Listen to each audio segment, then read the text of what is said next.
Se me cayó el arreglo.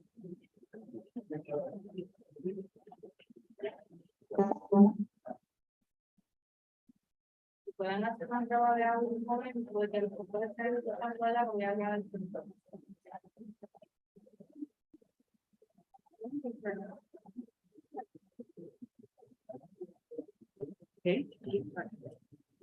Estamos probando un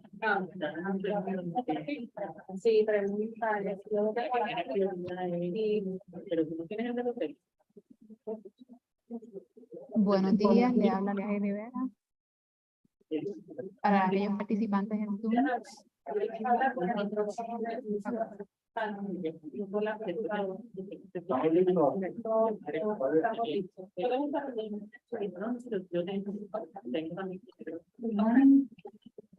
Can anyone from Zoom hear us? You can know the best.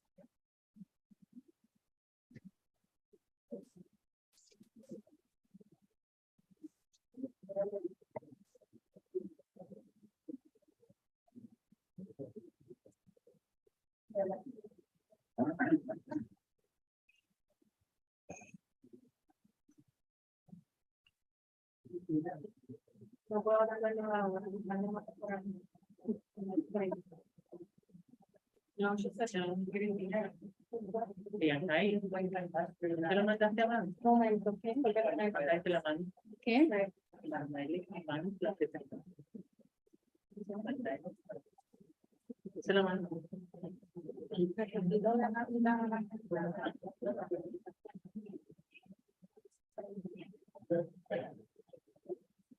¿Te la están mandando?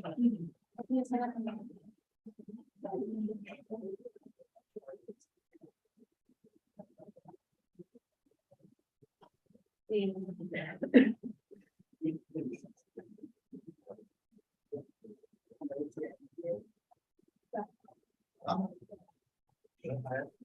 ¿Tiene algún problema?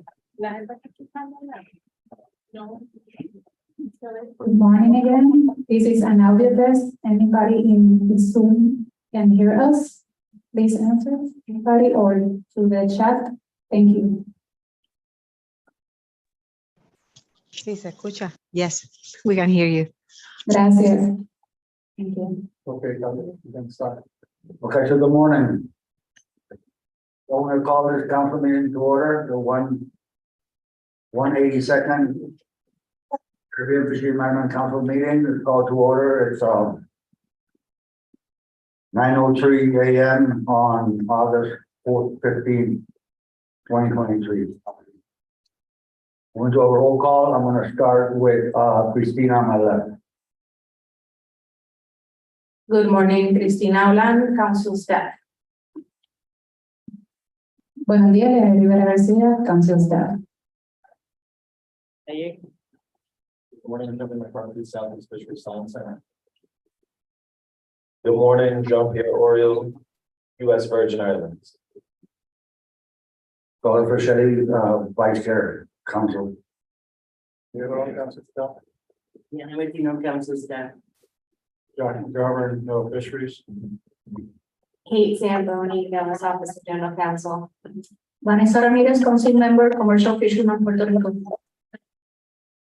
Roberto Sabater, possible nominee for the sports fisherman in Puerto Rico.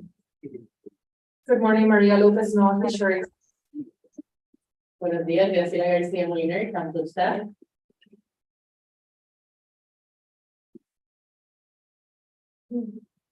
Maria Irizarry, council staff. Good morning, everyone. Nelson Crespo, DFP Chair, Puerto Rico. Julie McGrath, DFP Chair, St. Thomas, St. John. Joseph Martinez will be chair, St. Bryce. Miguel Borges, no Office of Law Enforcement. Good morning, Manny Antoneris, no Office of Law Enforcement. Buenos días, Ávila Ortiz, Regional Education Advisory Panel. Good morning, Scientific and Statistics Committee. Good morning, Howard Forbes, DPNR Enforcement. Good morning, Nicole Angeli, DPNR Fish and Wildlife.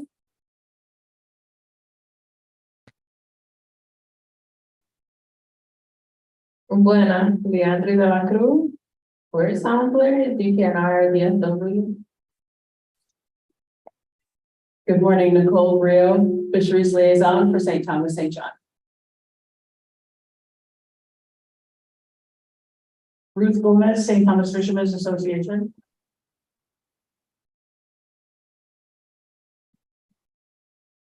Good morning, Captain Madam Siemens. David Behringer, CFMC. Good morning, Rachel Epley, Southeast Fisheries Science Center. Good morning, Jesús Santiago, Puerto Rico Fisheries Liaison. Good morning, Ricky Corbin, Southeast Fisheries Science Center.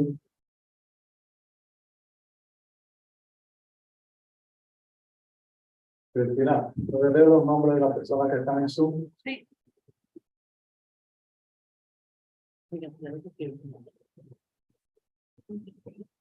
People in Zoom, Georgina Bustamante, Guillermo Cordero, Aurea Rodríguez Santiago, Cindy Grace McCasey, DWAME, Jesús Rivera Hernández, Kelly Dennis, Laura Simo, Marta Prada, Morgan Corey, Noemi Peña, Rachel O'Malley, Ricardo López. Yeah, Miguel. Yeah, for the record, Ricardo Lopez has a family issue with COVID. That's the reason why he's virtually participating virtually, but he will be able to vote. And I would like to take this opportunity to introduce Mr. Roberto Sabater. Roberto Sabater has been selected by the Secretary of Commerce effective September 16th. So we have invited him to be at the table so he can be familiarized with the council process and everything. And Mr. Roberto Sabater has been a recreational fisherman for a long time. And can you say something about yourself, where your profession and where you live? I graduated from Colegio Mayagüez. Roberto, Botón. Graduated from Colegio Mayagüez as a civil engineer. Spent 2 years active duty in the Army to 69. I joined Bird Construction as a floor engineer and as a partner. I was president of the American General Contractors, director of 2 schools, president of the My Park, president of various condominiums in Spanish. And right now I'm retired for the past 13 years. Thank you. Thank you, Roberto. I believe that Roberto will be an asset to the council representing the recreational sector from he'll be Surrey after September 16. As you know, that's a requirement for new council members. So welcome to the Caribbean Fisheries Management Council. Oh, excuse me, I forgot. I'm a member of the Club Náutico de San Juan, Puerto Rico, Cangrejo Jack Club of Puerto Rico, and the Puerto Rico Light Tackle and General Treasurer. Thank you. So next on the agenda, we have the election of officials.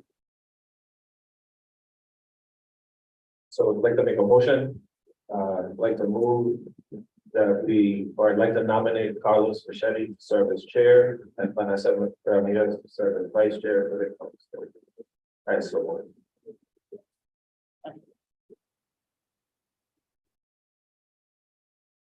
Anybody, second? Yes, for Robert Rules, the nomination, you're letting the second. That's better getting the second from the RA. Anybody, everybody in favor, say aye. The reason I'm running this is because the Coast Guard is not here. Vanessa, would you like to sit next to our chair? And welcome, this is the first woman as chair of the council for a long time. Don't we want to have a round of applause for Vanessa?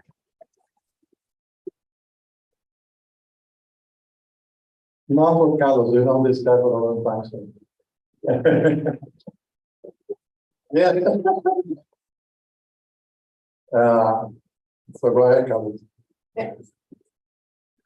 Okay, so thanks everyone for the vote of confidence. Next on the agenda is the adoption of the agenda, and we have a couple changes at 9:30. We'll have a presentation by Kelly Dennett regarding the IRA, Inflation Reduction Act. And right after her presentation, we'll have Wendy Morrison. She will, from ANPR, she'll be discussing National Standard 4, 8, and 9 and possible changes. Rachel? Mr. Chair, we also have a request from Dr. Tonight Aptis to see if he doesn't make it today to do his presentation on the CFMC app for tomorrow. Okay, so we'll make a note of that. Also on that same subject, James Cradlow, council member for the St. Thomas District, is on his way here right now. His flight was canceled yesterday, but he should be here within the hour. Okay, I'll fly before I forget. The next council meeting will be December. 4 and 7 are the two private days. I encourage everybody to start making your airplane reservations. It's a nightmare. And Diana and I, the last time we spent 6 hours there, Julian lost a flight, and now we have to bring it. So I encourage everybody planning to attend the council meeting to start making your reservations now as soon as possible. To give you an idea, Christmas time, the heaviest season. One of the airlines had 3 planes. Diana and I took one, the other 2 were out of service. So give you an idea. And if you hate bigger planes, try to pick it, maybe the regular, the big one. As soon as possible. Thank you, Mr. Chairman. Thank you, Miguel. So we need a motion to accept the changes to the agenda. Jack? Actually, I have 2 corrections to the minutes on page. Oh, I'm sorry. I second. Motion for agenda?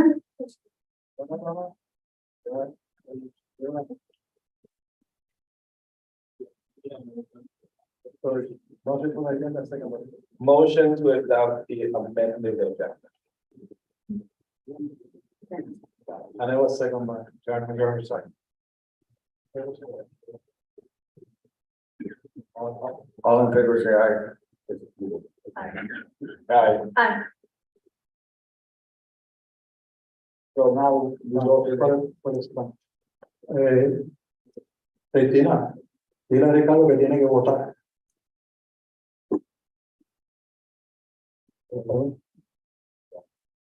Yes, good morning. I'm here. I'm in favor. Okay, thank you, Ricardo. Okay, so now we're moving forward to the consideration of the 181st council meeting verbatim transcription. Jack? Thank you, Mr. Chair. 2 corrections to the minutes on page 87. Maria Lopez says the action name is modified because we named the action. We don't know what first you guys are going. I think she means to say course. And then again on page 100, Maria Lopez is discussing on line 9 descending devices, and she says it states it's basically requiring that old fishers have descending devices on board. And I think she means we should say all, not old. Thank you.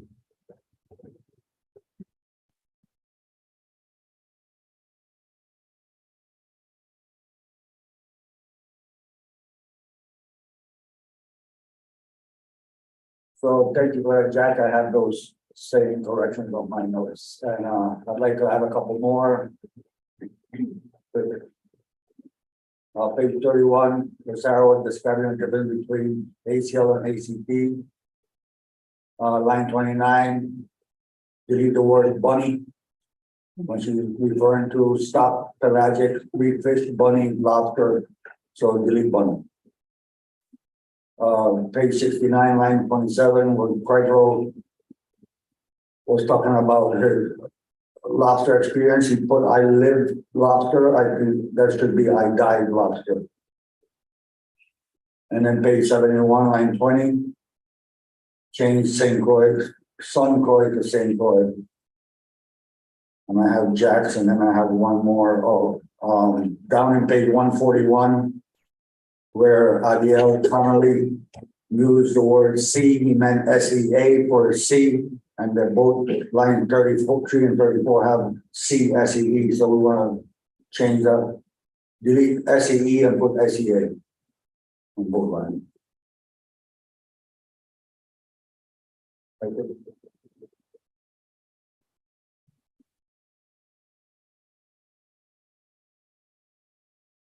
So if no one else has any corrections on the verbatim minutes, we will motion to accept the verbatim minutes as corrected.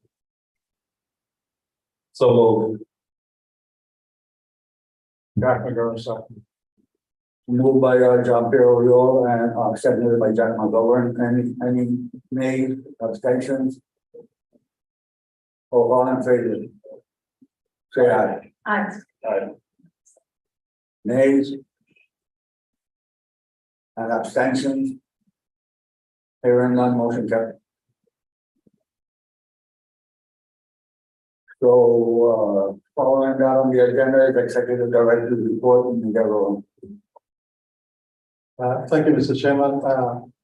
Also for the record, please identify yourself. So when you talk, I'm guilty of not identifying myself, so I'm Miguel Rolón for the record. Today we have two presentations during my report, and before that, I want to mention that the Western Central Atlantic Fishery Commission is going to meet in September, and our chairman now is going to represent the council. Anatol said and myself will be virtually participating, and it will be held in Barbados.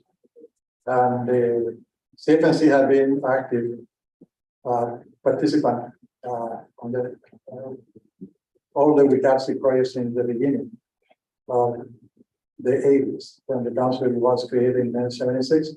We found that promoting Pan-Caribbean management is one of the main goals of the council, because many of the species that we have here are shared by all the other countries, and also upstream we have actions that may jeopardize or may affect, not jeopardize, but may affect the species that we manage in our area. So it's important that we continue working with CAPC. The NOAA fisheries participate by attending the meetings, working with the working groups. And the point of contact for the service region is Maria Lopez. And then in the case of the Office of International Trade and Commerce and NOAA fisheries, we have Laura Simo. And I know that they participated in the topics that we discussed. We will have marine special planning. We have 2 workshops for data gathering. Graciela, you have the dates? The one in marine special planning. So the dates, there are going to be 2 meetings, one in St. Croix and one in Puerto Rico. So it's August 28th and 29th in St. Croix, and August 31st and September 1st in Puerto Rico at the Buccaneer and at the Verde Courtyard, Marriott Courtyard here. So it's a full day the first day, half a day on the second.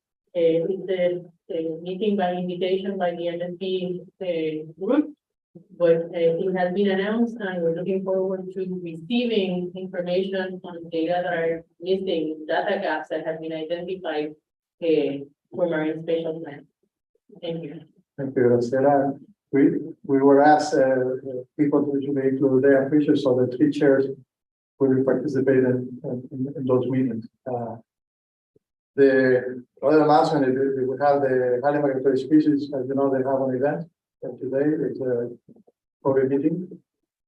And it is suspected that many people can attend. Tomorrow in the evening, Anasa Seda is going to meet with some fisheries and the council member have been invited to discuss the big fish campaign. She will have a presentation tomorrow and you will see what we have been doing with the big fish campaign. That campaign is an international effort to promote conservation of marine species that aggregate to spawn, snappers, grouper, etc.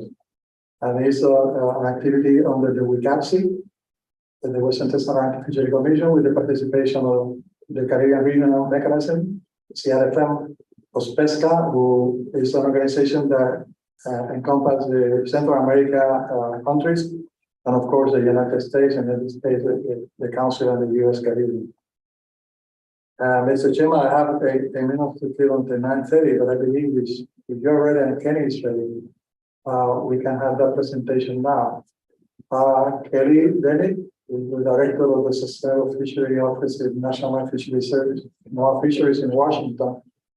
She graciously accepted to have this presentation in front of the council. She gave this at the CCC this past spring, and the presentation is related to the funds that have been approved by the president to combat the inflation. So it's something that we should be mindful of. The actual spending of the money will be coordinated with the National Fisheries Service, NOAA Fisheries. The Secretary Director will have a meeting August 22 to continue these efforts. In the case of Puerto Rico and the Virgin Islands, Brazil and I are supposed to work together with the PI to work on this effort. So, Mr. Chairman, and you allow then Kenny to do the presentation. Thank you, Miguel. Well, are we ready for Kelly? I'm here, Chair, and I'm ready to begin if you can pull those slides up there in the room for everyone.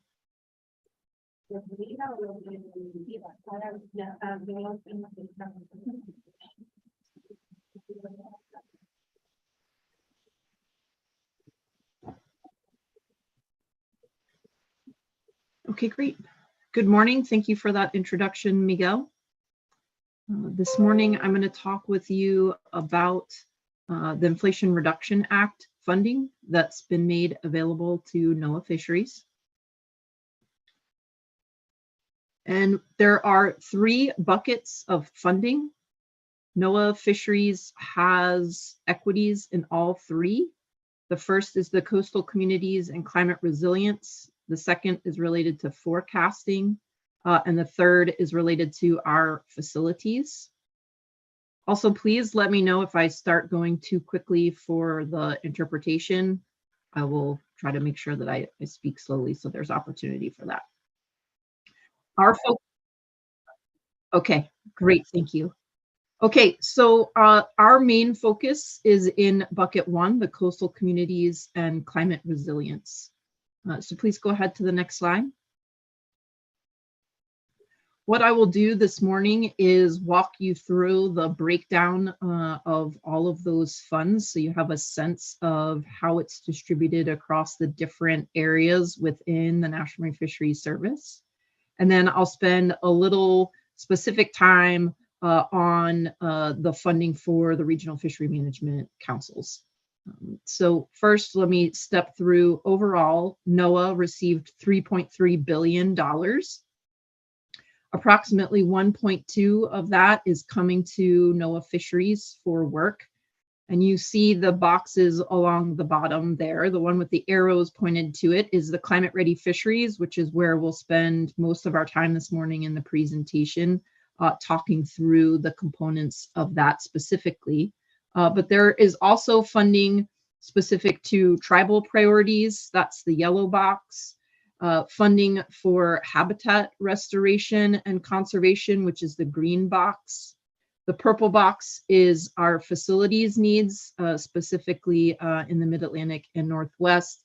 And then there's Arctic research and some funding to facilitate permitting and reviews with respect to various energy related projects. So go ahead to the next slide and we're going to dig in on that dark blue box, the 349 million. Okay, I apologize that there's a lot of acronyms here on this slide, but we'll start on the upper left. So this is our essential data acquisitions and advanced technologies, which is focused on our improvements to our stock assessment enterprise. And I'll talk some more about that in our next slide. The next box down is the Climate, Ecosystem, and Fisheries Initiative with $40 million. The next one is our Modernizing Data, which is another $40 million. So that's about 200 million directed towards improving our scientific enterprise and helping make adjustments to be more climate ready with respect to our scientific work. The next three areas, red snapper, North Atlantic right whale, which is the NARW on the upper right, and Pacific salmon, are species or stock specific efforts that the agency identified as key priorities that we wanted to focus some funding towards. And then finally, we have the bucket with all of the arrows there that is specific to the regional fishery management councils at 20 million. And then we have funding in that very last bucket specific to our overhead. You can go ahead to the next slide. We need a second here. We need a second. We're having a technical difficulty with the video. No problem. Thanks. No problem.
If you'd like, Chair, I can go ahead without the slides while they're continuing to get those brought up.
Hello.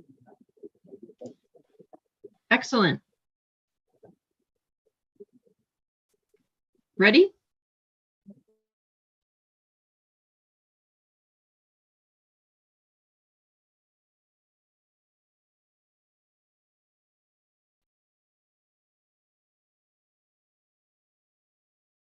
Go ahead, Kelly. We're ready.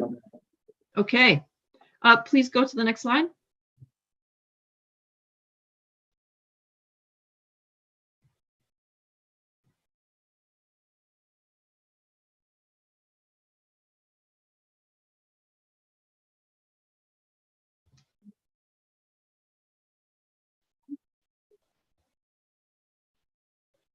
So on the next slide, I'm going to talk a little bit about the specifics of the essential data acquisition and the advanced technologies. Sounds like. Okay. There we go. Perfect. Thank you.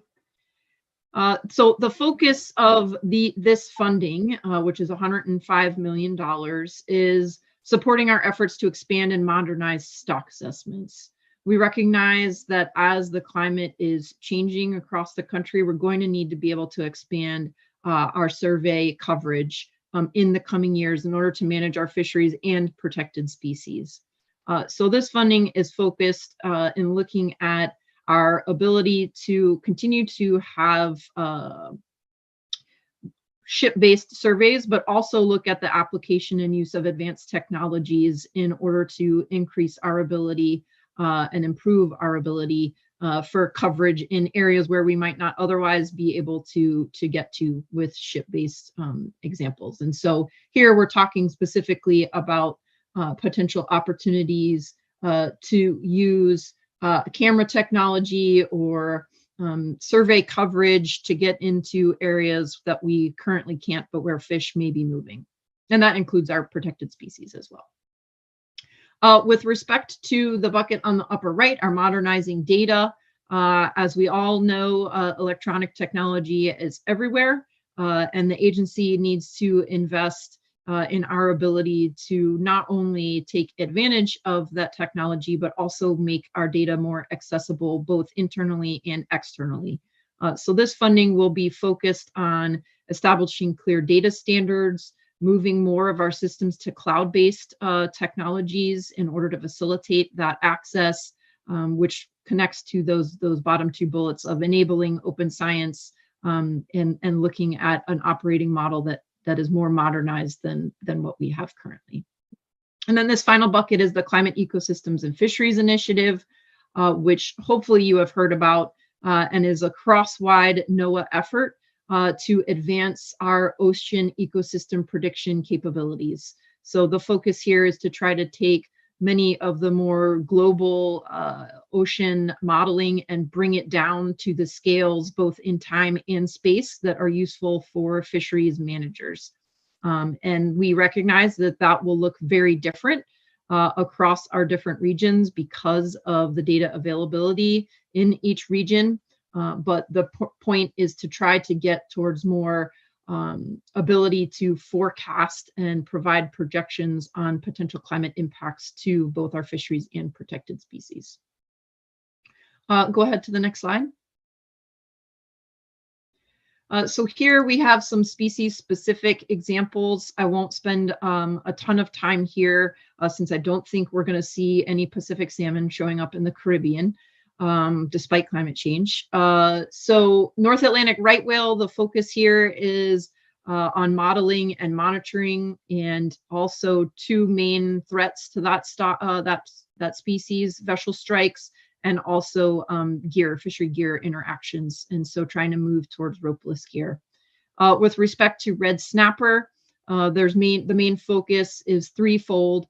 One, investing in the data infrastructure to support the Gulf States Marine Fisheries Commission as the clearinghouse for our recreational data, and then also to improve our estimates of fishing effort, recreational fishing effort in particular, in the Gulf of Mexico, as well as investing in improving our estimates of recreational discards. And then finally, for Pacific salmon, the focus is on our ability to scientifically evaluate our habitat restoration and reintroduction strategies, and how we can help facilitate and make sure we're investing our funding in those two areas to support salmon in the best way possible. Go ahead to the next slide. So I'd be happy, Chair, to take questions on that first part, or if you prefer, I can go right into the specifics of the council funding and then take all the questions at the end. Let me know your preference. So yeah, we would prefer that you finish and then we'll ask questions later. Okay, thank you, Chair. Okay, go ahead to the next slide. And go ahead to the next slide. So now I'll dig into the details of the $20 million for the regional fishery management councils. The focus here is on the two goals that are highlighted with those hollow bullets. The focus is on fishery management and governance and achieving those two goals, which are the implementation of fishery management measures necessary to advance climate-ready fisheries, and also the development and advancement of climate-related fisheries management planning and implementation, in particular in support of underserved communities. So these goals are fairly broad because we recognize that each council has very different fisheries and very different potential impacts from climate on said fisheries and fishing communities. Go ahead to the next slide. So we've tried to identify some very broad priorities that we will fund with this IRA money. They are listed here, and these are currently up for discussion and input and feedback from the regional fishery management councils. The council executive directors, as Miguel noted, have provided some initial feedback. And the point here is, again, to provide some broad priorities that allow each council to focus on the areas that are most relevant to their fisheries and fishing communities. So examples here talk about operationalizing our fishery climate vulnerability assessments and other scientific products such as ecosystem status reports, moving forward with recommendations from climate scenario planning efforts that have been undertaken, implementing management changes to address climate vulnerability, and then the last two, implementing measures that increase responsiveness of allocations or other management measures to climate impacts. So here we're talking more about focusing on opportunities to streamline our processes to make our ability to react to changes more quick. And then finally, the last bullet is targeted at investments in planning for climate change. Some councils have not had an opportunity to dig into what are the potential impacts to their fisheries and fishing communities. And so there's the opportunity to use some of these funds to facilitate workshops or engagements in that regard. Go ahead to the next slide.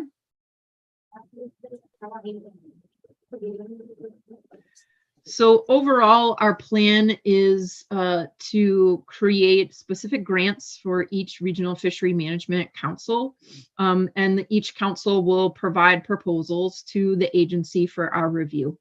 The focus on our criteria, yeah, you're good, you're on the right slide, is to make sure that any projects that are put forward by the councils, are able to be completely implemented or in the final phases of approval by 2027.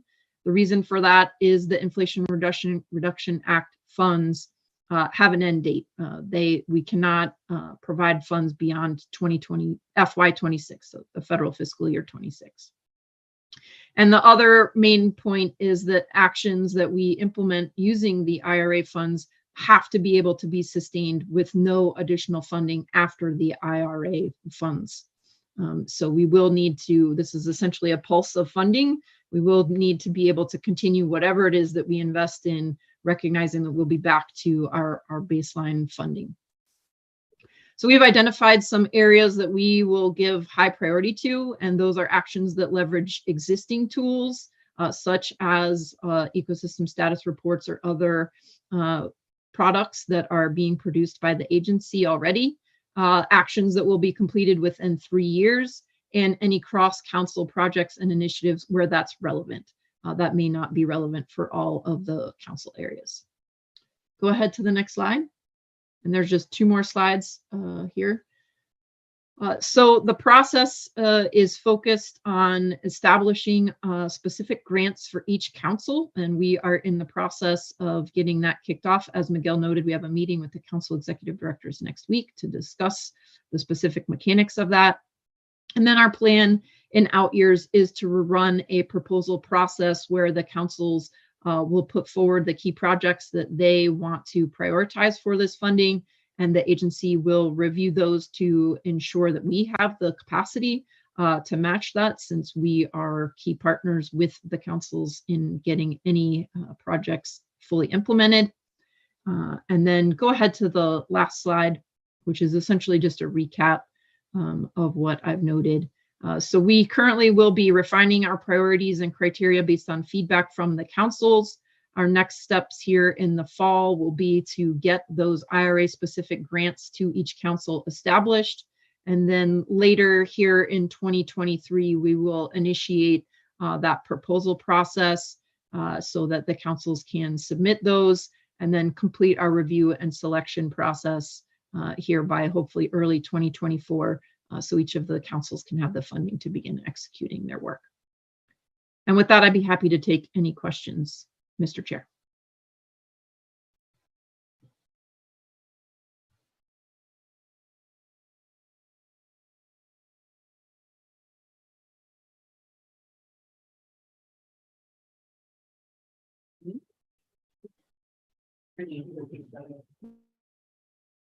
Couldn't hear you at the end. I think that you said, any questions?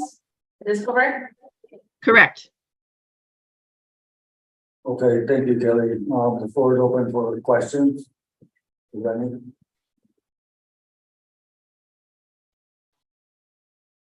Okay, Julia. Hey, good morning, Jim McGrath for the record. After looking at this, I think this is very important and what's being proposed here. But I think a very important aspect of all what's going on is make sure that we include the fishers in this process due to the fact we're seeing the different changes with climate change hands-on. And we have seen where things have changed, but it has not changed drastically. What we're seeing is more like it has changed from 1 month to another month. And I think with the information that we're collecting, which is very important to how we fish and move forward, it would be a very good to include us in this process so that we don't think something is, let's use an example of going in extinction or being overfished or something, but it has decided to do a different cycle in a different area. And I think that's very important to have this information for each one of the different sectors, Puerto Rico, St. Croix, St. Thomas, St. John, moving forward. So when we sit at the table to make and what's going on. I mean, Yeah, thank you. It broke up just a little bit there at the end, but I certainly hear your point with respect to using some of these funds to directly engage with our fishing communities and get their input on what they're seeing on the water and what the potential impacts are. Maybe you can turn on your camera and use more. No. Is that better?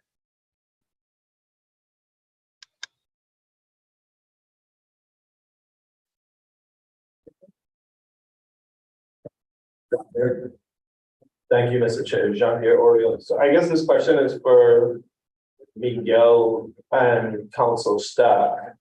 So according to the schedule, it says request for proposals. It's going to open up soon, and then we're going to discuss the proposals in October, which is about 6 to 8 weeks. How is the council coming up with the preliminary list of projects and those types of things? Okay, all the 8 councils are really working on that, and we have a list of possible alternatives. Actually, going back to what Julian mentioned, Brazil and I have been discussing, this will include biological component and socioeconomic component. The socioeconomic component, that's what we want the fisheries in, because many things that are happening now, the people who receive the impact,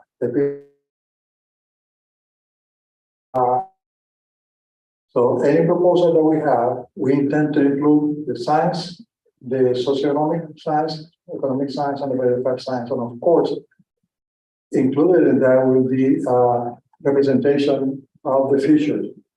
Actually, the proposal that we might be working, we discussed that was going to do.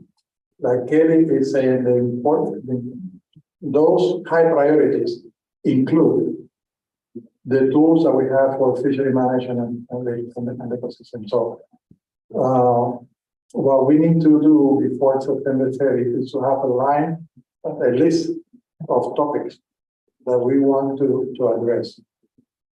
Once we have that accepted, and if they copy, because they're still working on how really they are going to distribute this funding, is they're going to adopt the system that they have for habitat, like Graciela is very familiar with, and myself. Then it will be a matter to submit the proposal to National Fisheries Service. They are the one who approves the proposal. Once that they approve the proposal, then we go ahead with it. So by December meeting, we should have a list of those proposals, who's going to do what and when and where. And we have to finish by 2027. So it's kind of interesting that some of the actions and the activities that we have might have a continuity. But there's no money after 27 for that continuation. So the chairman of one country raised that point and he was really confused about it. So I believe, and the councillors, the 8 councillors are working with the fisheries, our fisheries, to make sure, number one, that we use the funding according to the IRA, And number two, that we do it on time. For this council, we already have a person who worked with us as PI for other activities, so she might be able to work with us. And we may need to have even an assistant to Angie for the accountability of this funding. If you look at remember the proposal, the minimum amount of money for the proposal is $300,000. So depending on how much they appropriate to us, to the A Council, and they have formula that will do that, we will be able then to say, okay, these are the things that we can do. And then we need to look at what the SSC has recommended in research priorities in the past and the TAP for the ecosystem. Listen to the non-fisheries. These are the items that we like to include in the possible proposals. And then we report back to you.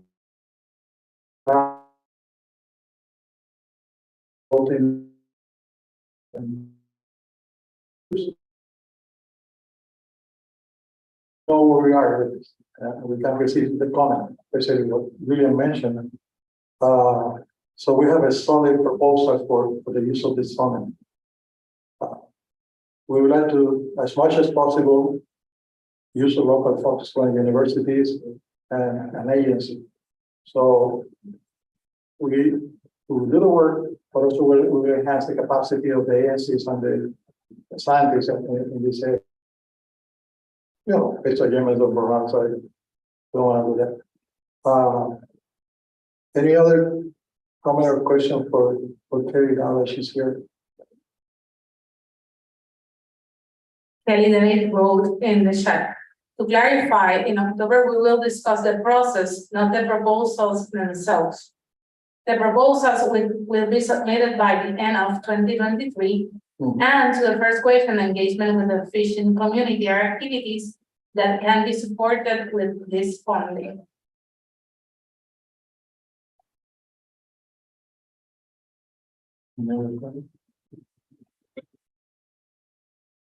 Any more questions for Kelly? There are none. Kelly, we would like to thank you for your time and patience. Sorry for the issues with electronics. We're fixing on that, and we're looking forward to talk to you a little bit further between here and October to finish the process. And for that, we are really, really grateful for your time to address the council today. My pleasure. Thank you so much, Miguel and Mr. Chair. Gracias a todos. Thank you, Kelly. So next on the agenda is Wendy Morrison.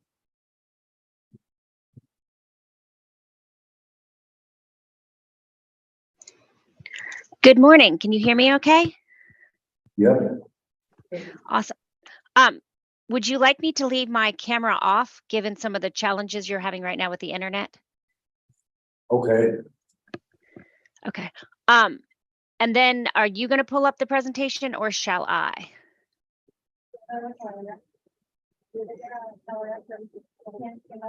Check with Christina.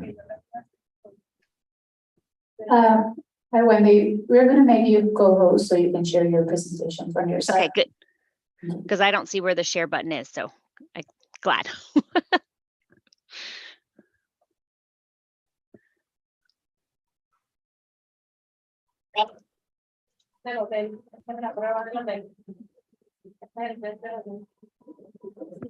Wendy, we made you co-host, so you should be able to share your screen.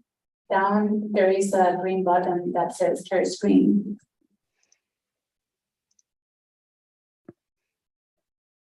Perfect. Okay, let me put it in. Does that work? Yes, but we are looking at the PowerPoint version, not the full screen mode. So you have the full screen. Awesome. I will go ahead and. We don't have the full screen. You don't have the full screen. You can I don't know how to. And in case you have some problems, we have your presentation here also. Okay, I put stop sharing. Let me try it again.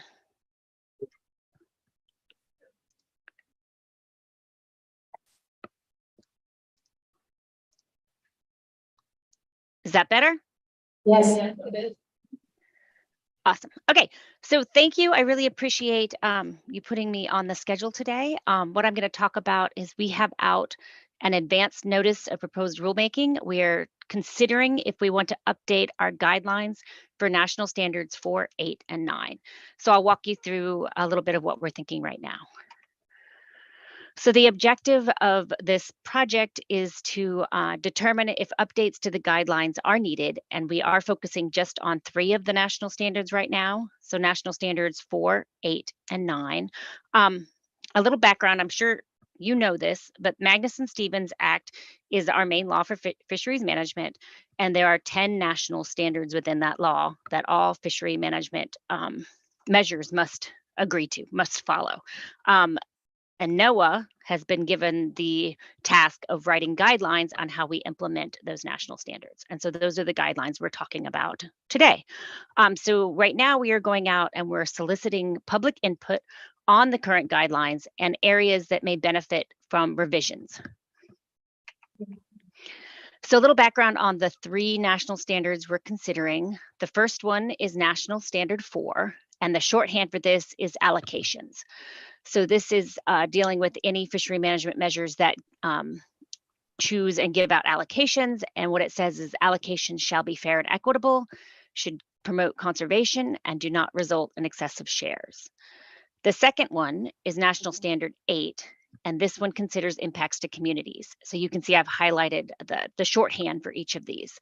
The National Standard 8 says that we must provide for sustained participation, minimize adverse economic impacts to the extent practicable to communities.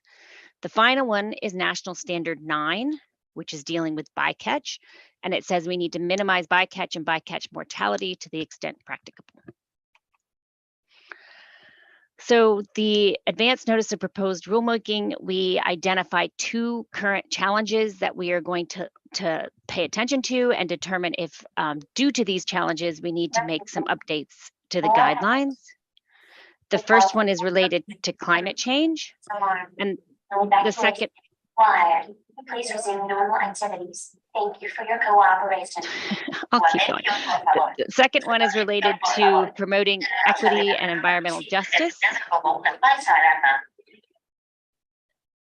Okay, so I'm now going to go into each of these, the interactions of the national standards and those 2 issues one at a time.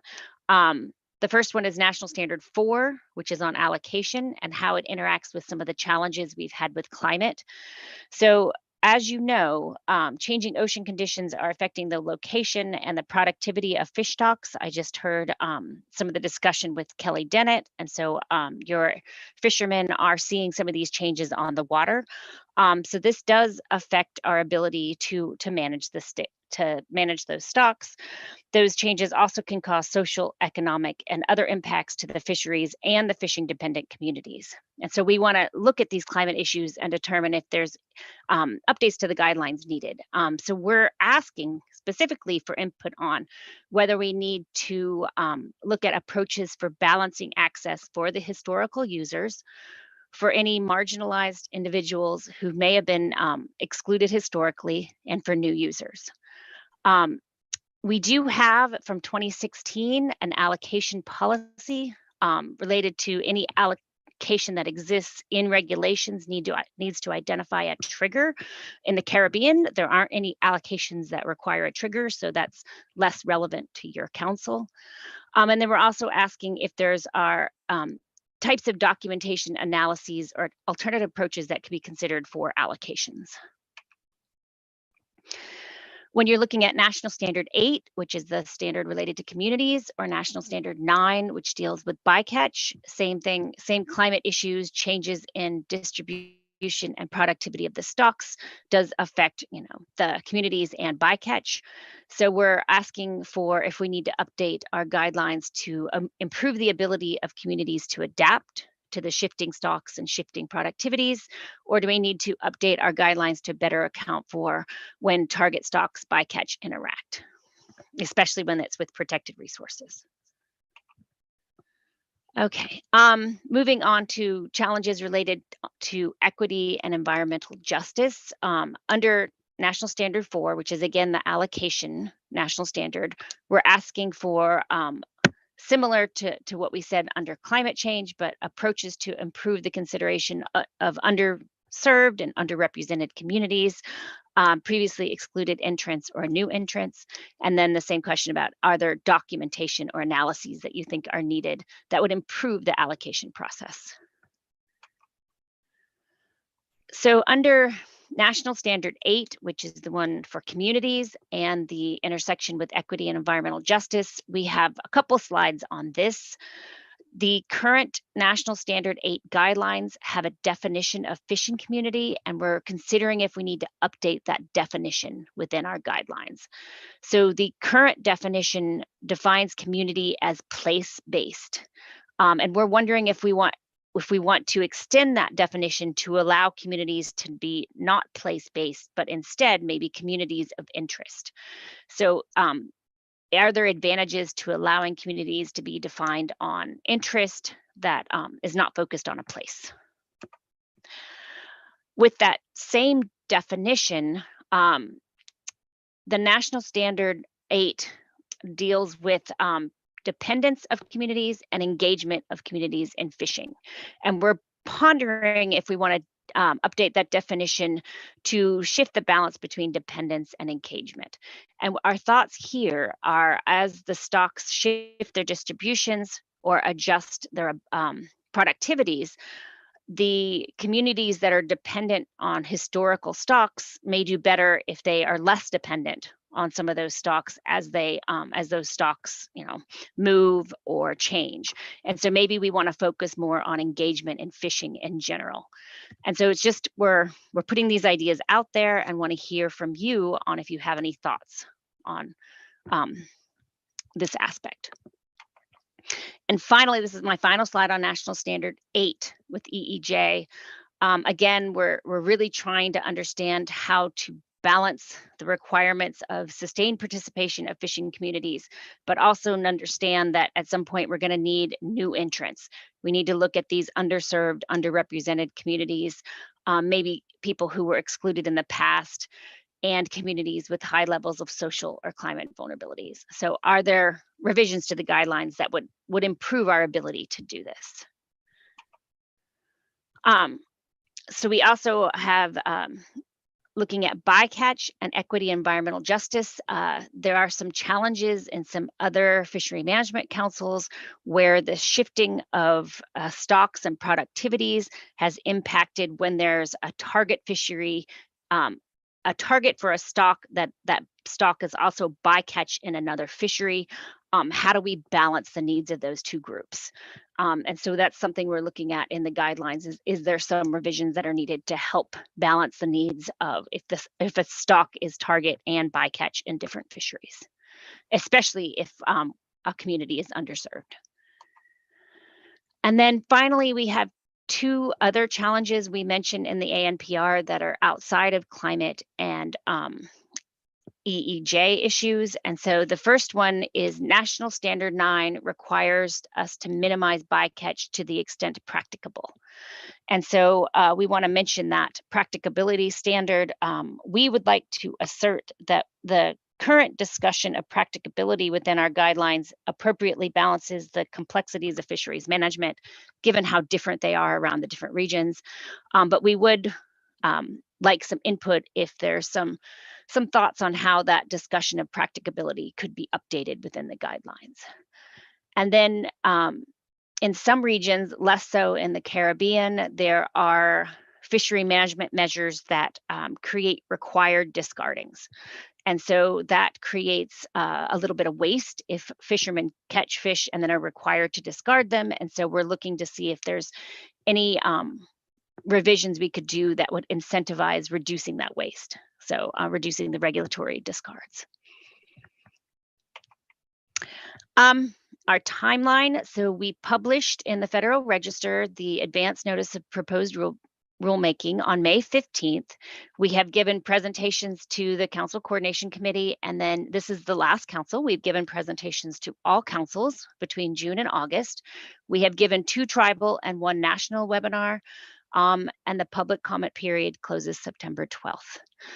We will take all this in. There's a chance that we will look at all the comments and decide that the current guidelines are great, are sufficient, and no changes are needed.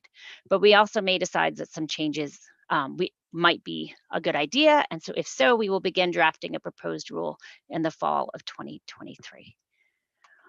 Okay, that's it. Happy to take questions as needed. Thank you, Wendy. Have Maria. Thank you, Wendy, for the presentation. This is Maria Lopez with NOAA Fisheries Zero. I just want to ask you if people that do not speak English, are they able to provide comments on this proposed item in Spanish or any other language? You know that. Yes, that's a great question. We will, if they want to provide a comment, we will find a translation. So yes, we would love comments in Spanish or any other language. In office, we have a translator that can translate Spanish, but if we need to go elsewhere, we can find a way. So yes, I would love any comments. Thank you. And we're available too in our office to provide assistance with any comments that come from the Caribbean region. If you guys have any questions, then feel free to contact me in the Zero or Sarah Stevenson as well. Thank you, Wendy. Perfect. Thank you.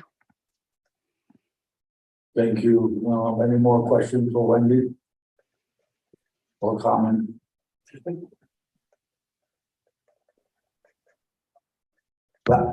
Vance? Yes, Vance Vicente, SSC. What's ANPR? It's advance notice of proposed rulemaking. So it's very similar to if you have a regulation and you do a scoping, when you go out and say, are there issues? What are the challenges?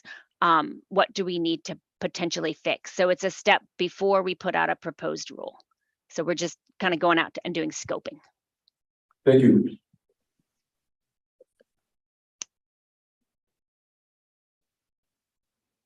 No more questions. I see no other hand. Miguel. Just to ask Wendy, thank you for the presentation. What are the next steps? What is expected to happen following this? The next steps for the councils and for the National Fisheries Service. Good question. Thank you. As I noted, this is a scoping, and so when we compile all the comments that we receive, we will look at that and decide if a next step is necessary. We may look at the comments and decide that we do not need to update our guidelines, and therefore we would probably just send out an email and just say we're good, or and then no changes would be made. If we decide that there are changes to the guidelines that may be a good idea, we would put together a proposed rule, and then we would put that out again for public comment. And we would come back to the council and say, here's our proposed rule, give you a presentation and give you the chance to provide us input on any proposed changes before we would actually implement them.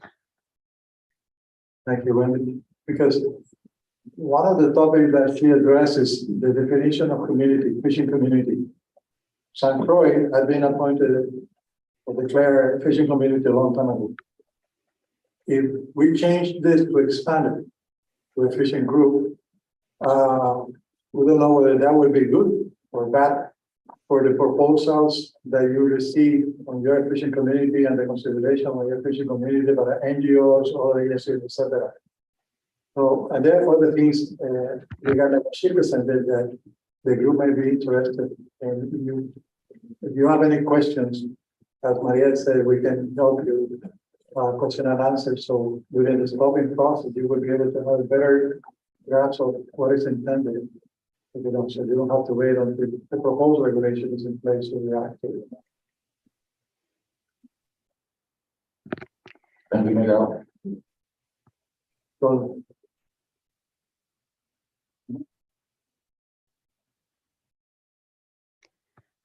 Was there, I'm sorry, was there a question in there? I would love your thoughts on whether changes to the definition of fishing community could be harmful. So any thoughts you have on that would be very welcome. Well, I discussed this a long time ago when we were working on this. And for some communities, when you're place-based, let's take example of San Croix. And then also you have communities that are affected by the EAJ now. There's some considerations that people that put together a proposal and agencies that give the money, they take into consideration whether this is a fishing community or not. Because the definition of the fishing community carries a lot of, many other attributes that are important for those proposals. For example, one time that I was working with a proposal to look at the socioeconomy of the Puerto Rico fisheries. And Puerto Rico was not declared a pan fishing community, and the lady told me, that would be something that the local government could do. See if we can apply for a definition of Puerto Rico as a fishing community definition, but then the administration changed it, that was the end of it. I remember that San Croix is still a fishing community for some, on some levels and consideration. So I don't know whether eliminating the place-based fishing community will be having any effect on future projects, future consideration of the area. In another part of the coin is that if you call all the commercial fishers a fishing community of the U.S. Caribbean, then you may be able to have better responses from agencies and donors and NGOs to work on particular species, particular projects, particular issues regarding the socioeconomy of the commercial fisheries and all the regional fisheries of the U.S. Caribbean. So that's all, Wendy. That's what we wanted to do, because in this case, most people don't know what we're talking about when we talk about national standards, unless you are close from one of them. And this is a very good opportunity then for the people to present their inputs with the input and everything, but they need to be aware of what is it. And we have Dr. Híbrida Ortiz here. She's the chair of the OAP, our advisory body for outreach and education. So if you think that we could put together a fact sheet outlining what is the purpose of this scope, the spin out of the acronym for fans and other people like me that don't know what we were talking about before, it would be good to have that in Spanish and English. So we may be able to offer our social network to get more information, to get more comment for the purpose of what you're doing in these couple of meetings. If you think that that's something that will help, we are willing to help you with that. That sounds great. I would appreciate that. Yes, please. Okay, so we will be in touch with you, Híbrida, myself, and see if we can put something together, especially Híbrida, so we can convey the message to the fishing community of the U.S. Caribbean and the agency. Great. Okay, thank you so much, Wendy. Anyone else? Any other comments for Wendy? Hearing none, I'm going to move forward in the agenda. Approval of Southeast Data Assessment and Review for the Caribbean Spiny Lobster Terminal Weapons. It's Maria. Oh, Karen, sorry. All right. Thank you.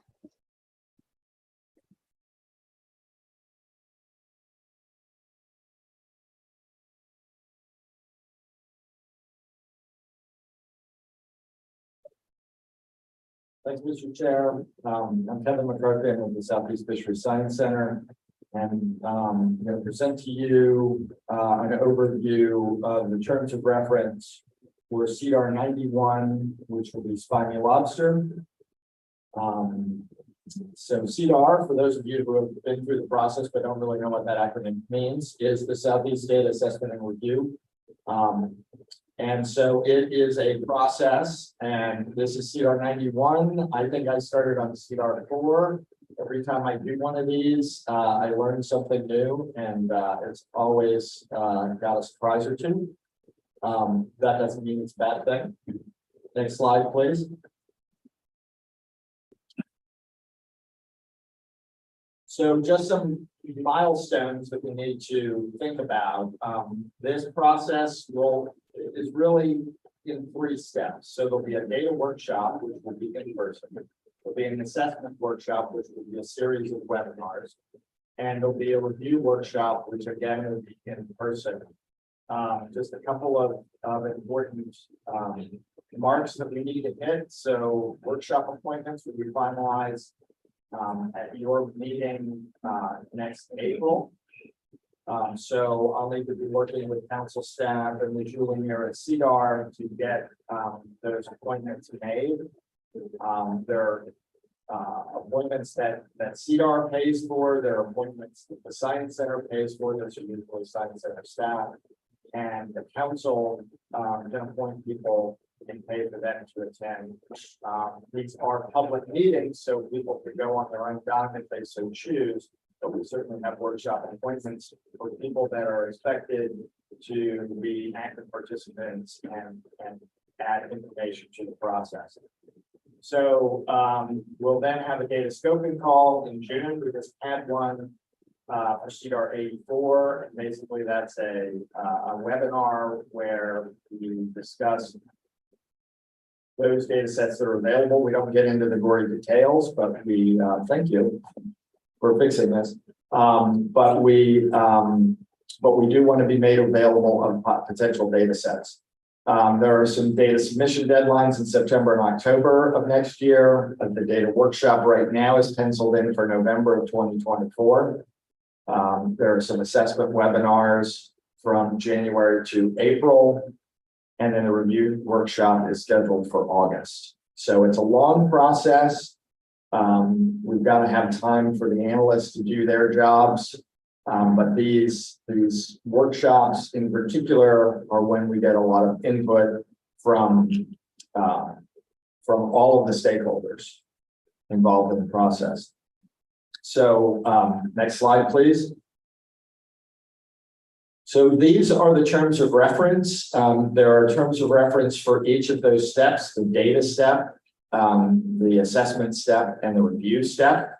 The SSC has already approved these. We can spend as long or as little amount of time as council would like. I will spare you from my reading each of these slides, but I'll try and summarize them. So in this case, where these are the terms of reference for the data workshop, basically the idea behind the data workshop is to review those data sets that are available as inputs or potential inputs to the stock assessment models. So they include things like the commercial and recreational landings and discards if we've got them. Length and age composition data like history and other ecological information, indices of abundance. So those are things like catch per unit effort series. And we will want to include data through at least 2022. Recommendations for future research are also provided at these data workshops. We're looking for specific guidance there for how to make this better in the future. And there's a report that's prepared. So I will keep going unless you all have specific questions on any one of these slides. So next slide, please. So we've got another set of terms of reference for the assessment workshop. These are a little more detailed and technical, but again, the terms of reference provide guidance for how the process will work and the kinds of things we're trying to achieve at each step of the process. So in the assessment workshop, we're essentially trying to develop and apply assessment tools that are compatible with the available data. So if we don't have data to do a particular kind of approach in an assessment model, we may have data that support a different kind of approach. So that's really what we're trying to figure out leading up to and during this assessment workshop. And then there's some things that we're trying to focus on that are centered around uncertainty. We want to understand how much uncertainty is there in the data inputs, how much uncertainty is there within the model, how can we quantify that, and what does it mean for the results. Next slide. And then there's some series of acronyms that we have to get numbers for. Things like maximum fishing mortality threshold, or MFMT, maximum sustainable yield, or a proxy for that. Minimum stock size threshold. These are all metrics that we're trying to estimate with this stock assessment procedure. And there may be an alternative. If we can't get to these numbers, is there another alternative approach that we might use? So these again are guidance for what we're trying to achieve during the stock assessment process. And these are all the things that we need to get to. This is the kind of management advice information that we're trying to get to. Next slide. And then again, another set of metrics and management advice to supply to the SSC and to you all. A lot of that stuff at the bottom there where you see an F, what we're talking about with F, that's fishing mortality. So what is the impact of the fishery on the population? So there's a series of Fs that we're trying to get to, particularly if the stock is overfished. Next slide. And then there are some reports that are produced at the end of the assessment workshop as well. And we're looking again at research recommendations for the future. We always want to, part of the process is to make the next assessment better. And so we can identify gaps in our data and in our analyses that we could improve upon next time. Next slide. And then we've got a series of guidance or terms of reference for the review workshop. And so this is typically the review workshop involves some members of the SSC as well as independent reviewers who come in. They're Center for Independent Experts. They're hired to come in and serve as impartial reviewers. And so these terms of reference really guide that review. So they're asking these kinds of questions. Are data decisions that were made in the data workshop and the assessment workshop, did they make sense? Were they the right decisions? Or do we understand the data uncertainties? And how are they handled within the model and framework? Were the methods used scientifically sound? Do the assessment models do they make sense? Were they configured properly? Were they used consistently with standard practices? Those kinds of questions will be the consideration of this review panel. Next slide. And then can the results be used to inform management? That's really sort of the most basic question, isn't it? So that's something that this review panel will consider. Are we completely off the mark with during this process, or does it make sense, and can the results be used to develop annual catch recommendations?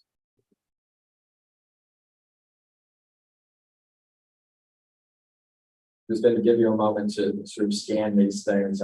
Like I said, I don't want to read them to you, but I don't want to dwell on them too long either unless you have questions. Again, the SSC has already given their okay to these, so it's really up to you all to give the final approval. Next slide. And again, as with every step, the review workshop can suggest can make research recommendations. They can provide guidance on areas to improve the data or the modeling approaches.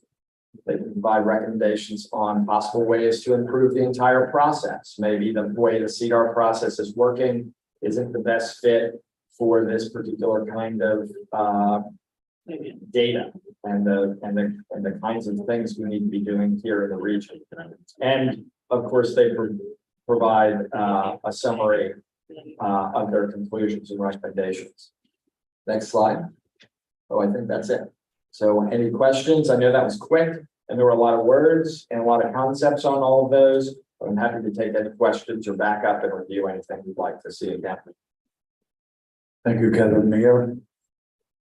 Okay, do you need any motion from the council to accept what you just presented?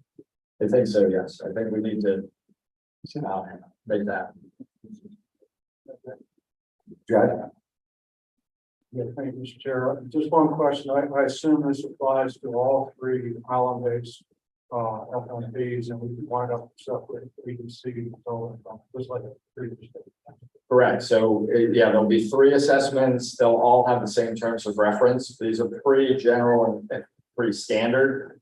There's nothing that is specifically applicable to one island versus the other, but we'll have 3 assessments. Thank you, Julian. Jim McGrath for the record, so the question, Kevin, the Caribbean has experienced multiple major events, natural disasters, COVID. That impact fishing landings related to data collection. Can a statement about evaluating those to ensure they are accounted for in indices?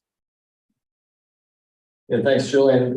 Yeah, we'll definitely want to understand that. So a big part of having the fishers and other members of the community as part of this process, and being especially at the data workshop. The data workshop is where we really get into the data to understand what are the patterns we're seeing, what may have driven them. And so the input from the fishers with their experiences, day in, day out, is really important. So that's a really important part of that process. And those kinds of decisions are made.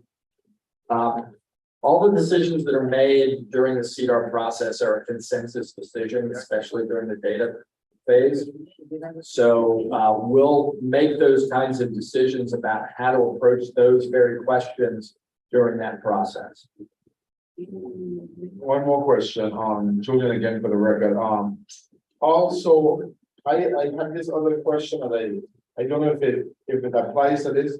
If studies that have been done and fishers feel they were not done correctly, like studies done in the USDI, we're talking about lobsters, and we feel that the study was not carried out correctly, and we can prove that the results are not the results that would have come out if it was done correctly. Does that information get excluded, or does that study get excluded from the overall picture that we're looking at when we're looking at all the data?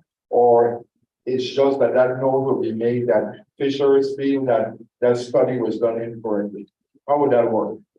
So all of the data sets that would go into the assessment are reviewed, are critically reviewed. So there's nothing sacred, nothing's gonna absolutely go in. Everything gets reviewed. So that would be part of that review process. And then the group itself sees the pros and cons and makes a decision. So I can't say at this time what would go in, what wouldn't go in, but everything would be reviewed. Thank you very much. Garcia. Garcia Molina.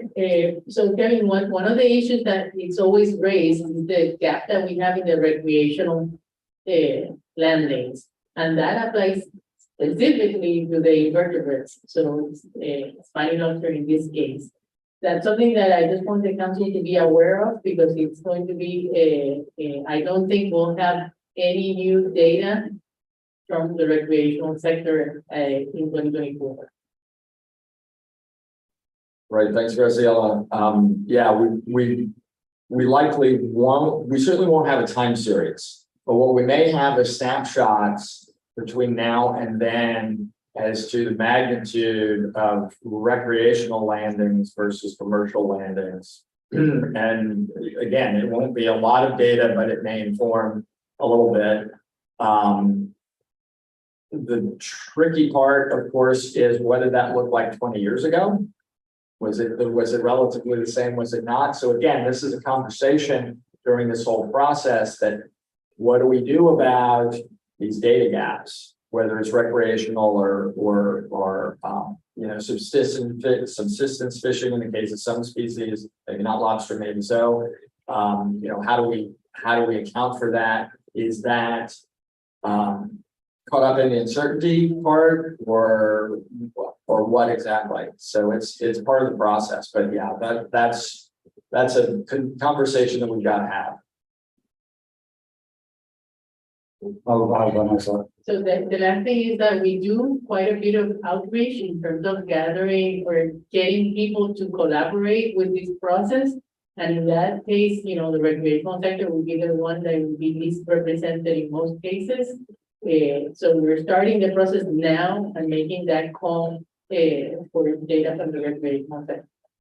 Right, and that's exactly why you and I and others need to work on those the people who get appointed to be part of the process, especially in the data part, because we so often need to have that kind of anecdotal reporting where we are missing survey data. Mr. Chairman, just to inform Kevin, I just got word from Puerto Rico that they are about to finish the data set for recreation, and they are going to write you an email regarding the information, what type of information, and when that will be available. That's great news, yeah, and we've been working with Gazelle on some of that, yeah. Good, go ahead, Vanessa. Thank you, Mr. Chair. Vanessa Ramirez for the record. Kevin, thank you for the presentation. Some of the questions that I have already Graciela clarified, but especially with the workshops and the research that is made in the spiny lobster, it's always a big issue in the commercial sector. We know that it's one of the most species that we catch.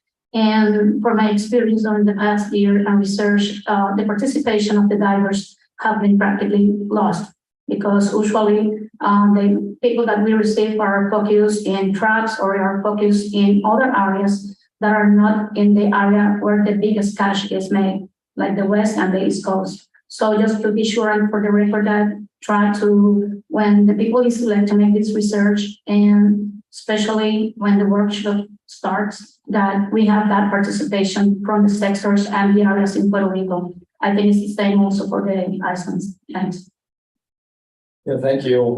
Yeah, and we're going to call you to get some names of who needs to be involved because I don't know them, but you do, right? And so that's a big part of the process, and that's why I put that first, you know, finalizing the appointees in next April, because between now and then we've got to identify those the people, and then we've got to get them to be willing to participate. So that's the other part of it, right? So we can identify some of these folks, and then we have to convince them that it is, you know, in their best interest to be part of the process, because we absolutely have to have all the sectors that we can get. We have to have them represented, so that we're not misunderstanding their part of the fishery.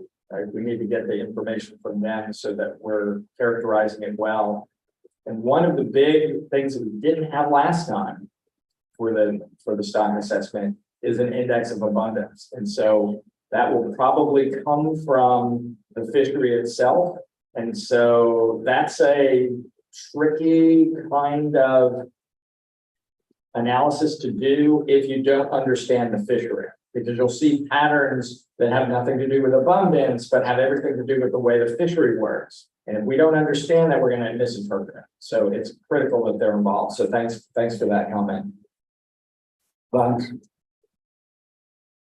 Yes, Vance Vicente, SSC. Recently, the Department of Natural Resources and Environment reported that there are 85,000 vessels registered in Puerto Rico.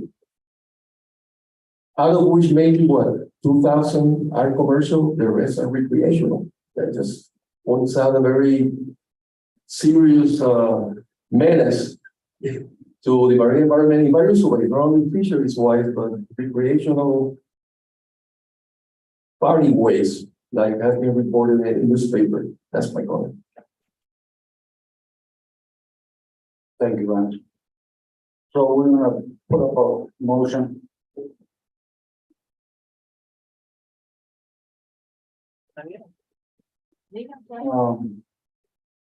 I can't read that up there. I don't know It what doesn't that. say anything there.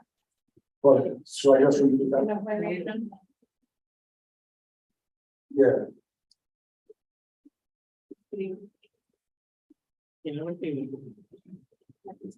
Vanessa Ramirez for the record, to present the motion to approve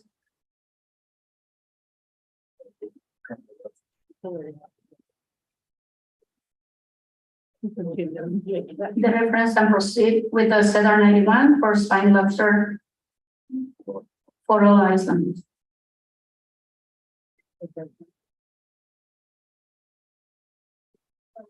Gracias. Gracias. Gracias. Eso coincide con tu pensamiento. Para que lo pongas más grande porque For my whole life.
Vanessa, ¿esa es tu moción? Yes.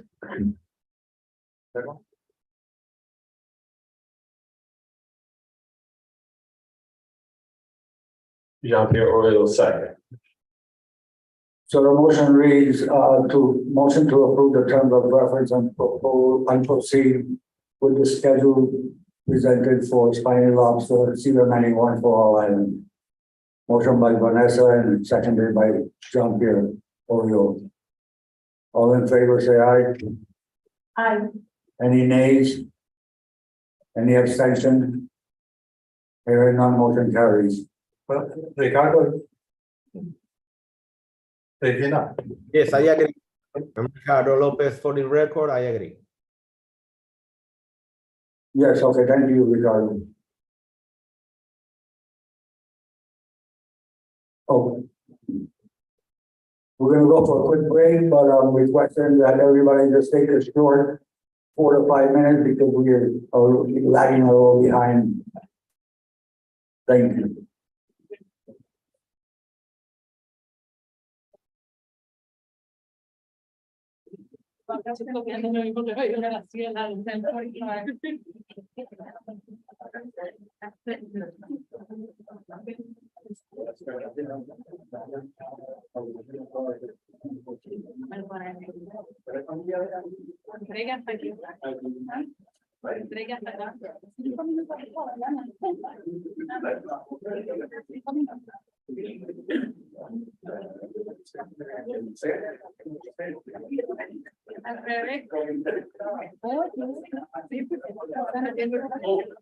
Ah, claro. Ay, Cristinita, querida, te quiero. Te quiero más, más, más. Ay, mira, me di un bobín, chico, que me mata. Ay, verdad, esa porquería tú me habías dicho. Perdón, me fui de viaje y llegué con te lo traje. Sí, ponta igual.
That, I know it's safe, but it's not here. I mean, I think it's one out.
Chiefs, we gotta get started, or we're getting short on time here.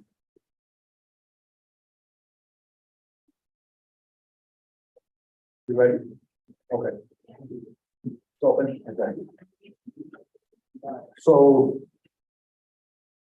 That's great. Okay, so one second.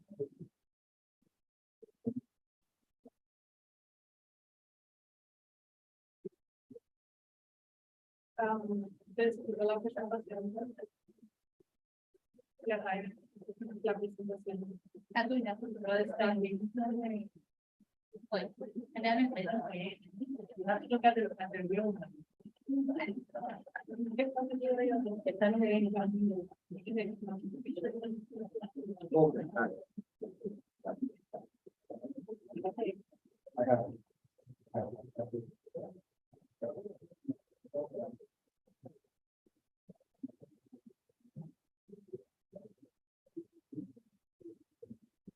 So continuing with the agenda, we have Maria Lopez with the fishery management plan amendments and action updates. Thank you, Mr. Chair. This is Maria Lopez with NOAA Fisheries Southeast Regional Office, and I'm going to be discussing the status of the amendments to the island-based fishery management plans. We're waiting for the presentation to be shown on the screen.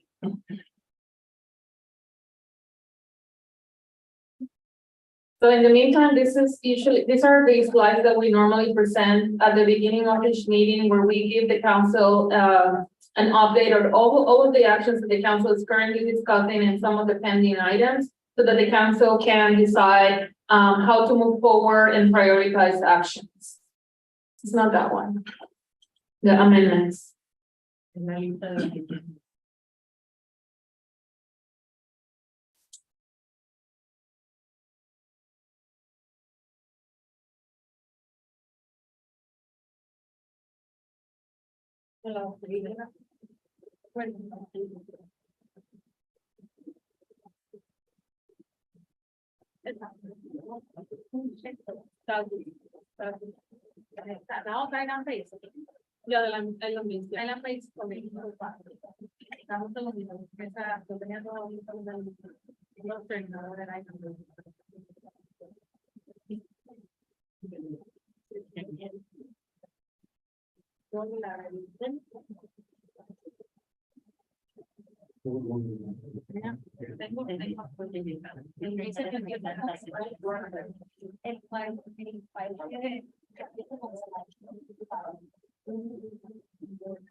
La última que tengo de sobre la moneda ya lo vi.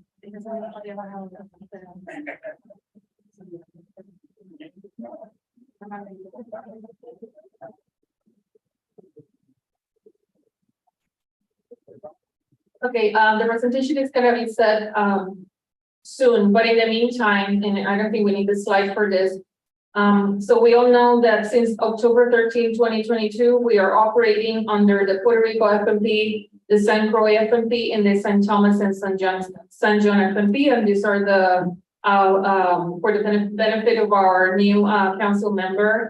These are the management plans that we are operating under to manage fisheries in the federal waters of Puerto Rico, St. Thomas and John, in St. Croix, and these replace the previous management plans, which were the reef fish, spiny lobster, queen Kong, and corals in associated plants and invertebrates. Okay, next slide, please. Thank you, Christina. Okay, so that was the first item on the table. The second item on the table is Framework Amendment 1 to the Island-Based FMPs. This is the spiny lobster reference points. This is the first one. It became effective on April 15, 2023, and this one was based on updates from CDR 57 spiny lobster assessment. I'm just mentioning this to let you know that this was our first amendment that became effective, amending the island-based FMPs, and it had new reference points for spiny lobster. Other amendments that we are going to be discussing today and that are currently under review, it's the Amendment 1 to the Island-Based FMPs, which is the buoy gear definition and use. As you can recall, this is the amendment that would prohibit buoy gear use for the recreational sector, and would allow up to 25 hooks on the buoy gear for the commercial fishers. The final rule for this amendment published in July 20, 2023, those numbers that are in there are the reference for the final rule. So you can find it in the Federal Register if you're interested in reading it. Now, the regulations for this, for the buoy gear amendment are going to become effective on August 21, 2023. This means that once these regulations are effective, buoy gear is going to be prohibited for use by the recreational sector, and then fishers that are engaging in the buoy gear fishery, commercial fishers, are going to be able to continue to allow up to 25 hooks on the buoy gear. The next item that we're going to be currently discussing is Amendment 2 to the Island-Based FMPs, trawl, net gear, and descending devices. This is the amendment that will modify the use of all trawl gear in the EEZ, in the exclusive economic zone of all three islands, prohibit the use of gill nets, or modify the use of gill nets, I may say, travel nets, piercings in the EEZ, and require that descending devices are available and ready for use for when fishing.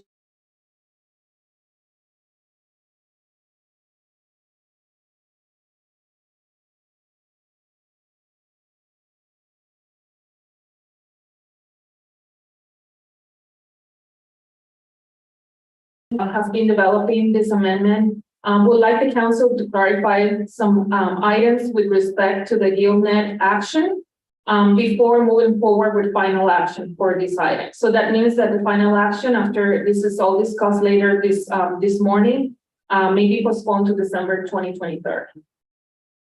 The next amendment that we're going to be discussing today is the Amendment 2, Framework Amendment 2, also to all the island-based FMPs, and is the update on the overfishing limit, the ABC and the ACO for spiny lobster. This is based on the 2022 update assessment to the CDR 57 spiny lobster assessment, and it will provide new ACLs for lobster under each FMP. This amendment was already discussed during the April meeting, and at this meeting, the council can decide to take final action to approve this amendment to be submitted to the Secretary of Commerce for the development of the regulation. This is also an amendment that we're going to be discussing this morning. The other amendment that we're going to be discussing today is Amendment 3 to each one of the island-based FMPs. And this one is the one that will deal with new management measures for dolphin and wahoo in all three islands. This amendment will establish recreational back limits and size limits for all fishing for dolphin and wahoo stocks in all three islands. During the last council meeting, the council reviewed the document and chose preferred alternatives for some of the actions related to the U.S. Virgin Islands. And at this meeting, the council would be reviewing, and if that is the desire of the council, choose prefers for Puerto Rico for the actions that are specific to Puerto Rico. And also there are some of the actions in the US Virgin Islands that still need some discussion. And the council can decide to revisit those actions or would like to, if they would like to take, prefer alternatives at this time. So this is an amendment that is still under development and we are going to be discussing this afternoon. Next page.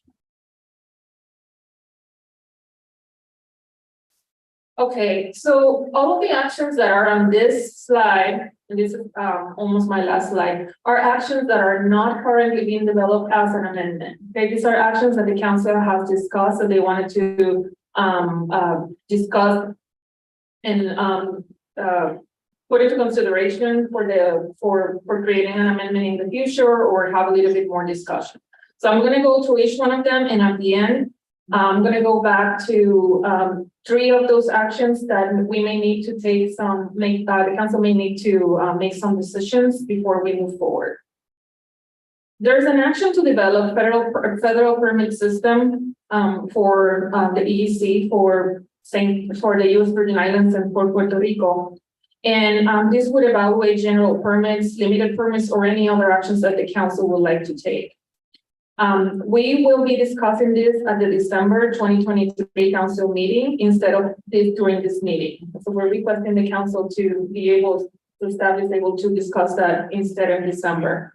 And the idea at that time is that we will provide a presentation and we will engage in the discussion so that the council can provide guidance as to where they want to move forward with the development of a federal permit system, because as you know, this is a complex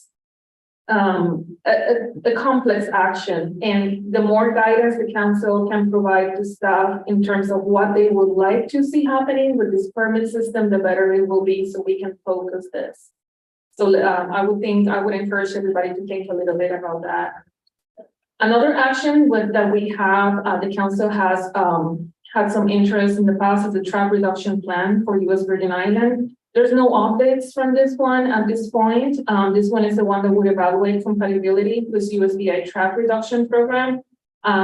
We will continue having conversations with our USVI government partners to see where and when they would like to move forward with something and if, and we'll bring back some updates to the council at that time. Another action is the timing of seasonal area closures for the red hind grouper in the Puerto Rico EEC. This is an action that the council was discussed some time ago regarding a potential shift in the timing of the seasonal area closures for the red hind grouper in Western Puerto Rico. At this point, we're still gathering information. There was a meeting with some of the scientists where we were able to collect some additional information for this action. And there's some research that is ongoing. So the request will be probably for the council to wait until all of this information is available to bring this back to the table. And I would like to see if Graciela has anything that she would like to say regarding this.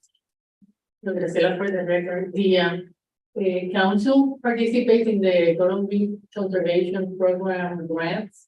And one of the grants that is ongoing right now specifically deals with Híbrida and the comparison of technologies to determine the population or the stock of red hinds in one of the sites and to evaluate the different methodology to determine whether it's 2 red hinds that make noise or if it's 100 of them that make noise.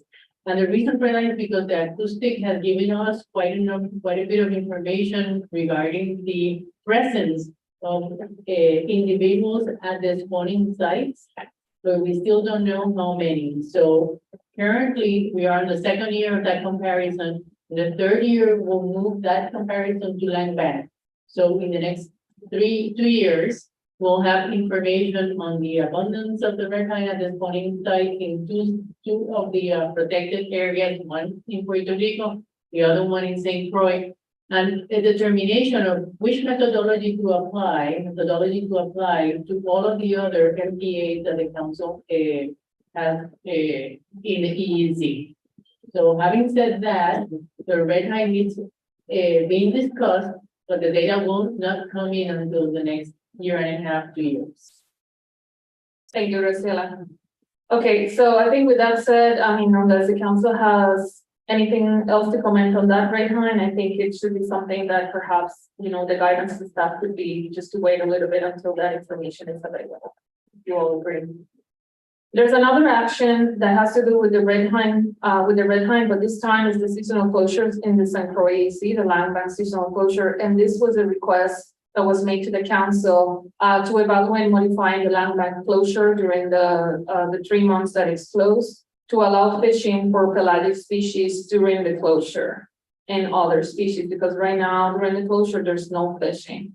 So the council tasked staff to move forward with this action, and then staff is planning to bring an options paper to the December 2023 meeting to scope a little bit more about this. And the council could, if there was a need to bring a little bit more information for this, it would be advisable to have a district advisory panel meeting for St. Croix to gather that information, but that will leave that to the discretion of the council. So that's something that can be discussed too. There's 2 more actions, and is the Rainbow Runner. The Rainbow Runner is, and this is specifically for Puerto Rico. Right now, Rainbow Runner is classified as the big fish in the Puerto Rico FMP, but in reality, and based on testimony from fishers, recreational fishers, mostly this is caught as a pelagic species. So there was a request that was brought from the District Advisory Panel of Puerto Rico to requested the council to reconsider reclassifying the Rainbow Runner from as a pelagic species. So this item was reviewed by the SSC at their last meeting that was in May, and they will be providing recommendations at this meeting with this regard. And I think for this one, we can wait until the SSC gives their recommendation and the rationale, and then the council will need to decide if they want to move forward with an amendment to make this change. So we can talk about that once the SSC provides the recommendation. The last item is the 2023 accountability measure discussion.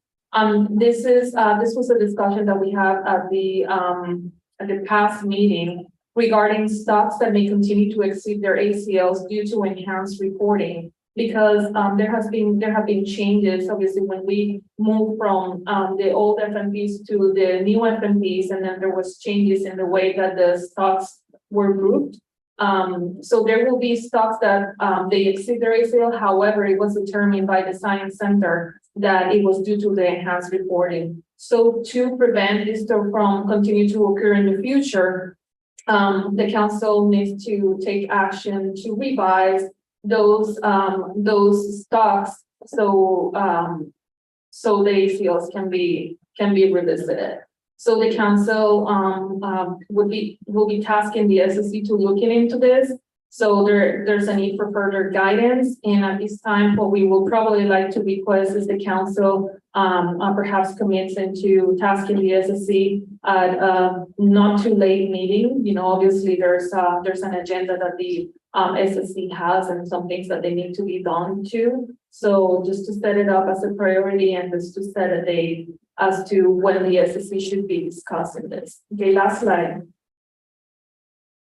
So I went into this right now. So 2023, Mr. Chair, I think at this point, because this is the only time that we're going to be discussing these things during this meeting, perhaps this is a good opportunity if you think it's good to see if you would like to send this to the SSC at some point.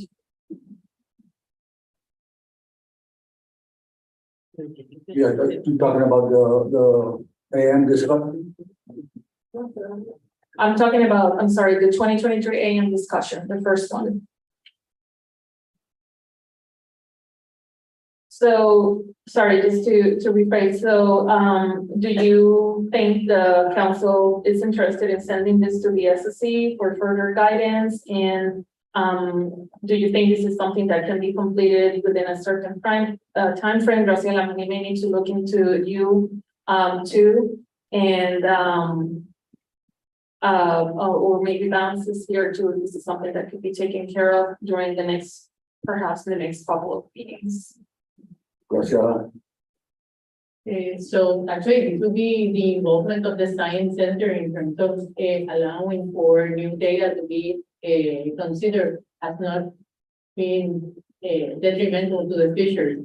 So the conversation needs to happen between the science center and the SFC in terms of when do we stop considering new data as new data. So I think that we should put that in the agenda for the SFC. But we need to, sit down and make sure that the presentations are provided to the SSC to make that determination.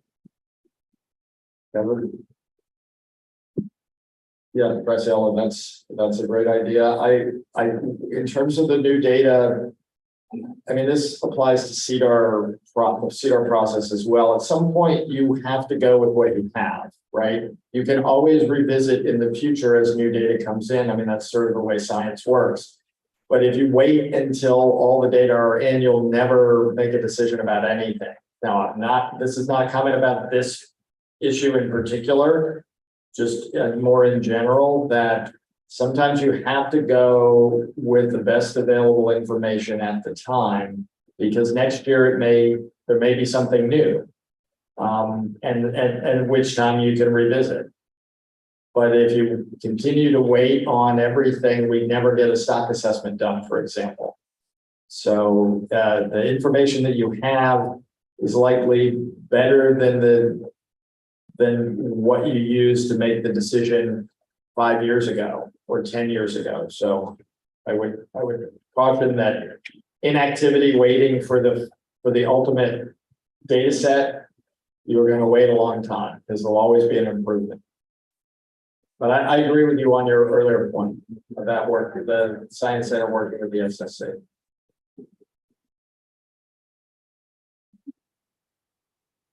So Graciela again. So one of the issues really has to do with the changes in the reporting methodology that we keep asking the fishers to do. So that's one of the things that I'm hoping that I have leveled up and we are on the right track, because that would really deal directly with enhanced reporting. And secondly, the surveys that are taking place and the like will have a lot of information provided to the SFC regarding whether it's enhanced reporting, what we're seeing, or if it's really the population that's being reflected in those fishery independent surveys. So this conversation needs to happen. The council will have to provide a letter or a memo to the science center in the direction that we're trying to figure out when enhanced reporting is done, and this is the data that we have, and this is what we have to use in order to change or to determine that we have overrun the ACS.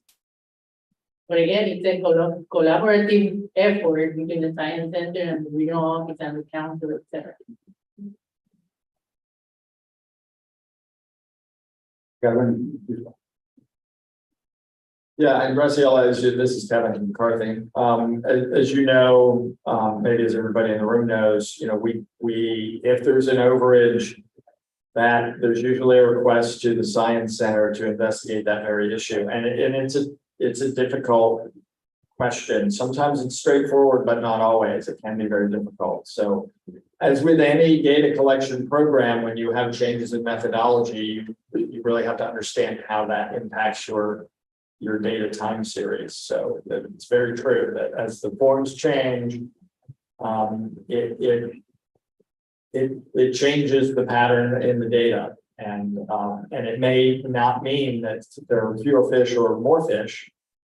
There's better or not as good reporting, depending upon the impact of how fishers or fishery independent surveys are run. When you expand it, things change. So I have Ricardo on a chat there, but I would prefer him to come on audio. Let me say something for the record too, and those people who are via Zoom, the record of your intervention will be the audio, not the chat. So, Cristina, you got to Ricardo, if he's available, so you can talk. Thanks for the opportunity and for considering me. Ricardo Lopez for the record. Yes, when we talk about the red hind, I would like to emphasize that I know there are some difficulties in order to use the lunar calendar, but I still prefer that way. I would like to study, if it's possible, that possibility of using the lunar calendar in the regulations for the red hind and maybe others instead of the Gregorian calendar, recognizing that it could be difficult for law enforcement and for the regulation itself. Thanks for the opportunity.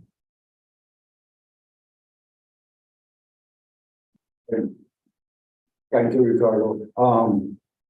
Before I go to Julian, I want to recognize Council Member James Craiglow and mark him as president for the record, and also for our previous motion. He was absent, so I want to mark him as absent in the previous motion before the break. Thanks. Julian. Yeah, Joe McGrath, for the record. As it pertains here to the process that we've been working on for the queen triggerfish for the St. Thomas, St. John district, I know there was a lot of discussion on the sizes of the fish that the fishermen were harvesting, and they were not seeing the smaller sizes. I just wanted to put here in the record, as when the SSC looks at it again, I provided Virginia Chevette with those small ones that I retained last month for her to get the life history and that information. I was able to bring in us 20, I think it was 24 or 25 of the small ones, because we don't like to bring them in because, you know, that's our future. But because they were not seen that in the assessment, I myself collected those individuals and brought them in so she could do the life history and those species. So hopefully, I know Kevin said we can't continue to get new information, but I know that was one of the big issues and question at our SSC meeting is we didn't have any of that information. So at least we'll have that small amount that can be provided to that assessment since it's not completed as yet.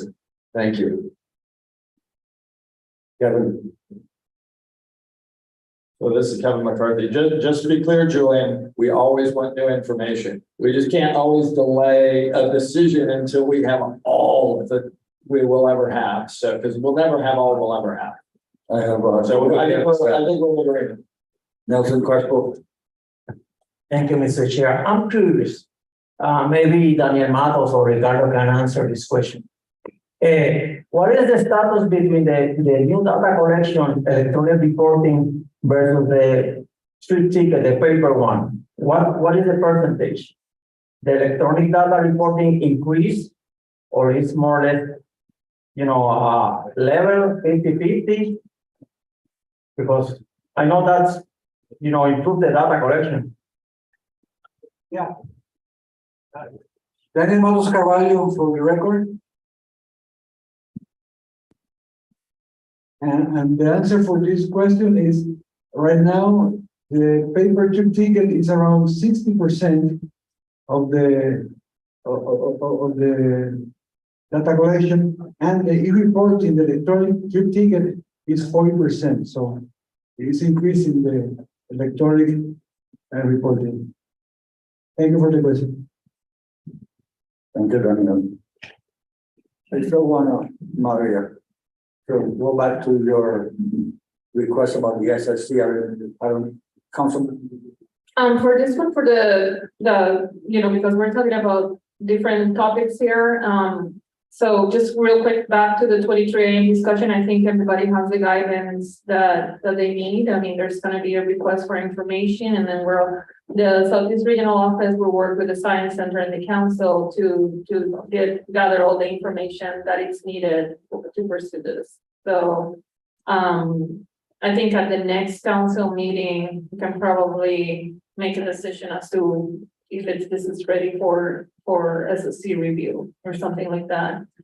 So I just have one more topic is queen triggerfish, the reference points. In here in the presentation it says SSC will report, but it's not really the SSC, it's the Science Center. I apologize for that. So when Kevin is giving his presentation, he will touch on the CDR 80, the queen triggerfish assessment. And as you all know, Puerto Rico has been completed. This was something that was discussed, I'm gonna say like 2 or 3 meetings ago, where you all made some decisions regarding in the 180 meeting. This was discussed, and then US Virgin Islands, the stock assessment was still not completed. So it's very possible that during this council meeting, because Puerto Rico is completed, the council could task staff to begin developing an amendment to implement this for Puerto Rico. So this definitely we can bring this conversation once Kevin is discussing that. So just to be aware that this is something that the staff will be prepared to work in because the information is already there. And then for the US Virgin Islands, once that is ready, then that will be brought back to the council to just, to report on the outcomes and correct me if I'm wrong, Kevin, but I think that's what the plan is. And then at that time, the council can decide to move forward with amending the plan so this can be implemented. But right now it's just Puerto Rico. Okay, so this is all I have. Is there any questions? And if not, we can start discussing the amendments and the actions, but I'm open for questions. Miguel and then Van.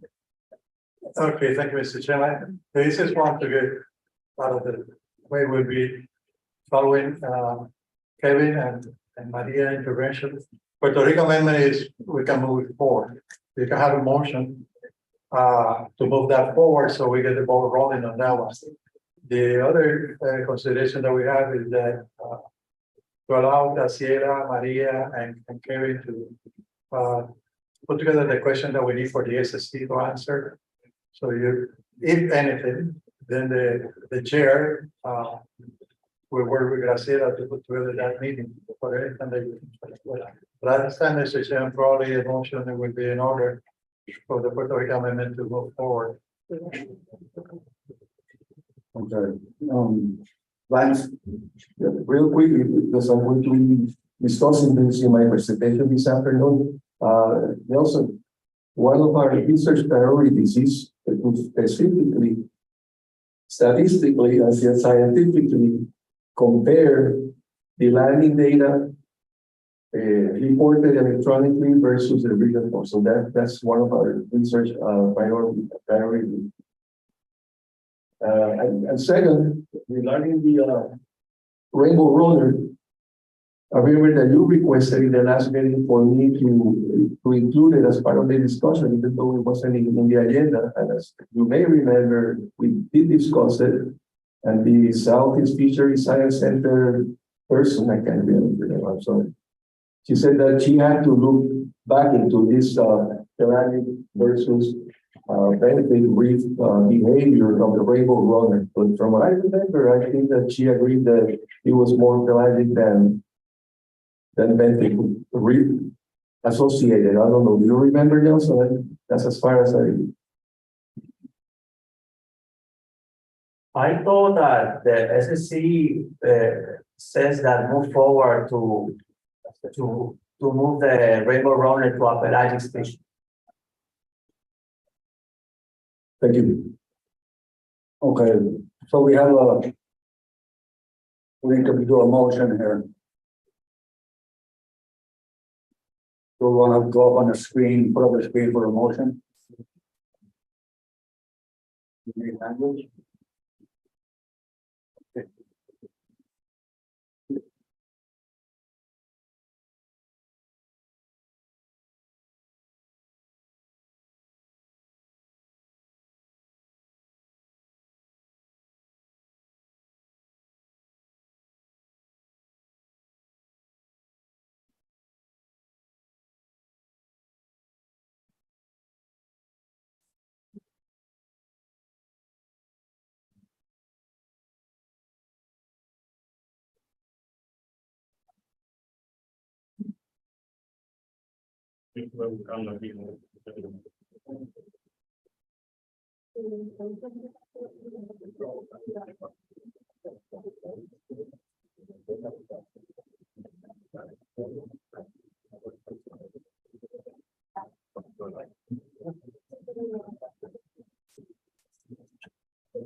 Vanessa.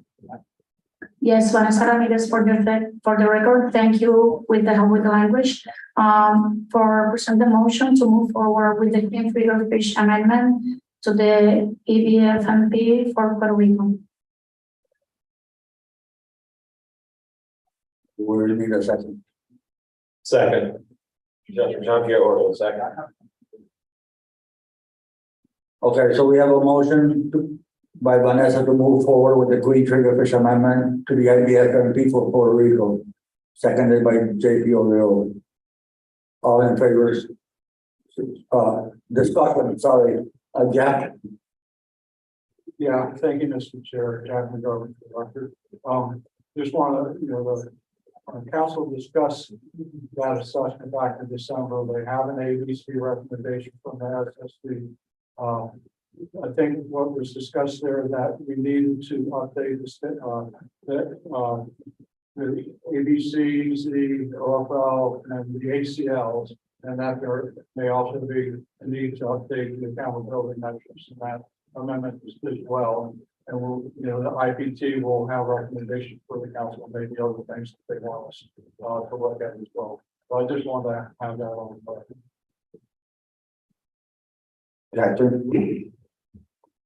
In the motion, it's not necessary to refer to the island-based FMP for Puerto Rico. When we're dealing with just one of the FMPs, we can just call it the Puerto Rico FMP.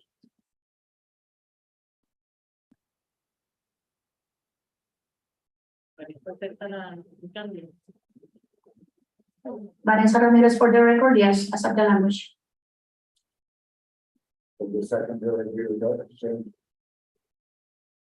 Jean-Pierre Oriole, yes.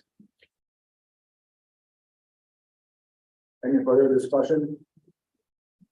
So we'll take it to a vote. Do we have to do this? So all in favor, say aye.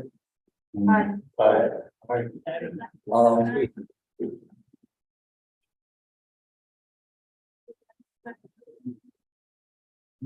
Ricardo, I didn't hear you. Yes, I agree. Thanks. What did you say?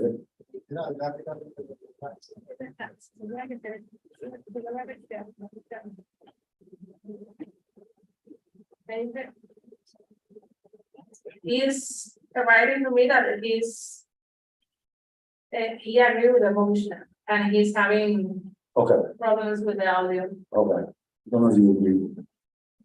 Any nays? Any abstentions? Motion carried.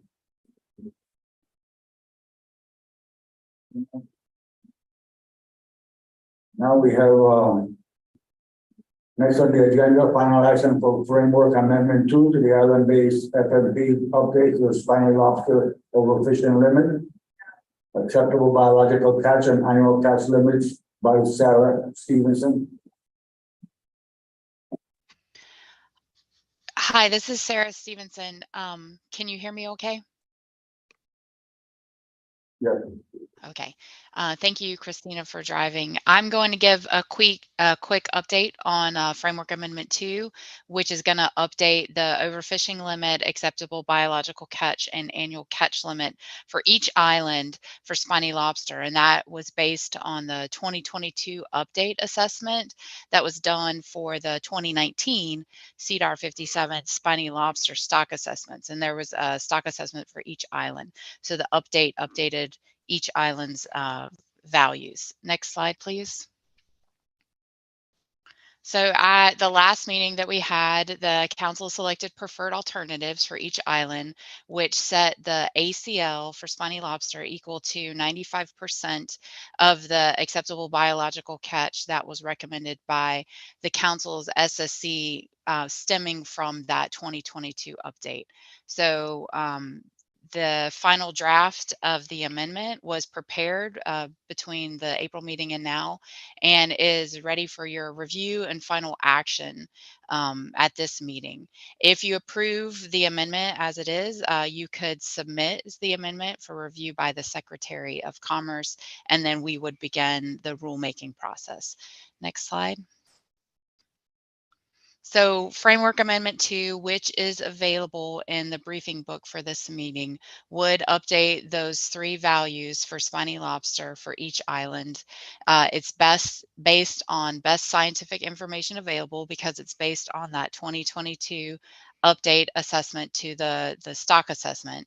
And then if approved, the updated ACLs would be implemented for the next fishing year, the 2024 fishing year. And here in this table are the comparison of the ACL if we take no action, which is that second column, and then the ACLs that are resulting from the preferred alternatives in Framework Amendment. So you can see how they change.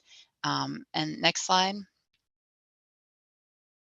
So the amendment as it is, part of what was developed between April and August, was a full kind of analysis of the effects, so biological, ecological effects, the social, economic, that should say economic, not ecological, again, apologies. And so it analyzed each island's change individually. So for both St. Croix and St. Thomas, St. John, the ACLs will actually increase from what the baseline is to what the proposed new ACLs are. So for those effects, you might have short-term negative effects from more lobster being removed, but long-term positive effects from managing to the maximum sustainable yield, because that's what the stock assessments do. They want to get us at that MSY level. On the social economic analysis, you would have short-term positive effects from increased revenues and fishing opportunities, and then long-term positive effects from sustainably managing the stock. And you'll see that double asterisk there. Those benefits would really only be applicable if fishermen do take advantage of the increased fishing opportunities and harvest to that new higher ACL. If they choose to continue harvesting at the rate that they're at, then there likely wouldn't be any positive or negative changes to the fishers. So for Puerto Rico, which the ACL decreases slightly from the baseline to the proposed ones. For your biological, ecological effects, you're going to have short-term positive effects from decreased removals, meaning they wouldn't be able to keep take as many lobster. Sorry, my computer just crashed. Hopefully you didn't lose me. So decrease in ACL, biological, ecological. But that decrease removal is really only applicable if they're fishing in federal waters, because these ACLs are only applicable in federal waters. It doesn't govern state waters. So, but they would also have long-term positive effects from managing to the MSY. For the social economic, you would have short-term negative effects from not being able to harvest as much lobster, and the decrease in fishing opportunities. Again, that's specific to where they fish, state versus federal waters. But there would be long-term positive effects from sustainably managing the stock. Next slide. And then as part of the briefing book, we also submitted the regulatory text, which is kind of a preview of what the regulations are going to look like online. And so just in case you wanted to see it, the draft regulatory text will state for Puerto Rico, which is part 622-440, the ACL is 357, 629 pounds, round weight, and it has a conversion in kilograms. And then St. Croix, the ACL is 137,254. And then for St. Thomas, St. John, the ACL is 133,207. So that's what the regulatory text is. There's a header, which is applicable to each of those parts. So the header does say spiny lobster. So even though these statements don't say spiny lobster, it's clear that those ACLs are applicable to lobster. And I believe, next slide, I believe that's it. Oh no, there's next steps. Next slide, please. Sorry, I'm seeing, okay. Okay, so next steps. So you can, if you approve the framework as it is, you can submit that today for secretarial review, and that would be by motion. There is a section of the amendment that isn't completed or wasn't completed at the time the amendment was submitted to the briefing book, and that it was just missing some costs associated with preparing the amendment. We've since received those from the economist, but they will just need to be updated from what's the version that's in the briefing book. So in light of that and any other minor editorial changes that might be found in doing a final kind of review of the amendment, you could allow the chair to approve any editorial changes made to the amendment, and that would be another motion to do so. And then NIMS, if you do make those motions, NIMS would begin rulemaking. There would be a proposed rule that would include opportunity for the public to comment. And then the final rule would likely be completed sometime in early 2024. And that's when those new regulations, the new ACLs would be effective. And next slide. With that, I'll take any questions if you have any.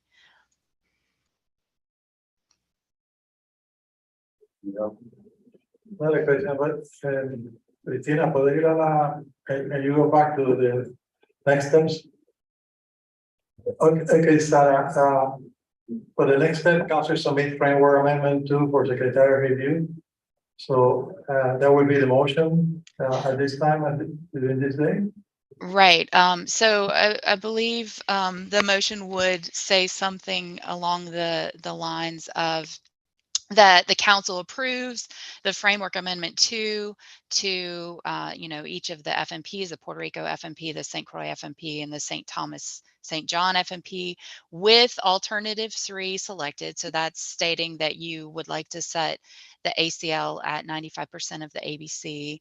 And then you submit the amendment to the Secretary of Commerce for approval. So that would kind of, it's a long motion, but it would be something along that encompasses, you've seen the amendment, you agree with the preferred alternative that was selected, and you're ready to submit it to the Secretary.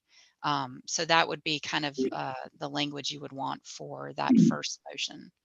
Sarah, can we have use of your abilities with the chat, and you can write that language in the chat so we can clear the screen? Sure. I can work with, is it Christina? I can work with Christina to get that. Yes. Okay.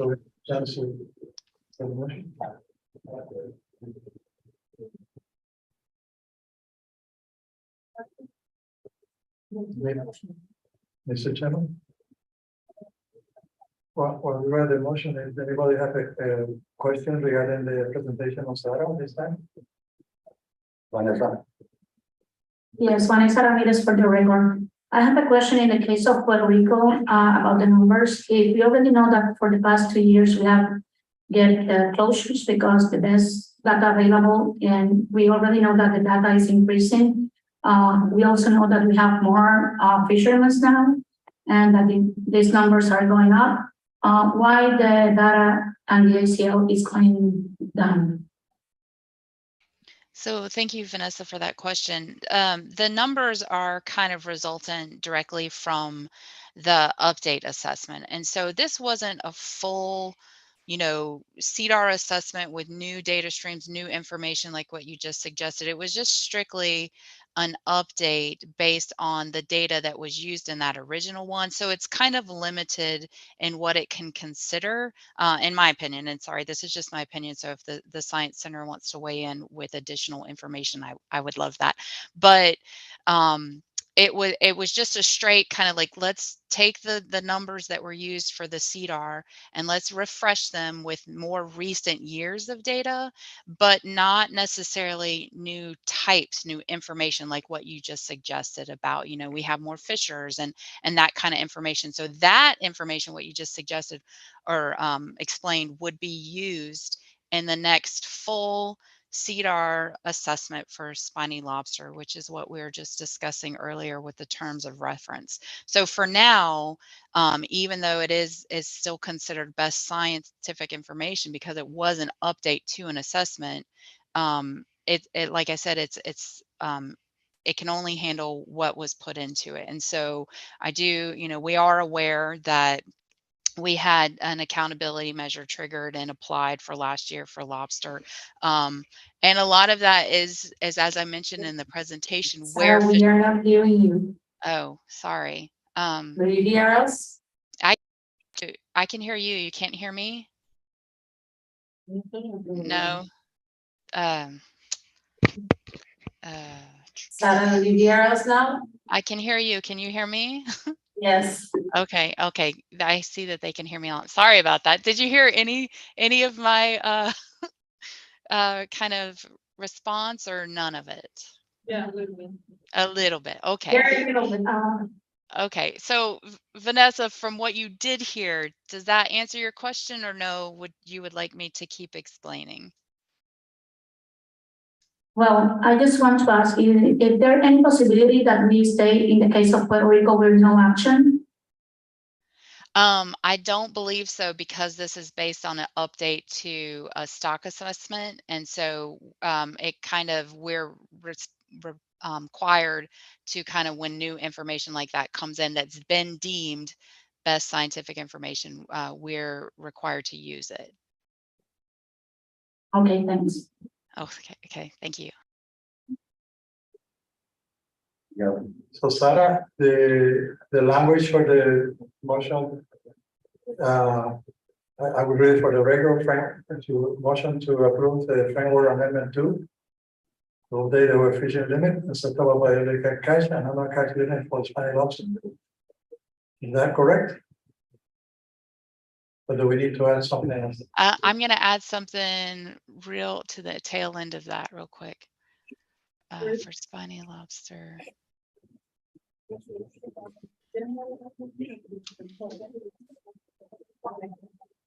Sorry, I wasn't doing two things at once. So when I started talking, my hands stopped typing. So I just dropped it in the chat. Christina, hopefully you can see it. And it's just really to kind of add to that statement that it's to each of the FMPs with the alternative 3 selected as the preferred, and to submit it to the Secretary of Commerce for approval. So it's just kind of Sarah, will you write your comment to the one that says presentations?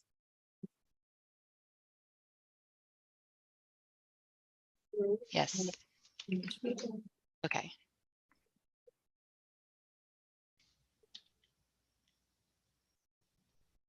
Thank you.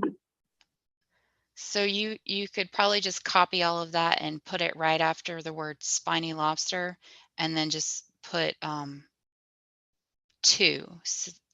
put after lobster, put the word TO, and then the rest of it should just read okay. And that kind of just cements all of the actions and alternatives as they were presented in the framework and the council's intent for those.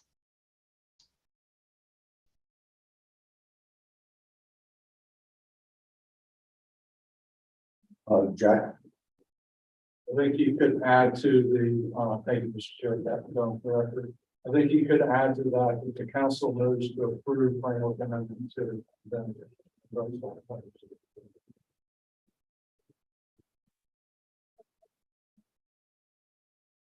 Did you get that, Christina? Council moved. Up on top, right? The beginning, Jack? The beginning, right? Yeah.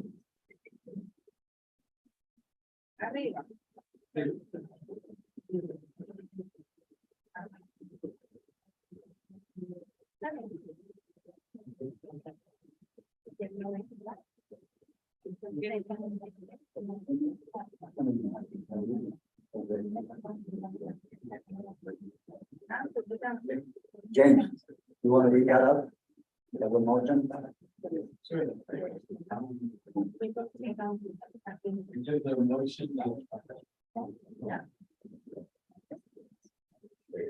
James Craig, for the record, I'd like to move the council move to approve framework amendment 2, update the overfishing limit, acceptable biological catch and annual catch limit for spiny lobster for the Puerto Rico, St. Croix, St. Thomas, St. John fishery.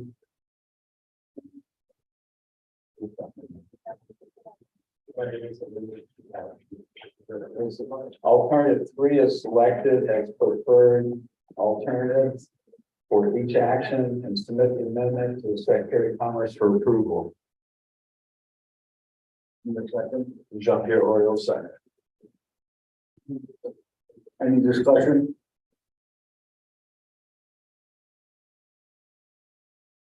Okay, all in favor, say aye. Aye. Any nays? Vanessa Ramirez for the record, no. Any abstentions? Ricardo Lopez for the Okay, so we record. have,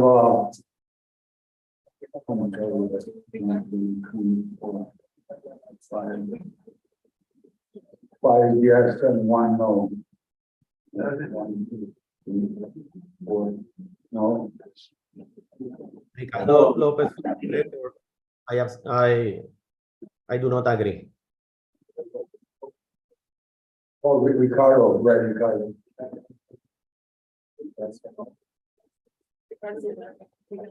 I didn't get Ricardo's response. What was it? He said no. Oh, okay, so 2 no's.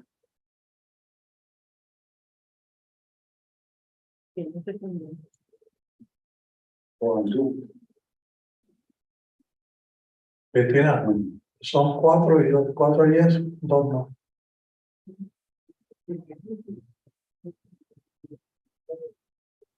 Mr. Chairman, I suggest that do a roll call for the vote, so you don't have any. Better like it. Okay. Yeah, that'll be a little more organized. So, I'll start with Craig Lowe. James Craig, yes. Jean-Pierre Oriole, yes. Vanessa Ramirez, no. Jack McGovern, yes. Ricardo? I changed my decision. Yes. Carl Picharia. Well, so ahora son 5 y 1.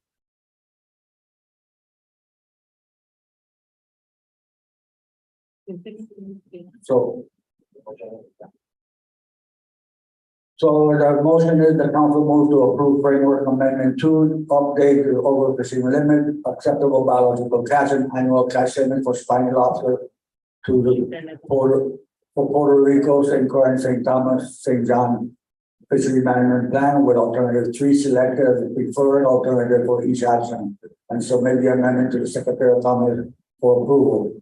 We have 5 years and 1.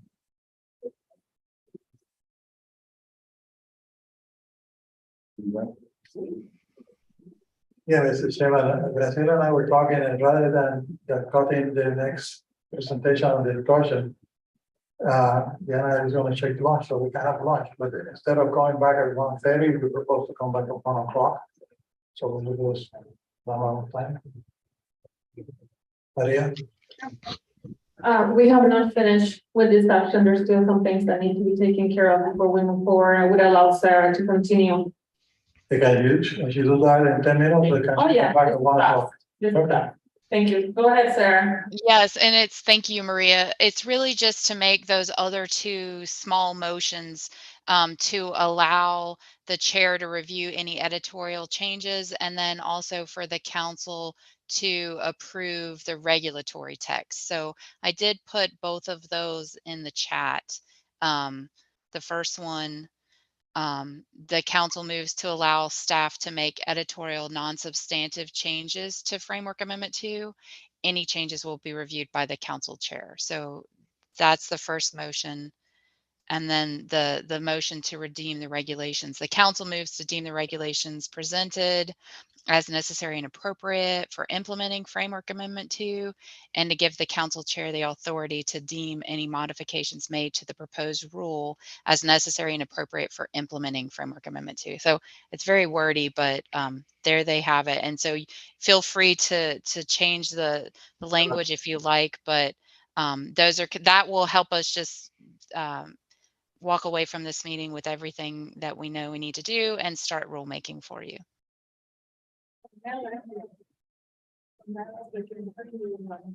So, Mr. Chairman, we have the two motions on the screen, and we need somebody to move it, second it, and go forward with it.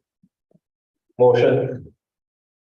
I move that Jean-Pierre Oriol, I move that the council move to allow staff to make editorial non-substantive changes to Framework Amendment 2, and any changes to be reviewed by the council chair as a. Second. James Craig was second. Any discussion on that? All in favor, say aye. Aye. Aye. Any nays? Ricardo vote. Ricardo Lopez for the record, yes, I agree. Thank you, Ricardo. Any nays, any abstention? Hearing none, motion carried. Second one.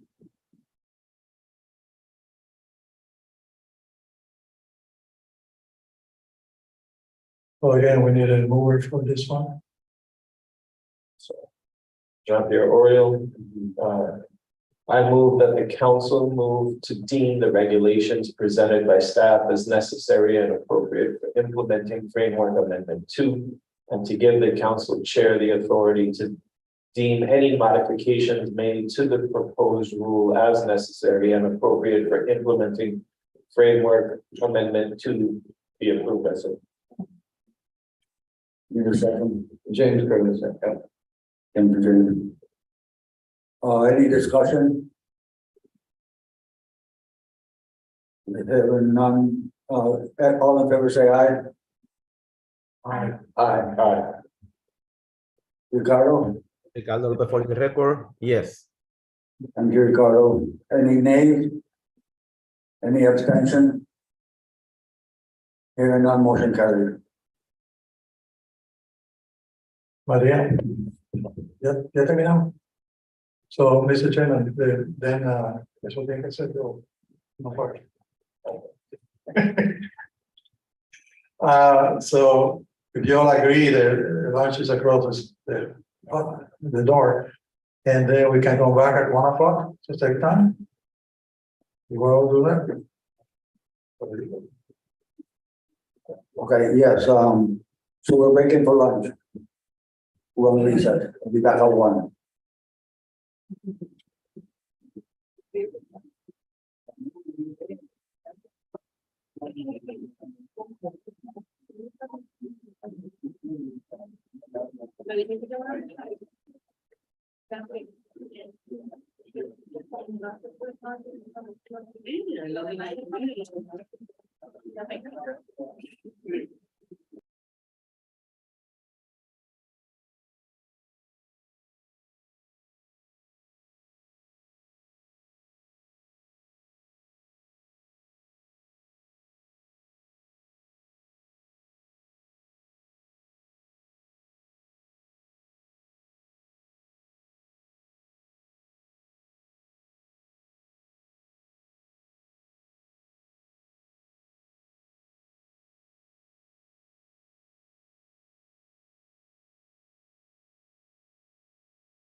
So we're gonna get started any second there now. It's after 1.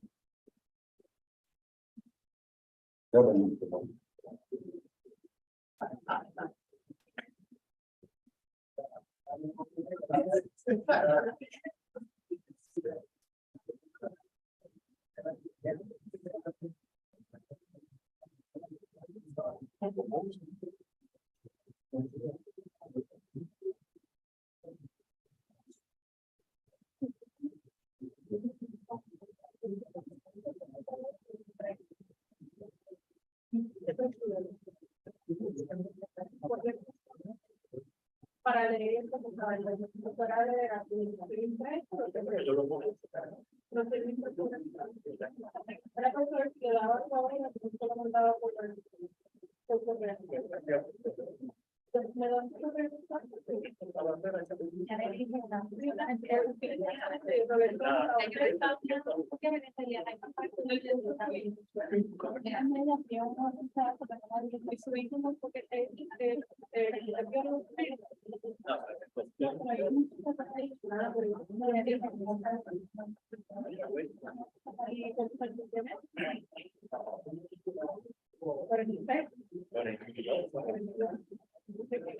porque el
So we're gonna continue with the agenda. There will be the review and final action for amendment 2 to the island-based FMP trawl and netgear and descending device with Maria. Thank you, Mr. Chair. Just to clarify, we are, as we discussed earlier this morning, at this time, we're not going to be requesting final action because there's still a couple of things that needs to be addressed. But we will be discussing this amendment in full. So Christina, if you can put the presentation.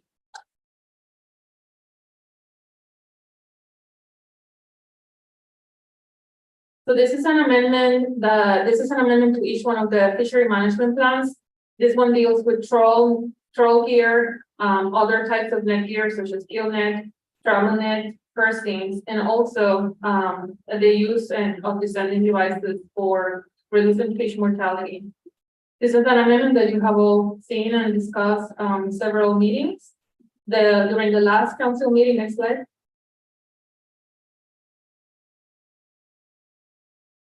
During the last council meeting in April, the council reviewed the version number 3 of the amendment and selected preferred alternatives for all action. The IPT finalized the development of Amendment 2. There's a version 3.2 in the briefing book that was included in the briefing book a couple of weeks ago for your review. But the IPT is now requesting revision of actions 1B, 2B, and 3B, which is the one that deals with gill nets in all 3 islands before moving forward. That table that I'm showing in here, so you can orient yourselves in terms of how the actions were organized per request of the council. Action 1 deals with Puerto Rico, all troll, gillnets, tramelnits, and persins. As you can see, if you follow the column, Action 1A is troll, Action 1B is gillnets, 1C is tramels, and Action 1D is person. And there's a similar organization for San Croix, which is Action 2, with the sub-actions being 2A, 2B, 2C, and 2D. And then for St. Thomas and St. John, it's Action 3, 3A, 3B, 3C, 3D. So most of these sub-actions are pretty much the same, and the way that the council decided to go in terms of deciding what was going to be the preferred alternative is very similar among the 3 islands. Action number 4, we didn't divide it by island like this, but we did, the council had the opportunity to choose something different for each one of the islands, and this one is the one that deals with the descendant devices. So in the next slide, you can go, please. Well, I'm going to discuss the purpose and need first, and then in the next slide, I'm going to tell you just a high overview of the actions and what you chose as a preferred alternative. I don't think at this time, unless the council wants to go revisit any one of them, I think you already had a good rationale for making the decisions on the preferred alternative. However, again, we're going to be discussing again the action for the gillnets. But before that, I just wanted to show you the statement of the purpose and need, because we're going to need it. We're going to need to review it a little bit so that so to ensure that whatever we are doing complies with the purpose and need. So the purpose of this amendment is to prevent potential damage to habitats, including essential fish habitat, from certain deer types, protect species associated with such habitats, as well as to promote best fishing practices and enhance the survival of released fish in the exclusive economic zones around Puerto Rico, San Croix, and St. Thomas and St. John. The need for this amendment is to minimize potentially adverse effects of fishing to habitats and associated species, and to minimize the mortality of bycatch species. And for the benefits of our new member, and all of the amendments that we have, we include a statement of the purpose and need, which is something that will guide the way that we develop our actions and the alternatives that we're using to answer that question. Okay, next slide.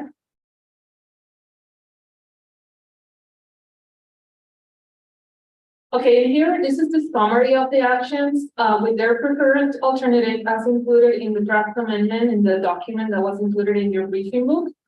For actions 1A, 2A, and 3A, remember everything that has a 1 is Puerto Rico, everything that has a 2 is St. Croix, everything with a 3 is St. Thomas and St. John.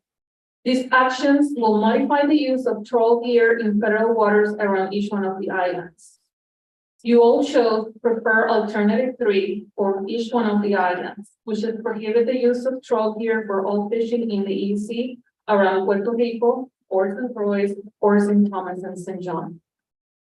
For action 1C, 2C, and 3C, note that I skipped B because this is gillnet, and we'll go through that in detail soon. This one will modify the use of trammel nets in federal waters around Puerto Rico, San Croix, and St. Thomas, St. John, respectively. You chose as a preferred alternative 2, which is to prohibit the use of trammel nets for all fishing in the EC around Puerto Rico, San Croix, or St. Thomas and St. John. Actions 1D, 2D, 3, and 3D modify the use of persons in federal waters around Puerto Rico, San Croix, and St. Thomas and St. John, respectively. You all, I'm sorry, what happened?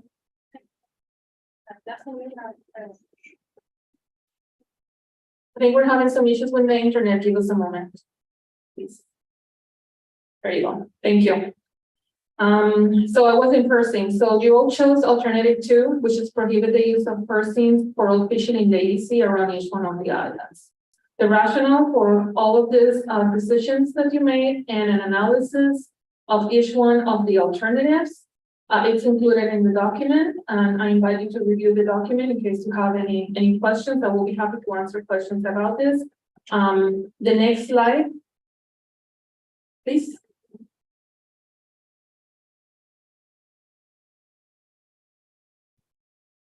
Can you go to the next one first, please? I think I'm missing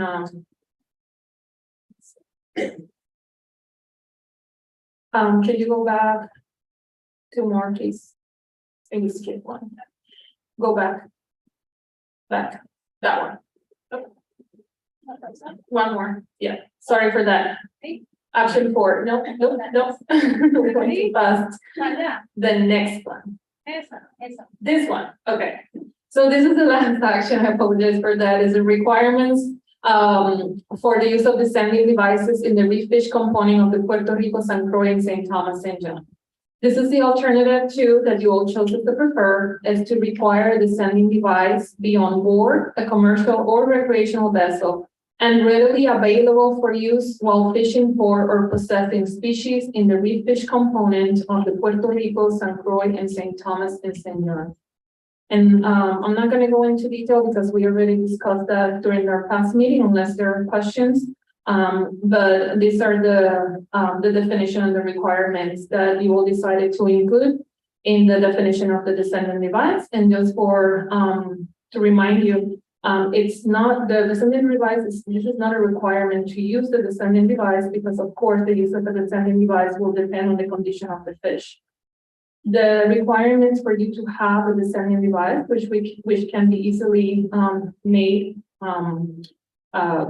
You can make one in your house with materials that you probably already have. The amendment also has some information, and I believe that Outreach and Education advisory panel has some information on how to obtain descending devices or how to prepare some descending devices too. But you should have one on board in case the fish, the reef fish, the managed reef fish that you are fishing for, once the fish is showing signs of water trauma, so you can return it to the water. In this sense, we are trying to reduce the fishing and minimize the fishing mortality of this fish that you're returning because it's usually some sort of bycatch. Okay, let's go to the next slide.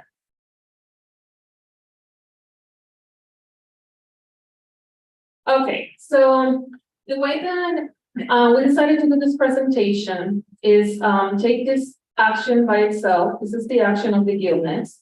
And during the last time, you had already made decisions about how you wanted to see the alternatives, and you made a decision of how you wanted, which one you wanted to do as the preferred. So as I mentioned earlier, the IPT had some questions about things that perhaps could be included in an alternative if the council wants to make the alternative more clear, and some instances easier to enforce, and also to comply with the purpose and the need of the amendment. So the way that I'm going to do this, I would like to go through the alternative, say what we have, the differences, and then in the next slides, I'm going to explain what is the kind of information, the type of information that we need, so we all can start thinking about how we want to address. I also have some examples of suggestions of how we can do this. And then I'm going to separate this by island. So I'm going to start with St. Croix, then St. Thomas, and then Puerto Rico, because there are some differences. And again, this is what island-based is for, right? So when I am discussing St. Croix and St. Thomas, I would like for the representatives of Puerto Rico to pay some attention to what we are discussing to see if there's any benefit of doing the things that we are discussing for the U.S. Virgin Islands for Puerto Rico. Okay, so let's do this. So the alternative one, the way that you have it in the amendment, it says no action, retain gill nets as an authorized gear type for the commercial harvest of federally managed and non-federally managed pelagic species, and the commercial harvest of non-federally managed species in the EEC around Puerto Rico or St. Croix or St. Thomas. Remember, it's the same alternative for everybody, just that it's divided by island. And as a prohibited gear type for reef fish and spiny lobster in the EEC around Puerto Rico or St. Croix or St. Thomas and St. John, and inside council, seasonally closed areas or council marine managed areas. This is the no action alternative. As you know, this is management as it currently exists. What we call the action alternatives are the alternatives that come after this one, in this case, alternative 2, and then different sub-alternatives. It could be another alternative 3, but in this case, we have it divided alternative 2, 2A, 2B, and 2C. Those are called the actions alternative. This is what is being proposed or changed. Alternative 2 will prohibit the use of gill nets in the ESC around Puerto Rico or St. Croix or St. Thomas and John. But then, so alternative 2A will say, well, let's prohibit that for all fishing, which means that in federal waters of the EEC around each one of these islands, there's no use of gill nets. I want to remind you guys that right now, I know that alternative 1 is a little convoluted in here, but right now, there is no use of gill nets allowed for reef fish or for spiny lobster. It has been federal waters. It has been in place for many years. From the managed species, the only species that can still be harvested with gill nets in federal waters will be the pelagic species, because these pelagic species are new to management. We just recently started doing this, managing the species, and that is the reason why the council requested we address this, right? So we can manage the species with the consistent regulations that we do for reef fish, because, you know, looking at the effects that on the populations that potentially cause bycatch for Toulouse pelagic species. Again, this alternative 2A will then prohibit the use of gill nets in all federal waters. And if you prohibit the use of the gill nets, then there's no worries here about bycatch of species that are managed or on species that are not are undersized or juveniles, etc. So that reduces that impact, biological impact. So alternative 2B is the one that the council shows as a preferred for all 3 islands. It says, prohibit the use of gill nets in the sea around Puerto Rico or St. Croix or St. Thomas and John for all fishing except for the following fish species belonging to the half-peaks, the gar, and flying fish. The alternative 2B for Puerto Rico includes those 3 families, but also included the big ice cat or the goggle eye, which is something that Virgin Islands did not want to include in their alternative. I will continue reading the subalternative 2B. A surface gill net used in the EC around Puerto Rico or St. Croix or St. Thomas and John to fish for any bait fish must be tended at all times. Mesh size must not be smaller than 0.75 inches squared or 1.5 inch stretch. Must be used 20 feet or more above the bottom. This is what we currently have. What we presented to you during the last council meeting where you made this decision. There was a sub-alternative 2C, which is basically prohibiting the use of gill nets in the EC around each one of the islands for fishing for managed pelagics, federally managed pelagics. So we are requesting clarification to ensure compliance with the purpose and need authority under the Magnuson-Stevens Act for regulating non-FMP species and consistency with state regulations where applicable or needed. Okay, can we go to the next slide, please?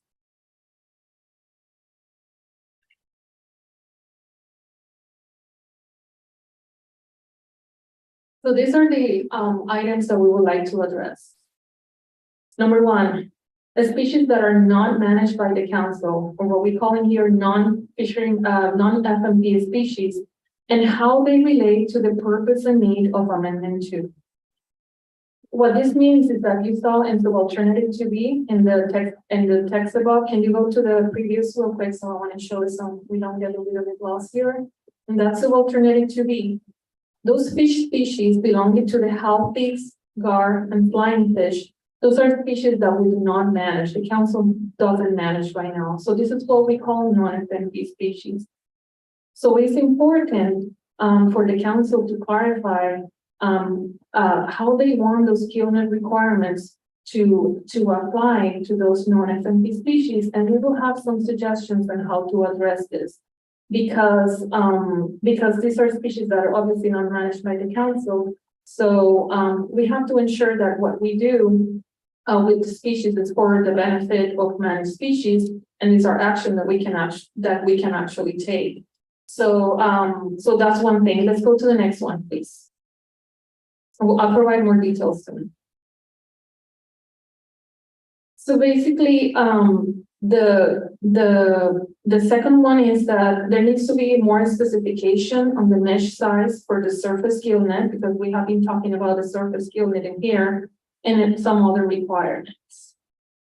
There's also, we need to just also discuss consistency of regulations with the state as needed. For example, the way that the alternative is phrased right now is the same way that, very similar to what the U.S. Virgin Islands have in their regulations.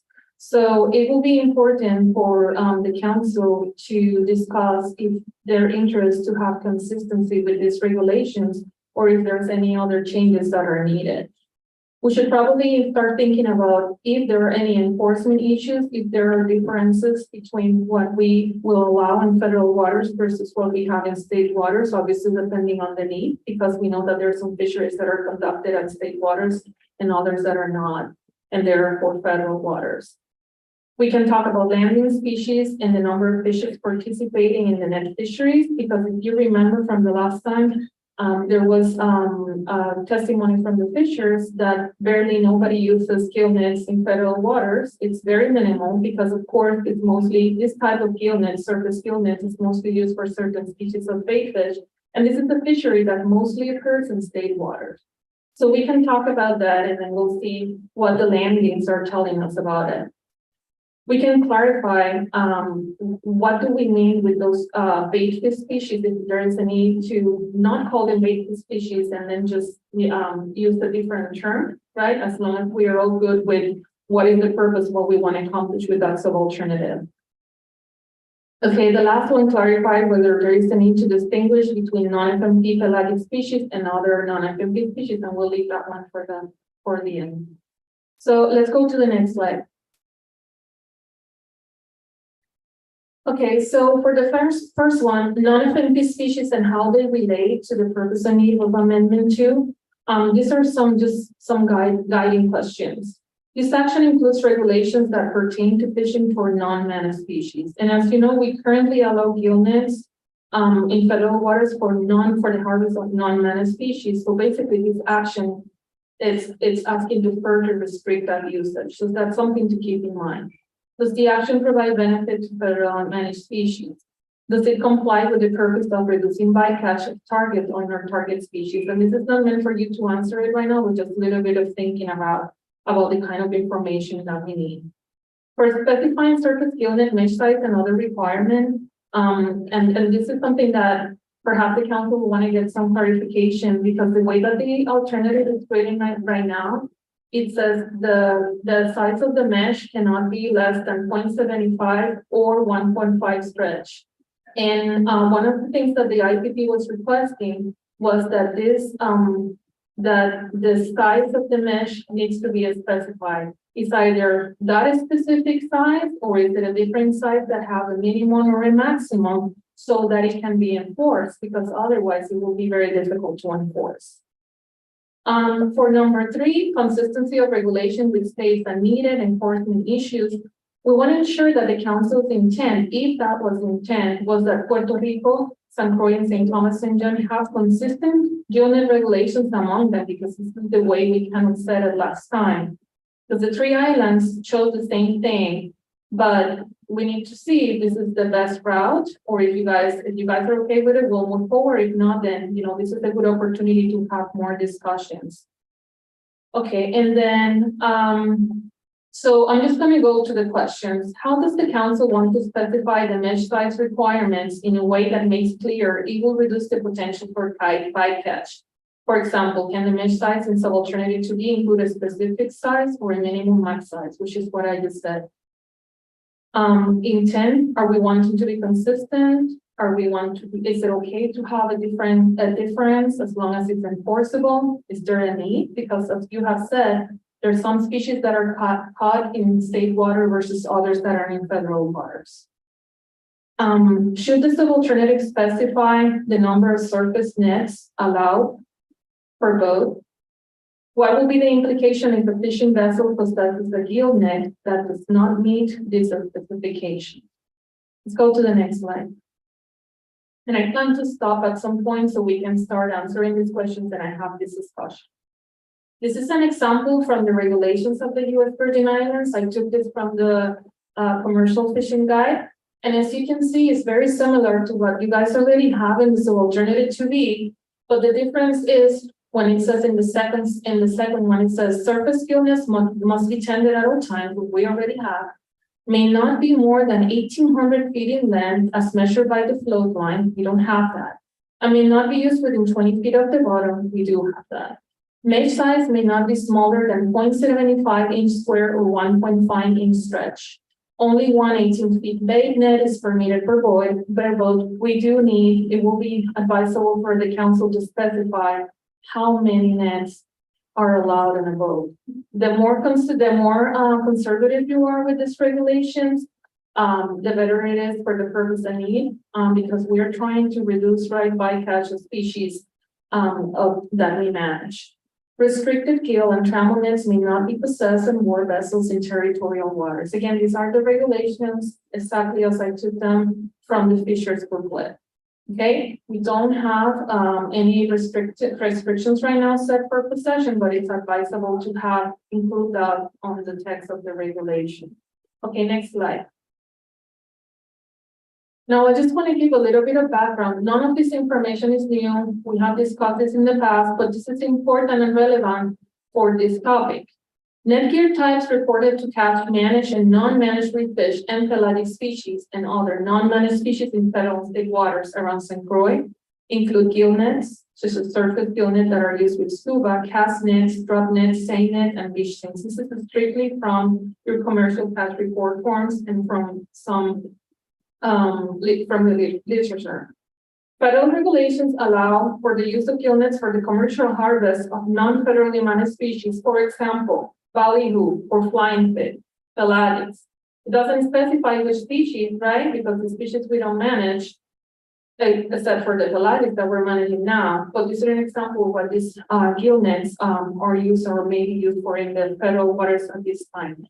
Subject to a requirement that the gear be tended at all times, and the use of gill net is prohibited year-round for fishing for spiny lobster and federally managed reef fish.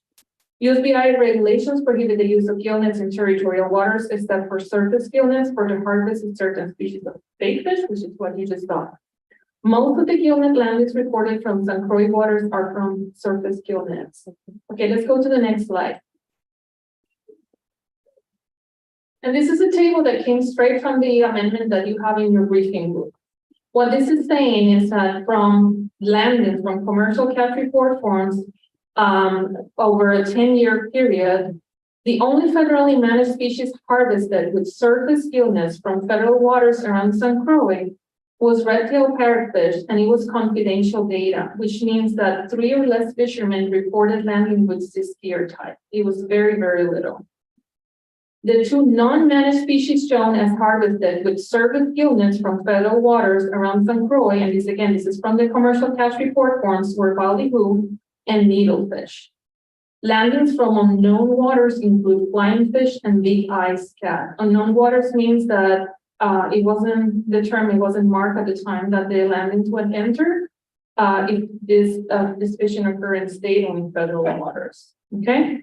Now, in terms of how many people have fished with surface gill nets in federal waters, very, very little. We're talking about in a period of 10 years, less than 5 fishers, and there's years that nobody has reported fishing with surface gill nets either in state or federal waters. So what I'm trying to say in here is that the landings corroborate what you guys have been saying, that is something that is not very used. Okay. Okay, let's go to the next. Let's go now to St. Thomas and St. John. Managed species reported with surface gill nets in St. Thomas and John, commercial landings from 2012 to 2021 are all from state waters and include red hind coney, yellowtail snapper, and blue bonnet. All landings are very minor, sporadic through time, and confidential, which means that less than 3 fishers reported. So that's information that we consider confidential. Again, super, super minimal. Non-managed species reported with surface gill nets are all from state waters and include herrings and ballyhoo. During the 10-year period ending in 2021, the number of fishermen reported landings with gill nets was between 0 and 2. And this tells us that, again, that's very, very minimal.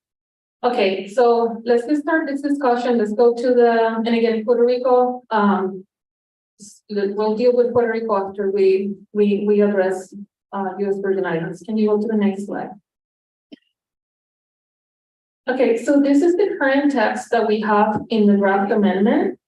There were a few changes, nothing too major that we did in the amendment. For example, we have surface gill net in several different instances, nothing that really changed, but this is the text that we have right now in the amendment, okay?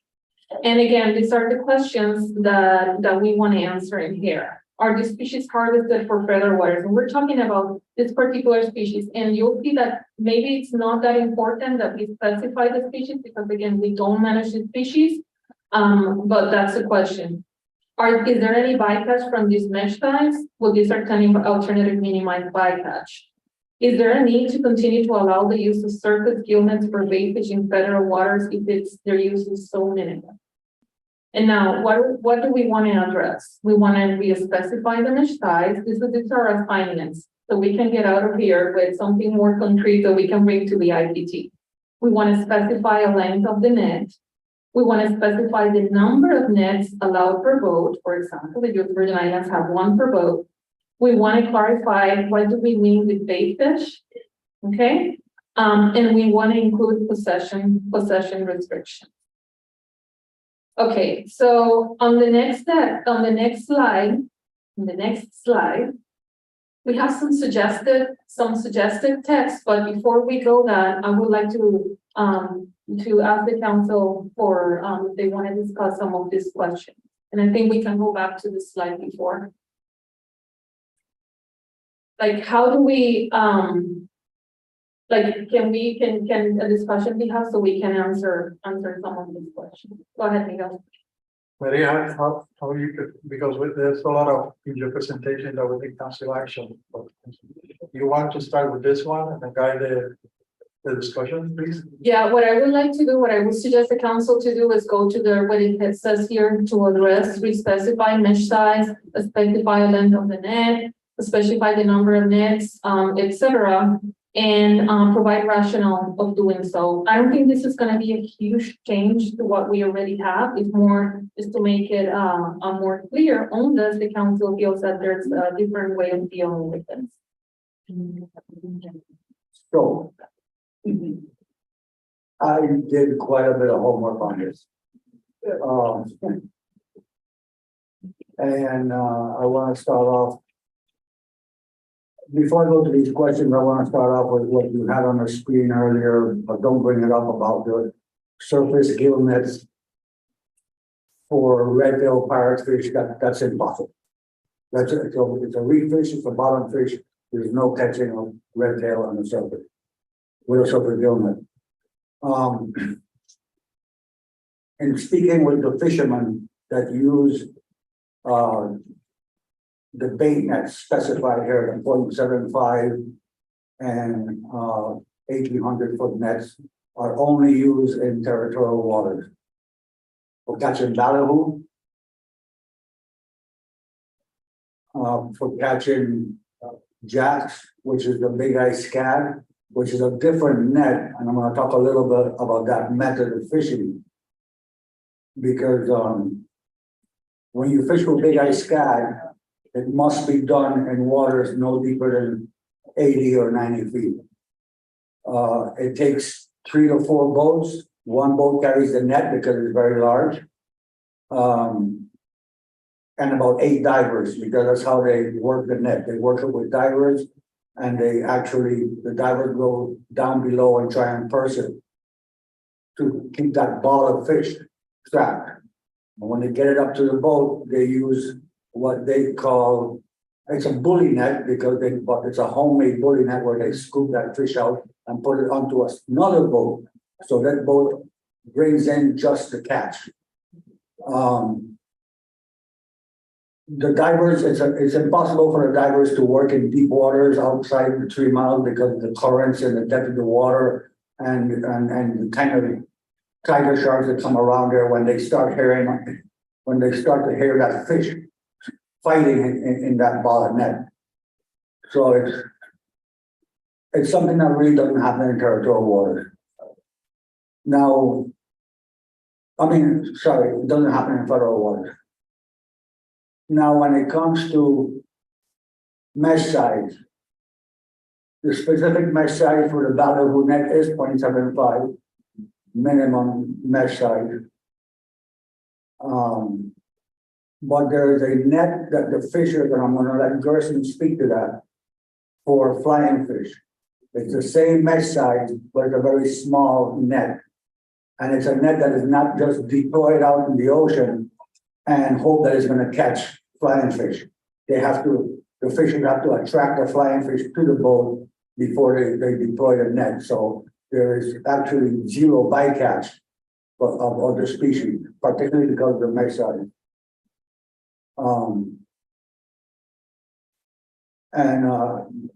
I think that's what I have for now. Carlos, thank you so much for bringing all that information. It's precisely the information that we need. And as you see, one of the questions that we have is, it's right there. It says if the use of surface gill nets is minimum, federal waters do need to continue to allow. In my understanding, based on what you said, there's some fishing for flying fish that occurs in federal waters that you guys would like to continue to allow, even if it's minimal. That's kind of like what you were implying. Yeah, and Okay. the length of the net is very short. Okay. It's not 1,800 feet. Okay, so, anybody else have any other comments with respect to U.S. Virgin Islands? No, what I was thinking is Gerson had some information that you wanted to talk about the flying fish, the type of net that they use. So we can introduce him to the record and help Maria with. Right, so Gerson, if you, because you are a fisher that uses this net, if you wanna add additional information, so now after we collect information from both of the islands, we go to the next slide, and if you guys want to make some changes to the language on that alternative based on what you guys are saying in here, then we have that background info. Go ahead. Gerson Martinez for the record. The information you have about the 1,800 feet, that was all information on Ballyhoo nets. Carlos and I was talking about the method. The fishery for flying fish doesn't produce bycatch for the reason that when you're targeting flying fish, that's the only thing you will see there. You can have pelagics that attack them, but the schools of open water fish run differently to the reef fish. The reef fish, you have everything together out there. When you're targeting flying fish, the only species that come there are they. The way we do it, and for the reason that Carlos said that the net is much shorter, you can use a net up to 200, maybe 300 feet if you push it. But in the method I learned from Jose Alberto Sanchez was to shun the fish in, put them in a spawning mood, and with such a short net, it's just retrieving, taking out the flying fish and deploying again. And that's a constant thing that you do until you get the specific amount that you need for that. Another thing, don't believe that we go there every day and catch hundreds of tons of flying fish, because that species is a funny species to catch in the way that you need the right current, you need the right temperature of water, you need the fish to be in that mood, and specifically it has to be calm waters. In the Bahamas, Barbados, in Barbados, I've seen videos of them doing it in any weather, but we've tried it and we have not been successful in catching the numbers that we need. But when the weather is wet, temperature, flat weather, no birds around, because they are very scared fish. Anything that goes over them, shadow, even yourself, will scare that school away. But don't believe that we will catch thousands and thousands of pond fish. It doesn't happen that way. And the most that we need is like 300 feet. We don't need more than that, one net. Thank you very much, Gerson. Any other comments from the Virgin Islands? Julian. Julian McGrath for the record. Well, in the St. Thomas St. John district, we don't fishing for those species in federal waters. We fishing for all of them in local waters except for the flying fish. We don't have a flying fish fishery in St. Thomas St. John. It's mostly from St. Croix. When the fishers from the St. Thomas St. John district need they would buy them from Mr. Sanchez for fishing. So, yes. So, what I was going to make a comment to try to make it a little easier for enforcement was to combine the local regulations with the federal regulations on this particular issue, because some of the questions that I asked are already answered in the Virgin Islands law. And I think in this case, it would fit where you can have the regulations the same. Only thing that I'm hearing different out of what we have is the 1,800 feet is not really necessarily needed for the flying fish. Now, a question to the St. Croix guys would be up in Lang Bank, because of the depth of the water, 30 feet. And I don't know how shallow it gets there, and that land banks fall in shallow water. Do any of the guys go there and fishing the ballyhoo with the 1,800 feet next? Then you wouldn't want to take out the 1,800 feet because it's in federal waters where land bank is. So that would be the only difference. So that's my comment. Thank you. Gerson Martinez for the record. There are two species of flying of ballyhoo. They are the coastal ballyhoo, which is the yellow beak, right? And then there's the one with the white tip beak, which is a much smaller one. That one you will see in open waters. But the one that we're most successful in catching is the one to the shoreline, which we don't find in the federal waters.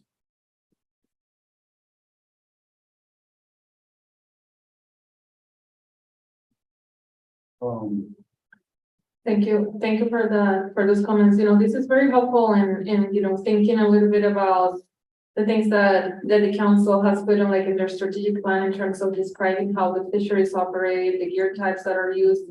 This information that has been put in the record is very important for us to be able to accurately characterize how the fisheries operate in the islands, which I think is one of the most important aspects of managing the island level. Okay, Mr. Chair, you have just one more comment on when I kind of brought back something when I saw the list of poundage that you had up there. It's I wouldn't say impossible, but I don't think it has ever occurred in St. Croix that they harvest 6,000 pounds of ballyhoo in the 80 feet. That doesn't happen. Only in territory. And thank you for that clarification. Again, this came from the commercial landings throughout time. So I'm hoping that I don't have a specific year because this has been collected throughout the years, not just one specific instance. So I see that there were no recent landings recorded. So this may be older information. However, that sets the stage for more consistent reporting and it will help us greatly to characterize the fisheries that occur in federal waters versus the ones that do not occur in there.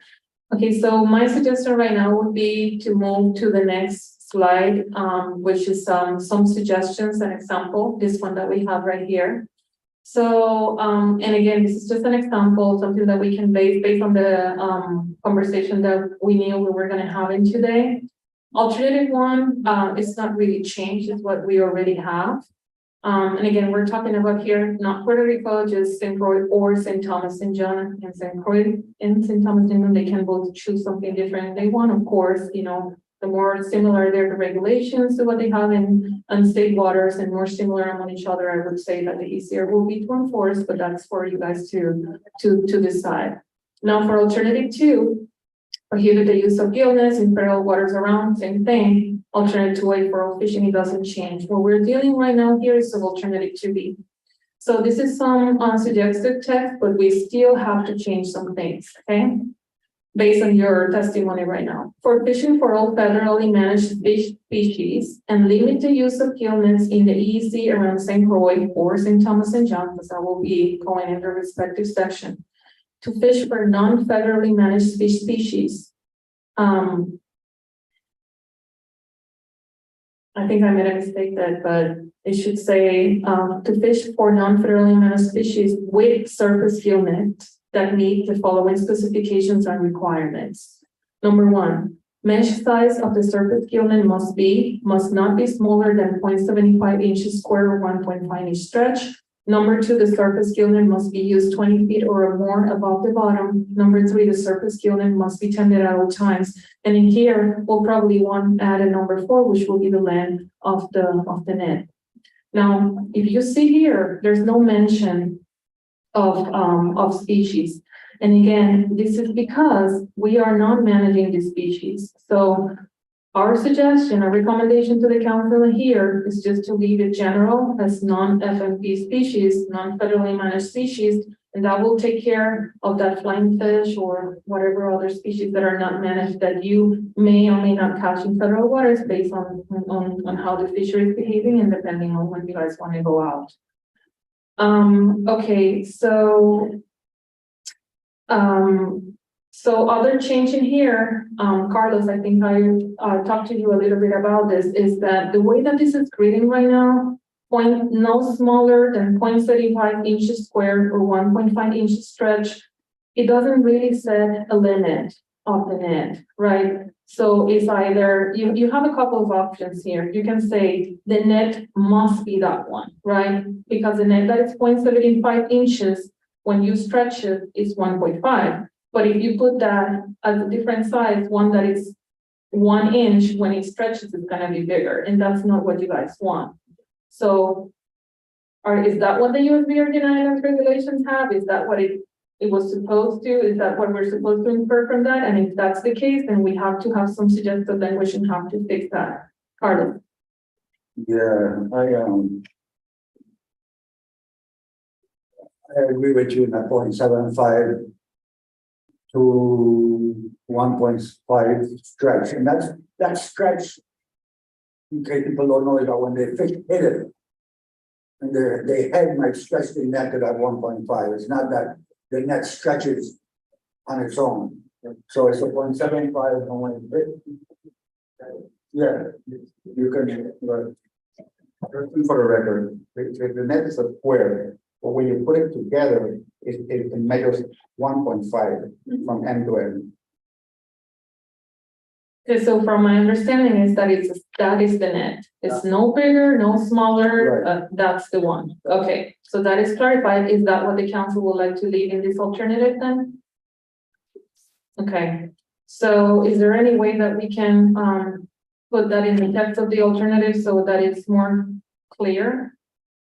Yes.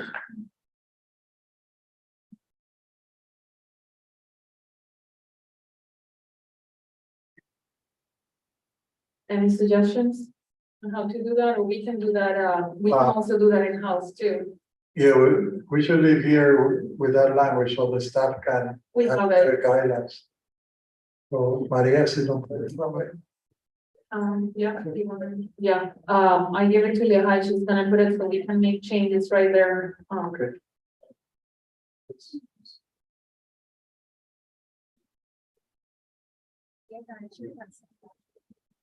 And in this case, does the council, this is a US regulation, does the council wants to have that compatible regulation equal or similar? Do you want to change any of the language of Maria is present in here? That's the question they have. Miguel, just to clarify, that is exactly the text that they have in the regulations. It's just that it wasn't clear. So I think that now that it has been clarified, when we write it in our text, and of course, we'll do some tweaking when we are writing the actual regulations. But the important thing in here is what is the council's intent. And it has been expressed that the council intent is to have that net to be of that specific size. Yeah, but the other thing is, for the council discussion, you have to decide whether you want to have compatibility or not. That's the first thing. If we all agree with that, then, as Maria is saying, we have to express in the language that is for the federal government exactly what you want. In this case, you're saying that 0.75 inches square or 1.5 inches stretch is the net that you want. And if you agree with that, then that's the language that you need to offer to staff to follow. And for that, you need to have discussion among yourself and develop the record.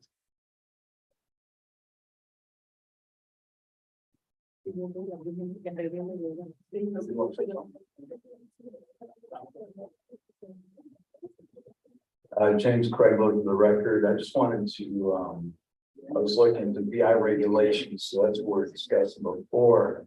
But I just don't have the knowledge on nets as far as, I know some people make their nets, some of them are made commercially by companies, what different sizes they make, for example, on a square, how far they stretch. So I just don't have that knowledge myself. That's precisely the point why they really don't have it. If the measure, look at it square, but we 0.75. You split the 1.5. Some of these nets are not square. The measure is different. So when you split it, you end up with something else. But here, with the language that you have, the size of the mesh has to conform with those two, which are equivalent actually. When you're saying 0.75, the same as 1.5 stretch. So you have to make sure that is what the council would like to see in the EEC. And that would make it compatible with the local law. Yeah, and CC Craiglow again for the record, James Craiglow. So I know you did have, we're discussing now that you were saying perhaps we should keep it general and not make it so specific. That's, There are two different things. We're talking about the species. You want to make it general. So the opportunity for the fisher to fish for flying fish and other is there. That's what Maria has stated several times. But now with the gear, is the question that we have, you want to have, for example, in the Virgin Islands booklet, you have must not be smaller than 0.75, 0.5. But if you want to clarify that and make it idiot proof, you drop not be smaller than, and you said the mesh out of the suffragette must have 0.75 square or 1.5 stretch. And what Maria is asking is what is the language I would like to see in your regulation. Remember, you may adopt compatible regulations at the end, but the language might be different a little bit.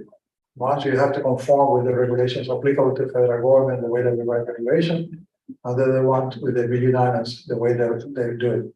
The main point is that the goals and objectives are the same. You want to protect the species, you want to keep the gear they use. Those are the questions that you need to answer. So with this language, if you agree, then the discussion will go around that point. Commissioner. Yeah, Jean-Pierre Oriol. So, I mean, but what I'm hearing is that the exception that we have, like looking at the existing local regulation, the territorial regulation, the exception that we have in there is for non-FMP species, right? And we're talking about the specificity for non-FMP species. So the preferred alternative to just say that no gill net for FMP managed species, that gives you compatibility with the local regulation, because the local regulation is what's dealing with the exception for this local species. And so the easiest way to do it is just adopt the language that simply states that there get no use of the gill net on non-FMP managed species. Like I think it's pretty cut and dry that we're being compatible, and especially with the fact that the exception is something that is not related to the federal waters. Yes, absolutely. This is Maria, NOAA Fisheries. So what we're trying to do here is not necessarily we're trying to be compatible. We're trying to have something that works for federal waters, but it happens to be compatible, which is a plus, right? So that's why the text doesn't have to be the same. Now, based on the testimony here and what we have discussed before, that mesh size that it's included in here right now is what is being used to catch this species. So from my understanding is that we don't need anything else other than that. what we're trying to get here is a little bit more clarification in terms of how it is expressed so that it's not confused. But I think it's clear that that this means is that 0.75 inches squared and the 1.5 stretch is exactly the same thing, right? And it's, one or the other, because as you said, it could be a square mesh that will be 0.75, or it would be a stretch, because not all of them, as you said, are square. That would be the minimum size that you could use. So, I mean, we don't have to super figure out how to put it in the text right now, but as long as the intent of the council is clear, that makes it exactly the same as you have in your regulations, which will make it consistent. So I think we can move forward to the next item. That can you put it again, the one that you were fixing, if you guys are okay with that, and then we can move to the land and specify other things that you guys already have included in the USB regulations. It's already in the text, but we have to tweak it a little bit so that it's a little bit more consistent and easier for us to put in our regulations and for enforcement. Okay. So, Maria. yes. Let me clarify something. Those regulations are compatible. Compatible doesn't mean identical. And that's what Maria is saying, We achieve the same thing, not identical, but we understand that what the council would like to see are regulations that are compatible with the local and regulations that address the issue. And for that, we need to give you that. If that's what you want. You don't need a motion at this time. We just instruct that this is the intent of the council is to give your language. So Maria can go ahead with the presentation. So, well, Jean-Pierre Oriol again. So I understand we don't have to be identical in the conversation. My point is that by the specificity that we're going with here, if you go back to the list of Maria's questions from the first couple of slides, like defining what is being fish, doing all of those things. If you're going to include that language in there, it seems that you have to have more clarifiers for that. And so by not having the language, then the specificity, like not having the specificity in there, then you don't have to also find what those clarifiers are, going back to those points that were being made. So, and again, it's still compatible. I have a question about that first sentence because I don't understand where it says fishing for all federally managed species and limit the use of gill nets. Like, aren't we that you can't fish for managed species with gill nets, right? No, so this is another way of just phrasing the same thing that you had before, that it's a little bit more specific. So it's basically saying the use of gill nets, all gill nets, right? No difference between surface or the other ones. It's going to be prohibited for fishing for anything that is managed. Remember, it's already prohibited for reef fish. It's already prohibited for lobster. This will basically cover the pelagic species. I mean, we can also say for pelagic species, but I think this is like the point and closes any loopholes. Like, remember that we have talked in the past that if something is not listed as an authorized gear type, somebody can come and petition to the council the use of that gear type. So these are kind of like things that we do want to close in here, okay? And then we will limit the use of the gill nets in the EC to fish only for those non-federal managed species with this specific net, which is the same thing that you guys have. The only difference is that you guys have some species listed in there because these are species that you mostly catch in state waters, and I don't think that makes a huge difference or not. Because non-FMP species can be any of those because we're not really managing those. Okay, so important thing is here is that you do not catch species that are managed, so no pelagics that are managed, no reef fish, no lobster, just return that, although it's already there. But then you can use only this specific kind of gill net to fish. But if you're going to use a gill net, it has to be a surface gill net with those specific construction requirements. I think Kate has a little bit more clarification. Chair, I agree with you. Sometimes it's hard to read these sub-alternatives because you have to go back to the beginning of alternative 2 where it says prohibit the use of gill nets in federal waters around whatever island, and then you go into for fishing. All right, so it's sometimes when we focus on those sub-alternatives, we forget that there's that beginning part of the sentence that says gillnets prohibited for and. So. For federal waters. We want to be able to allow the fishers to get flying fish, so we could put our number 4 in there, so. For the use of. So what we're suggesting right now is that we don't have to get into any specific of this non-acquainted species, because we don't manage it. If we would be managing flying fish, then absolutely that would be something different, right? But, you know, our role in here is to deal with managed species. So by adding in there non-acquainted species, I think we have that covered. So my suggestion will be now to go to the rest. We can clarify, number 1, the mesh size of the surface gillnets must be that specific size. And then the surface gillnet must be used 20 feet or more above the bottom. I mean, we can also use text that it could be, don't anchor it to the bottom or something like that. But if you guys are okay with 20 feet, then we can just leave it as that. Recognizing, obviously, this is federal waters, but there are areas that are pretty shallow. Right, but what is the most important thing is the same. It would be either anchoring, as long as it's not anchored to the bottom, I think it's pretty good. We can add that to the alternative too, if you want to be a little bit more specific. Then number 3, it all must be tended at all times. Super important. Then we can add a number 4, the height you made.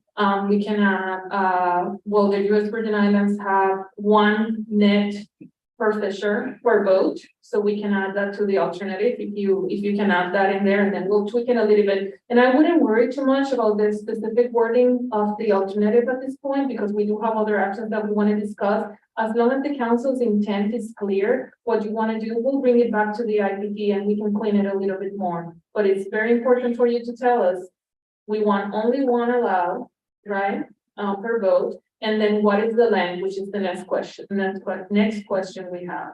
You all said that this is a net that is smaller, based on my understanding. You know, it's a net that perhaps goes 50 feet, 100 feet.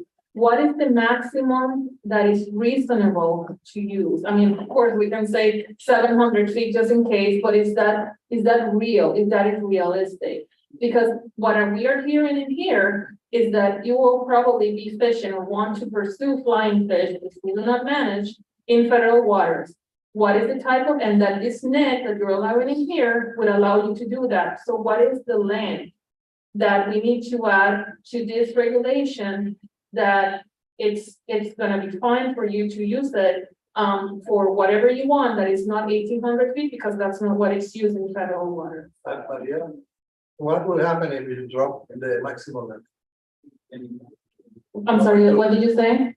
Could they drop the maximum length if they get open? Or Well, I think it would is that be, maximum or not? and during the last meeting, you decided that you didn't want to add a length of the net at this time, because that will depend on the size of the boat, etc. But new information, you have brought also new information to this meeting, saying that you may want to put a length. And I think in terms of enforcement, and in terms also for the fisher to be able to tend this net all the time, we think like it's important for them to have a length of the net. And for enforcement, I would think they will want to know how much you were allowed to fish with. So that's the question to the country very clear, you know.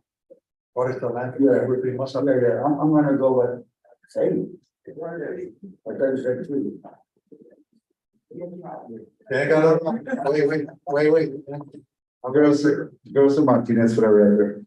We used to do it 800 feet. I think 600 feet should be much enough to do a decent catch. Okay, let me add something. Are you talking about flying fish or you talking? Okay.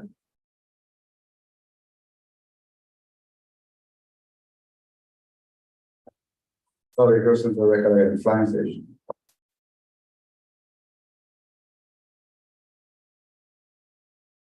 Guys, we need to finish the meeting today.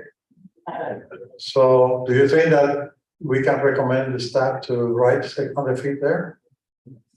Okay. No, 600 feet. So to the Gerson Martinez for 300 feet. 610 De largo, sí,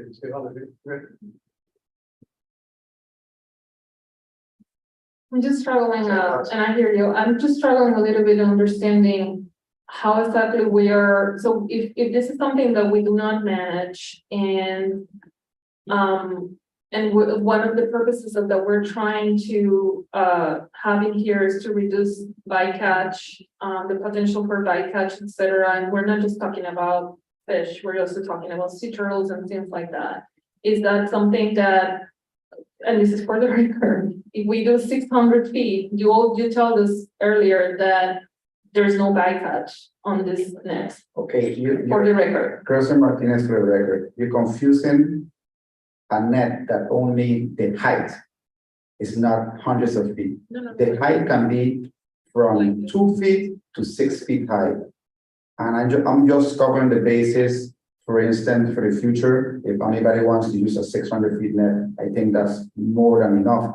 But for me, the experience that I have, I don't need that length. I can do it 150. But other guys that don't know how to do it, I was trained by Mr. Sanchez, and a lot of guys know him.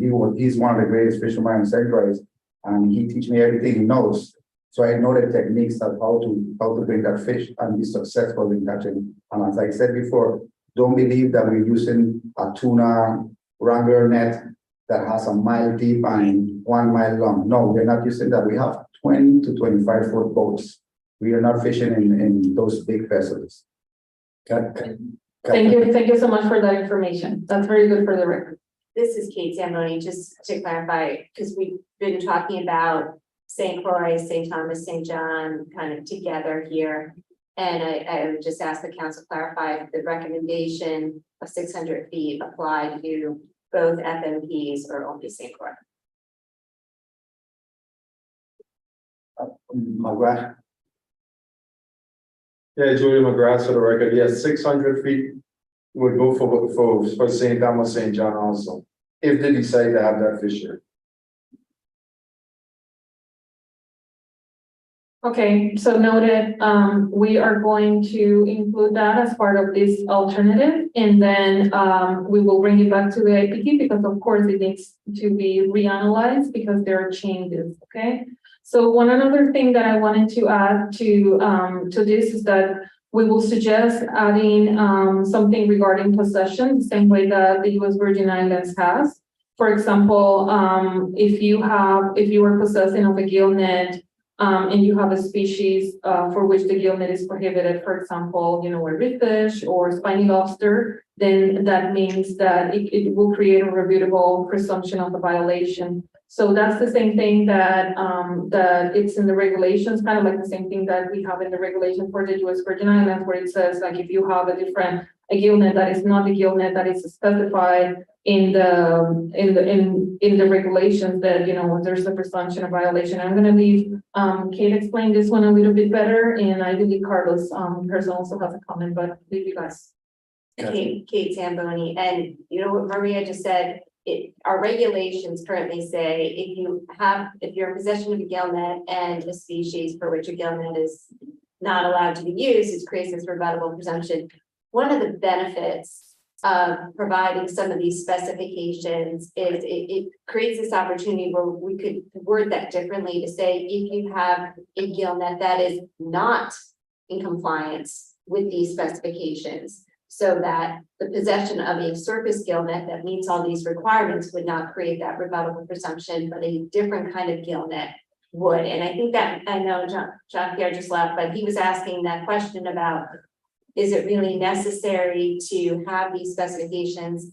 And that might be one of the benefits of including it, is then you could say that possession of a gill net that meets your requirements does not create this rebuttable presumption of a violation, but a different gill net would. Gershon? You get this scratch in my head now. You guys are accustomed to doing regulations on fisheries that do one specific type of fishing. In the Virgin Islands, we can have the gear for every type of fishing that you can imagine. We go out for lobster and we see a school of dolphin, we go outside. we see pond of when it's in season. We'll be catching lobster and fish. There is no way that a regulation for specific things is gonna be that you practice in the States is gonna work down here. You have to understand that we do multi-species. If you look at our CCRs, you can have from wilks to prawns to lobster to fish and couple mahi and tuna, because we are so close to the drop off that we can do everything in one day.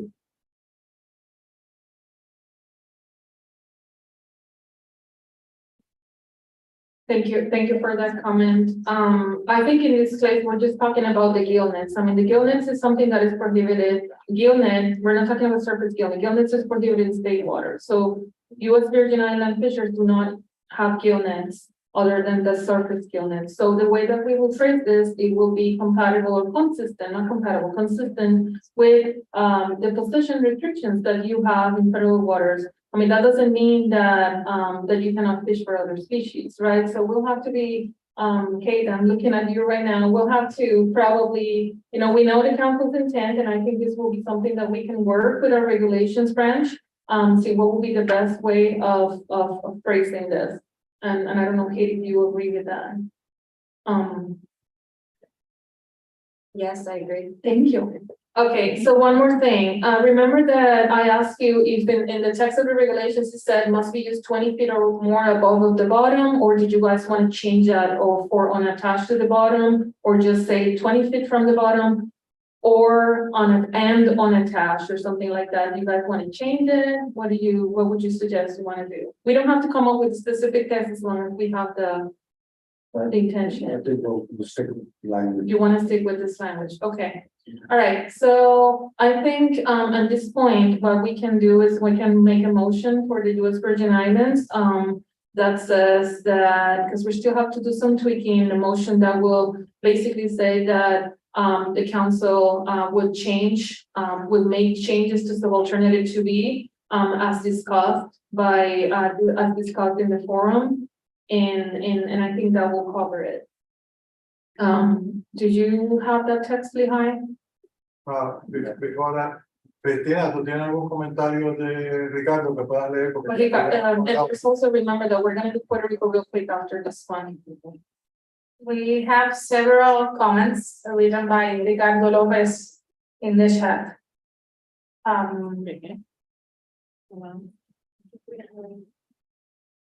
First one, in territorial waters of Puerto Rico, the use of nets in conjunction with diving equipment, scuba, is prohibited, except by when the written authorization from the secretary for the capture of lionfish under the particular provisions of the regulation. Cristina, sorry.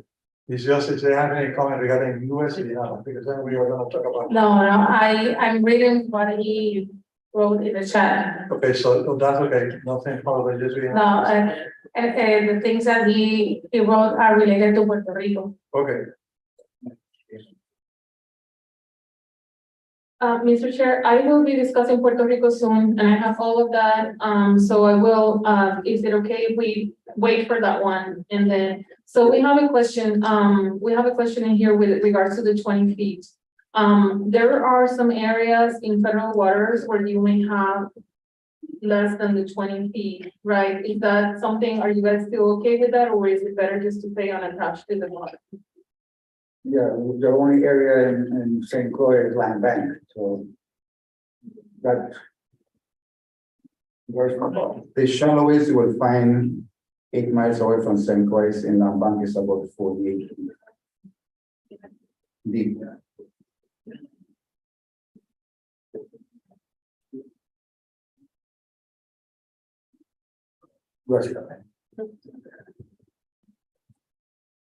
I mean, much of the EEC area is still uncharted in terms of the habitat and the rugosity of the seamounts, even when they're about 200 feet in deep water, 300 feet or 400 feet, you can't have coral structures coming up, all of a sudden. So, we were talking about the 20 feet and wondering, not knowing exactly what we have in the EEC, and this is all dealing with the EEC, this is not the territorial waters.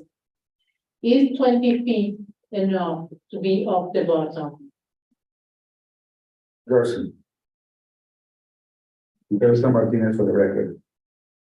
The way this method is used for flying fish, it's not like in the shoreline. The shoreline, you surround the school and you pull the two ends together and then you pull them, and everything that gets in there gets plugged. The way we do the flying fish is tripped in, so that it's gonna be a straight line. And the nets, as I said before, they're no deeper than 8 feet. We don't have those big deep nets like the tuna wrangler guy uses. We just have the big nets. And the record, if we are in land bank and we are at 48 feet, we still have 40 feet of clearance.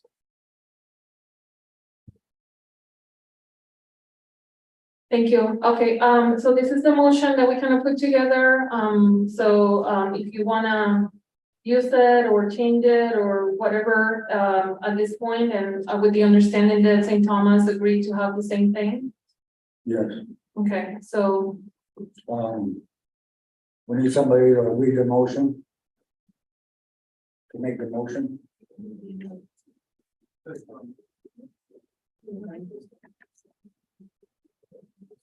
Up here, Oriole. So, motion, I move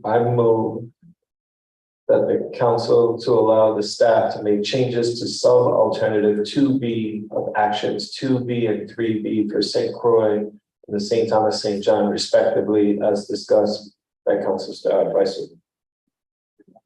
James Craig will second. Any discussion?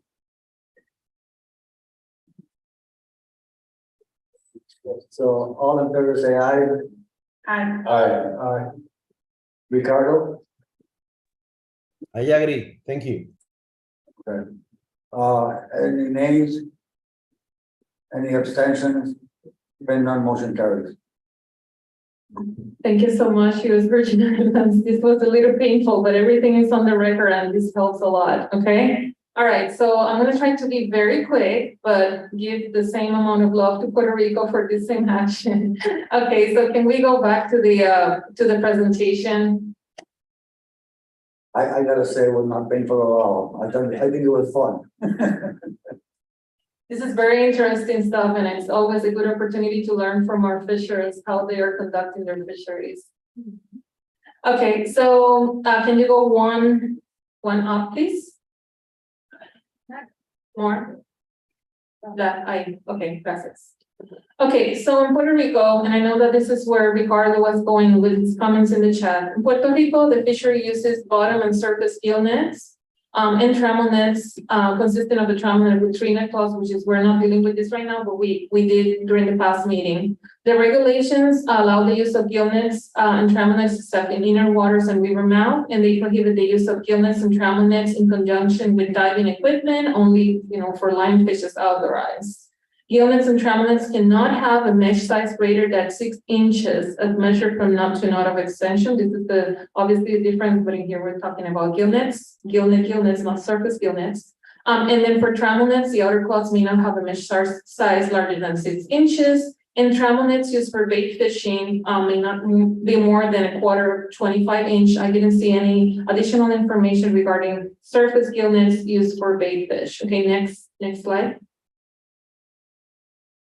The use of gill nets for the commercial harvest of federally managed and non-federally managed pelagic, which is the same as US Virgin Islands, is considered to be minimal due to the depth and distance from the coast of the location of the federal waters. US Virgin Islands, we have 3 nautical miles to 200, and in Puerto Rico, it's even farther away. It's 9 nautical miles.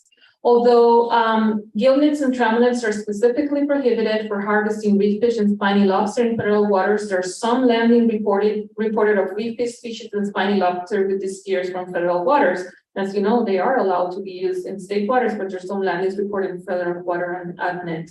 The trammel nets and gill nets are allowed. They're widely used in Puerto Rico state waters. Let's go to the next slide, please. I'm just going to show landings right now. And this, you have already seen this before. Can you go to the next? Right here. Okay, so from 2014 to 2019, which is the most recent and complete landings at the time this amendment was drafted, this is all from the amendment. 127 fishermen reported landings using gill nets or travel nets in all waters, that means state and federal waters and unknown waters. From 2014 to 2019, an average of 16 fishermen reported using gill nets for managed and non-managed species in federal waters around Puerto Rico, and an average of 5 fishermen reported using travel nets in federal waters. Okay, so as you can see over there, this is the information. Most of the landings are from with gill nets. Doesn't specify this is surface gill nets or gill nets. I mean, they're allowed in state waters.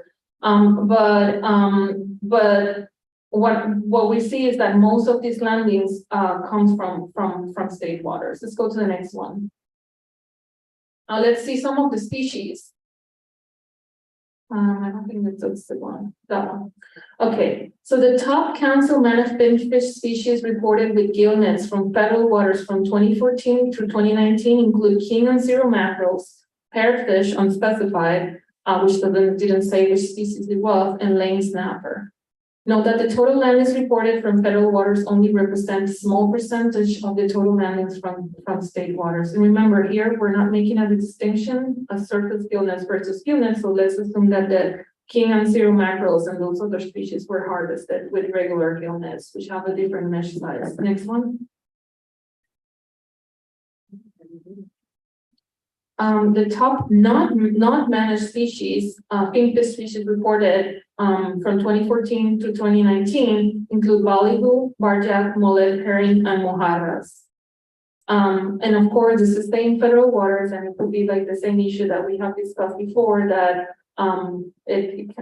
some of them is like, were they really harvested in federal waters because of the dead rights? But this is what the land is saying. Just wanted to point out what are the species that are showing on their landings. Next slide. Okay, so let's get to work, Puerto Rico, do the same thing that we did before. This is the text that you had. Our suggestion will be the same species, you know. I always think that the most important question in here is number 3. Gill nets use appears to be minimal in federal waters, and gill nets are allowed in state waters. Is there a need to continue to allow the use of surface gill nets for this species, this non-managed species, in federal waters? And if the regulation is implemented, given that there are different mesh sizes for gill net in state waters, how difficult would this be to enforce? So I think these are the 2 biggest issues that we have encountered with Puerto Rico.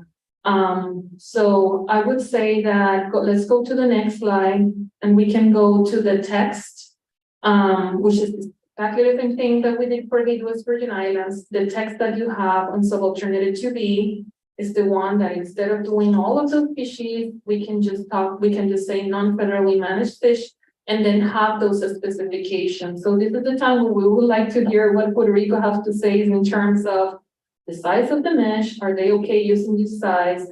Are they still wanting to pursue this alternative of allowing to use the surface gill nets in federal waters, given all the information that I just provided? Provide a land, provide a debt. Now remember, this is what you have from before. You chose to basically do the same thing that the US Virgin Islands does. And if this works, then perfectly fine. But if it doesn't, we need a rationale for making changes. Okay, thank you. I'm not done, but at least now I think this is the time for discussion. Nelson? Thank you, Mr. Chair. Nelson Greco for the record. I think we should go for the same way that Virgin Islands do. We should leave it open for the species under management, and use the same size, the 0.75 and 1.5 stretch mesh. Because right now, I don't know nobody, but I know people interested to develop the flying fish fishery, and they are talking very serious about that, and we cannot close that door. All right. I'd like to address Ricardo.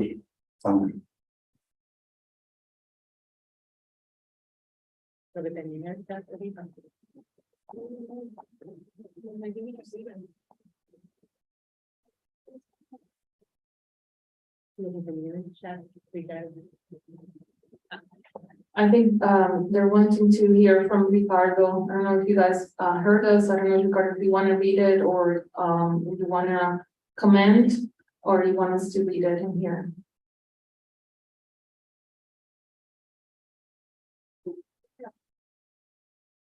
Okay. Ricardo Lopez wrote in the chat. But by regulation, Article 14.9, 7949 in the territorial waters of Puerto Rico, bait fishing trammel nets may not have more than a quarter of an inch opening from knot to knot. And the other comment says, track by regulation in the territorial waters of Puerto Rico, only the length for the troll nets. It is stipulated that it may not exceed 175 fathoms, equivalent to 320 meters, or 1,050 feet long.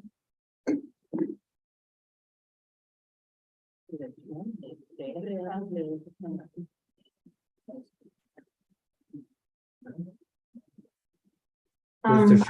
Yeah, go ahead. I'm asking for permit to. Oh, there you go.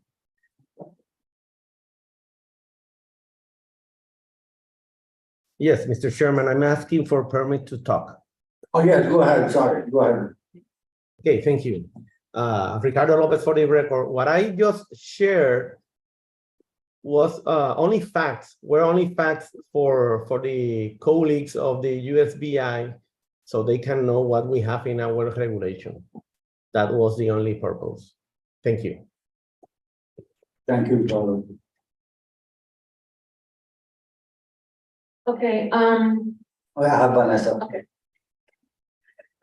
Thank you, Mr. Chair, Vanessa Ramirez for the record. Just to comment, as Nelson says before, we have already had this discussion and we think we should move on with this alternative already. We have in the past meetings discussed.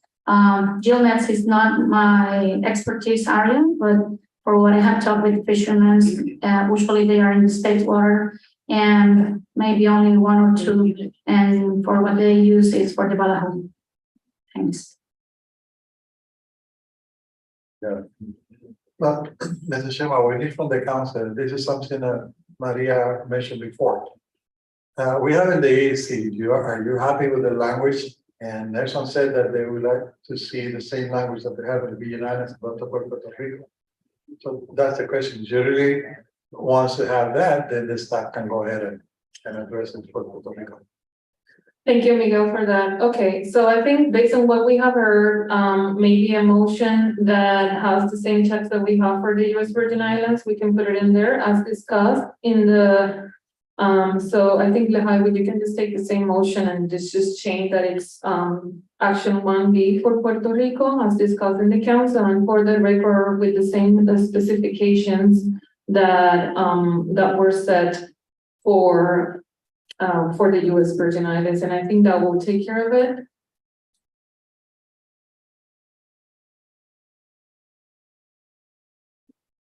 Not that one, that shouldn't be there. It should be just the first part, motion to allow staff to make changes to civil alternative to be, in this case, motion to allow staff to make changes to civil alternative to be of option 1B. Thank you very much. As discussed by the council, and that will take care of this based on the record that you guys have provided. I do have one more question, but go ahead with the motion.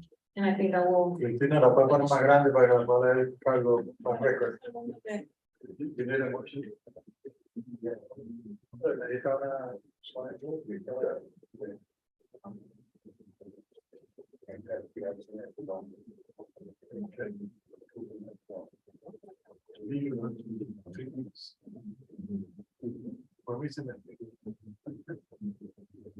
Okay, so we need someone to move on this. María, María, ¿está bien como el language? ¿O le falta un trivio? ¿Está bien con Puerto Rico? Sí. Okay. Vanessa Ramirez for the record, so move for motion to allow staff to make changes to sub alternative to be of action 1B for Puerto Rico as discussed by the council. Do we need a second? Second. Any further discussion? Hearing none, we'll take it to a vote. All in favor say, oh, we have, no. Ricardo Lopez. Yes, I would like to give an opportunity to Daniel, Ricardo Lopez for the record. I would like to give an opportunity to Daniel to express about this issue, please.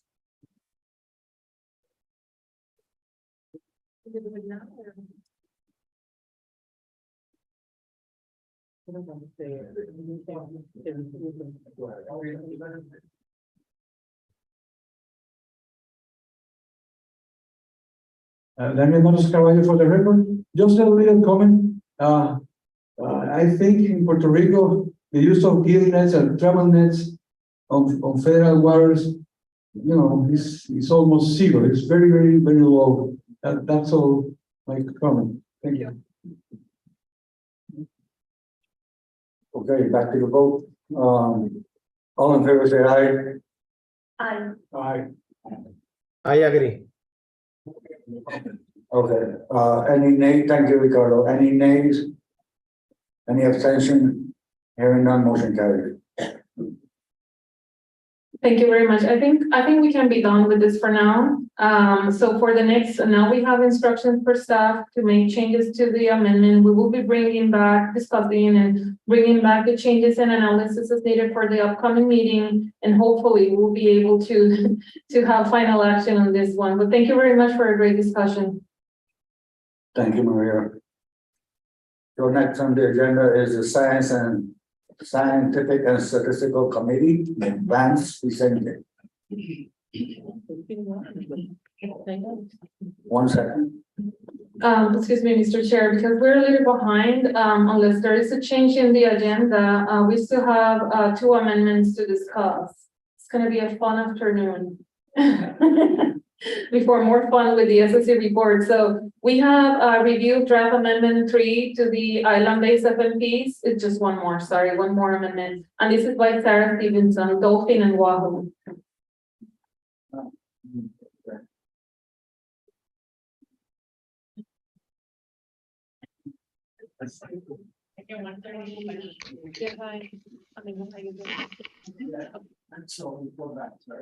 Before Vance. All right, I just skipped over that.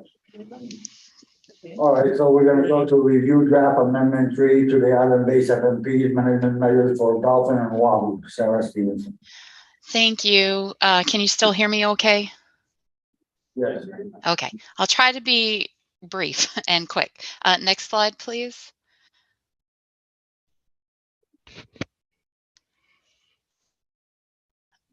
At the April meeting, the council requested that we add the size limits and recreational bag limits for Dolphin and Wahoo for the Puerto Rico FMP to the amendment that was previously drafted, which just had management measures for St. Croix and St. Thomas and St. John.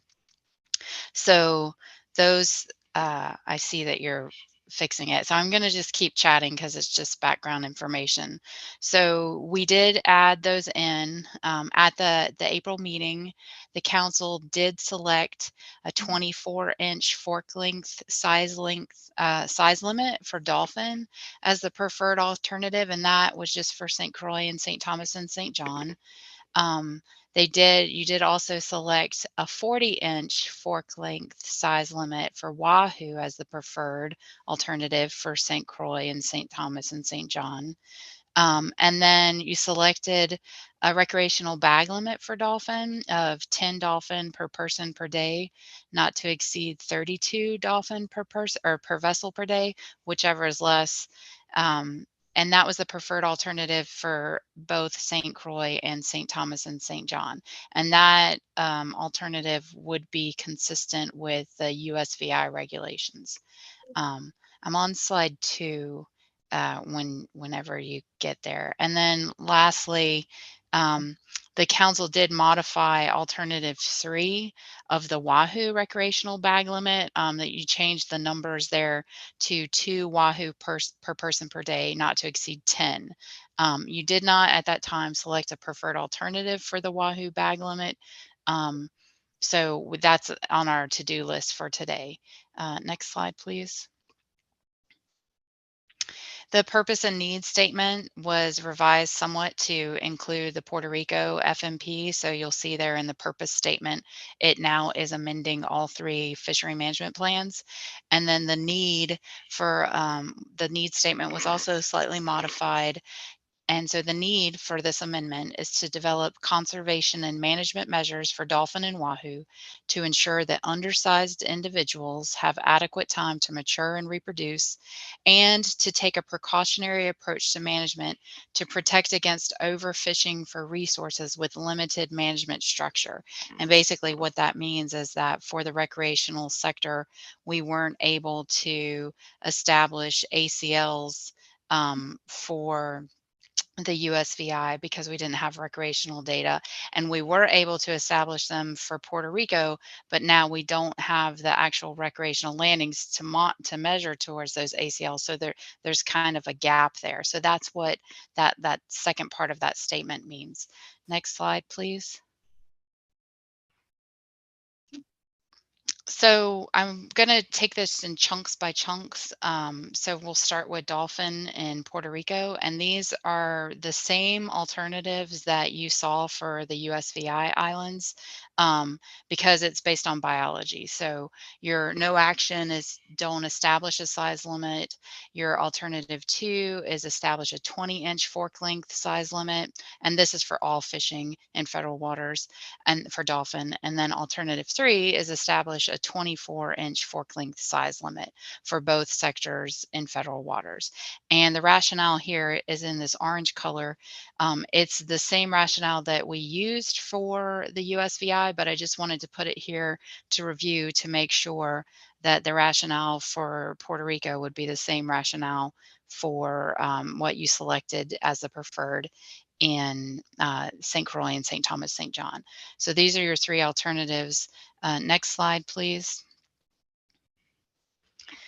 Our analysis, our data analysts in-house as part of the development of this amendment when we added Puerto Rico to it, they went and looked at landings information for both sectors, since we did have both sector data involved. And so here is a distribution of the size limits from the commercial sector in the bar graph on the kind of left part of it, with the equivalent change in landings for the alternatives proposed in this amendment. So that means if you selected alternative 2, a 20-inch fork length, you can see there on the bar graph that was maybe about 3% of the lengths that were measured, and this data is from the TRIP Intercept program.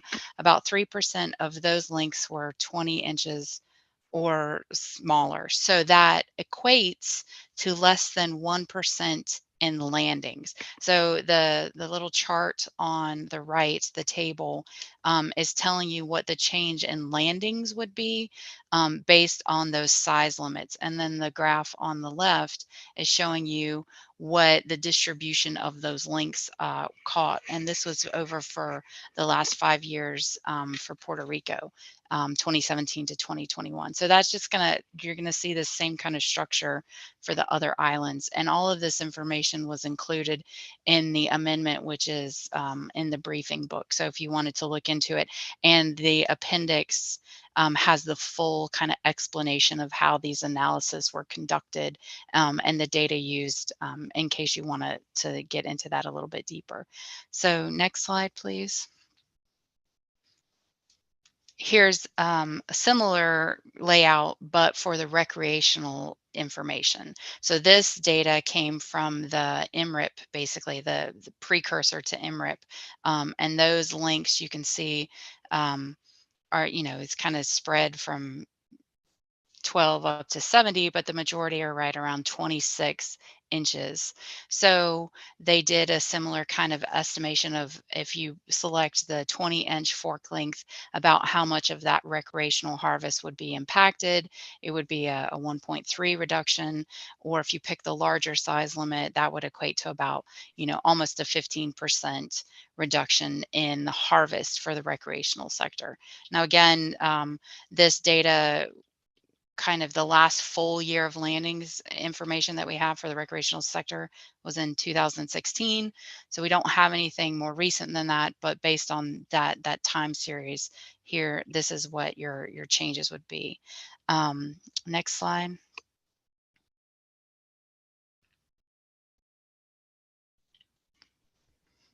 And I built in little slides to stop to see if anybody had any questions. As I said, I'm going to chunk it. So we can either continue moving, or you could stop and discuss dolphin size limits for Puerto Rico right now. And if you would like to make select a preferred alternative, I can remind you again what the ones selected for the USVI were, or we could continue on and you could do it all at the end. But I thought, since there's so much information to kind of interpret, it might be easier to kind of chunk it. So it's up to the council. Yeah, I like the something. So we'll do well, from Puerto Rico, I guess you can do St. Croix, St. Thomas, and St. John together, but Puerto Rico, we can discuss that one.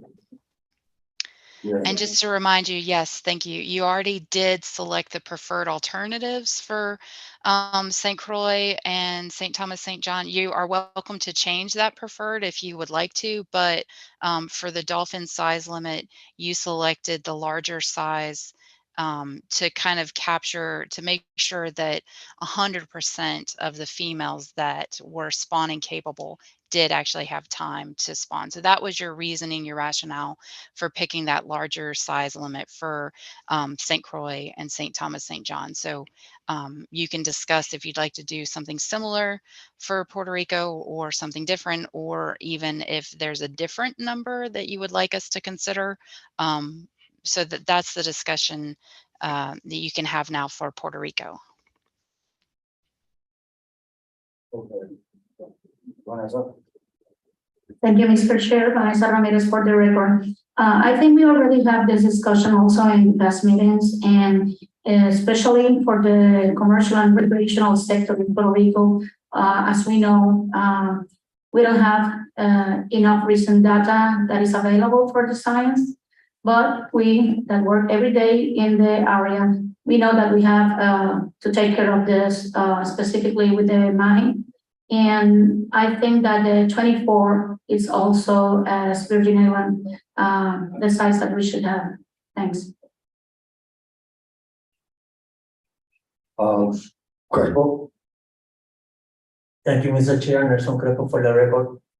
I am agreeing with Vanessa. We should go with the same size of Virgin Island, especially because 24 inches money have no commercial value in the market. So that's a negative impact in the market, because restaurants don't want to use that fish, and when the fishermen bring it, what are they going to do? Sometimes they use it for their houses or for bait also. We should give a break to those fish. 24 inches, okay.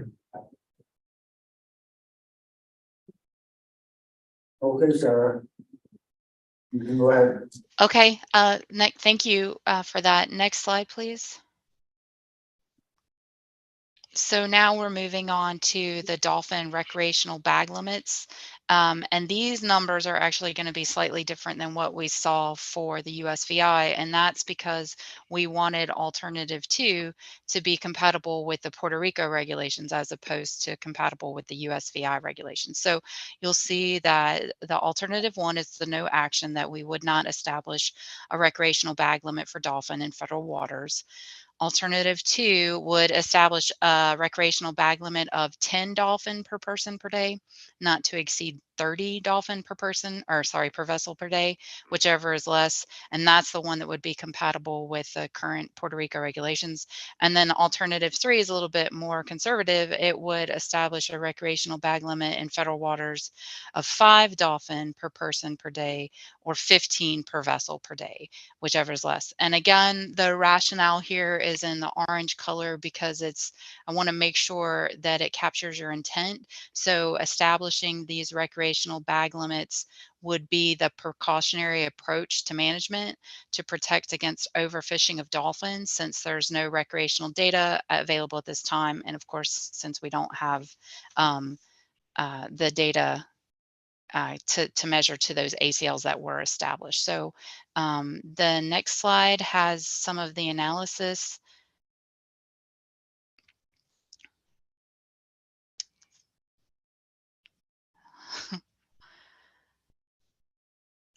So again, this is data from the Marine Recreational Fisheries Statistics Survey from 2000 to 2017, and it shows you the number of dolphin harvested per recreational trip in the left-hand graph, and then what that would equal if you selected the 2 action alternatives, what change in harvest that would reflect. So if you picked the 10 per person, 30 per vessel alternative, that would be a reduction of about 3% for the recreational fishers.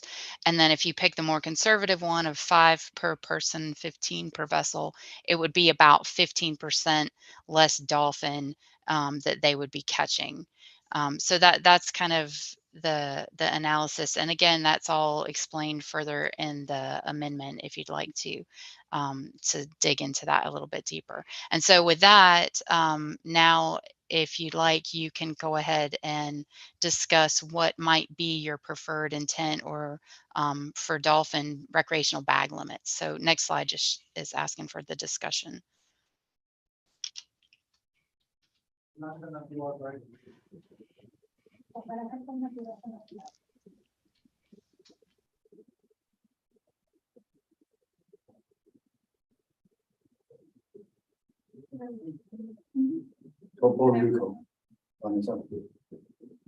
Thank you, Mr. Chair. Vanessa Ramirez for the record.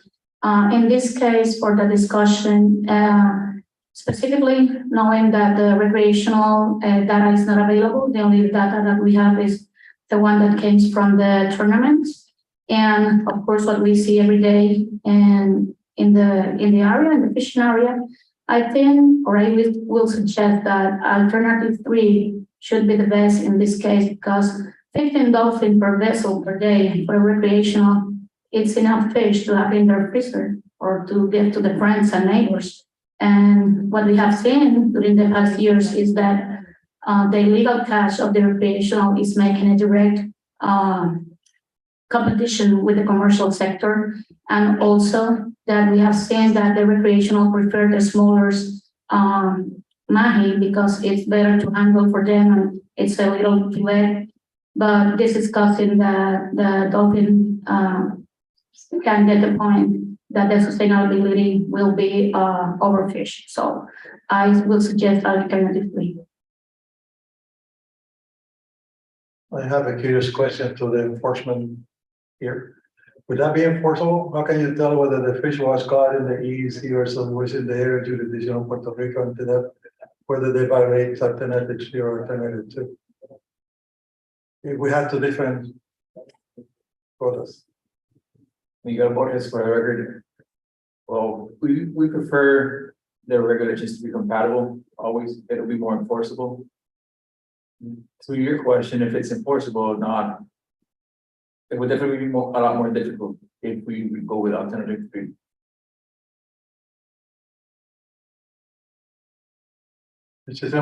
My point is that I personally don't care one way or the other. But when we were discussing this, I was in the Natural Resources Department when we were discussing this. And I would like to hear also from Roberto Sabater. He's not a council member, but he's a member of the board.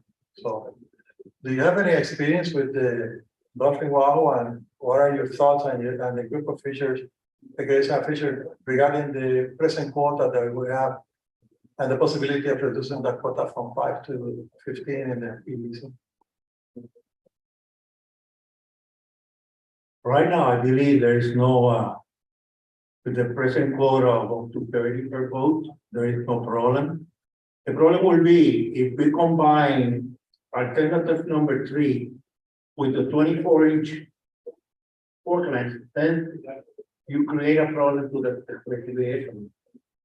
Because normally the recreational will go for the small fish, which is not for commercial, but then, so you should allow him to have the 10. But if you take it, if you bring him to the 24-inch, then and with alternative 5, only 5 dollars, alternative 3 with only 5 dollars, you're restraining him because he won't be able to catch 10. You know, if you combine both of them, it will hurt directly.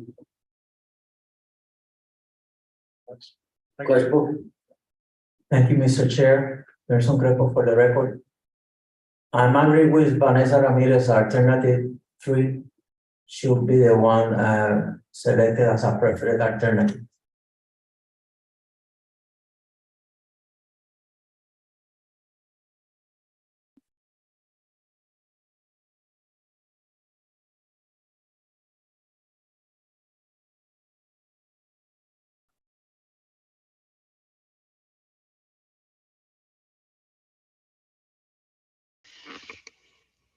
Yeah. Thank you, Mr. Chair. Jack McGovern, I guess my question is for Ricardo, if there's any thought about changing the state regulations of making them compatible with this council does. We went forward with this and implemented this. Yeah. Ricardo. Yes, Mr. Chairman, permit to talk, please. Go ahead, Roberto. No.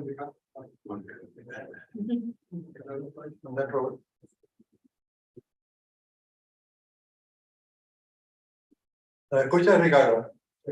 Yes, I can listen to you. Yeah, I can hear you. Thanks for the opportunity, Ricardo Lopez, for the record. The alternative that was discussed with the subsecretary, with the knowledge of the secretary and the auxiliary secretary of DNR, is for alternative number 3. In 2020, personnel from DNR, including personnel experts in recreational fisheries, were reviewing the regulation 7949, and the recommendation was very similar to alternative number 3. So I agree with Vanessa and Nelson that alternative number 3 will be the choice that I would like to approve. The question from Ricardo is, how willing is the local government to follow suit and have compatible regulation with the federal? If we adopt 3. Yes, I understand that. Sorry. Should I go? Yeah, go ahead, Ricardo. Yes, I understand that, and the plan for the Bureau was to revise the regulation as soon as possible. I believe that if alternative number 3 is selected, it will be easier once we review the regulation for the new one.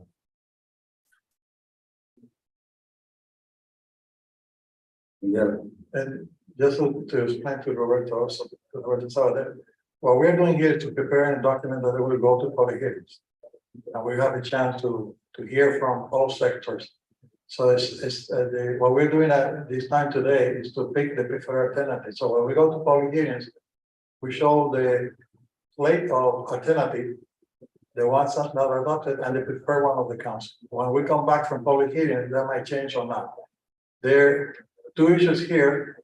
One, that the number 3 is more in favor of the conservation of the resort by 11%.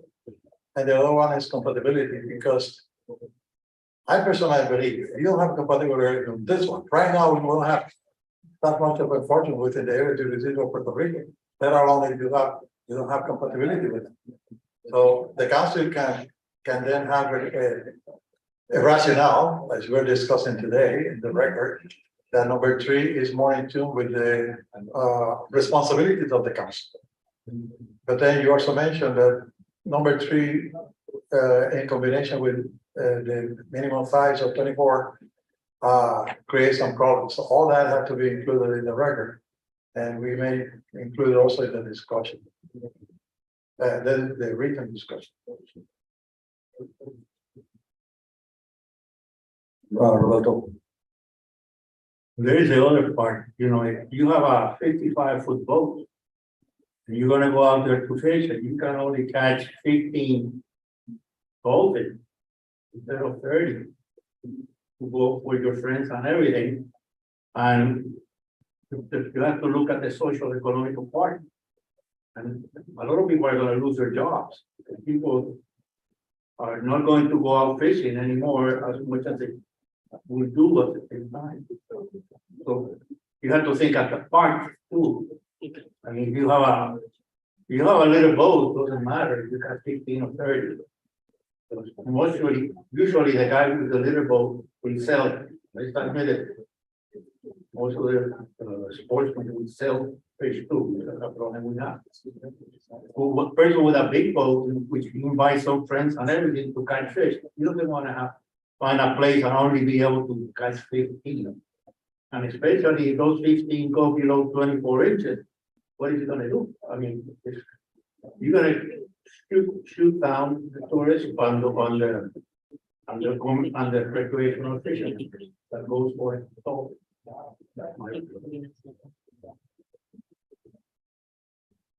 Thank you, Julia. I think I need to support my counterpart here with alternative 3, and the reason why, this is recreational. You're going on for a recreational trip. If recreational is considered charter, the charter vessel owner has already been paid before he gets out on that boat, and his sketch is illegal to sell. So what they're harvesting, and they're allowed to keep it for personal consumption. So we must take into consideration the bigger picture, which is our commercial fishermen. We're trying to protect this species so everyone can enjoy it, so we don't overrun the ACLs. So a smaller bag limit and not to exceed 15 fish per vessel per day, I think is a good justification in order to keep a healthy fishery for everyone to be able to use it. That's my opinion. Thank you. And further discussion? Hearing none, we'll move. I guess they gotta select something here, right? Yeah, Clara needs your preferred alternative. This is Sarah. So yeah, so we're done with Puerto Rico dolphins. So if you could, for both the size limit and this recreational bag limit, if you could just real quick do a motion to say which alternative you select as preferred. Graciela. So you could select the preferred alternative at this council meeting. You could also leave it for the public, and hear from them what they would like the council to do. So either or, No, Graciela, excuse me. That's not how it works. You select preferred alternative, you go to the public, and then they shoot you, fine, you select another preferred alternative, but you cannot go to the public with a blank statement, let's just copy meeting. So here, we need to have a preferred alternative so they can draft the document.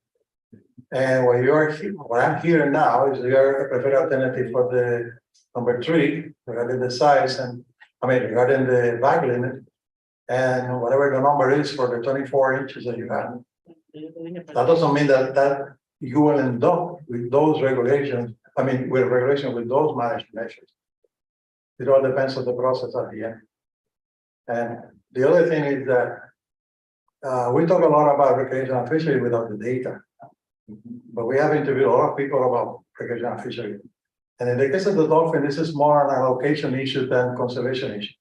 Whatever you do here in the Reunión Island is not gonna affect the dolphin unless the other councils, the other institutions, the other countries do a similar to protect that. And we're talking about it, the one that comes from the north is no longer being interest.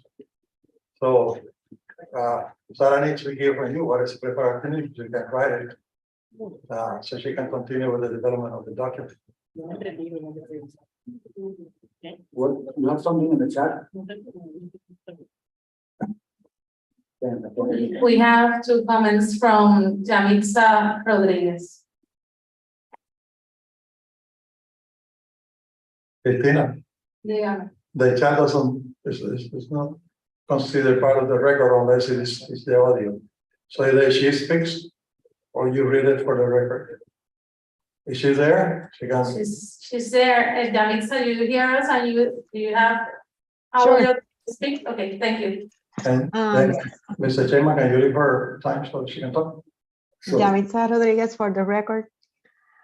I just wanted to add that even though there are no current federal quota for recreationally caught dolphin fish, at least in the tournaments that we monitor, most anglers tend to comply with the 30 fish quota.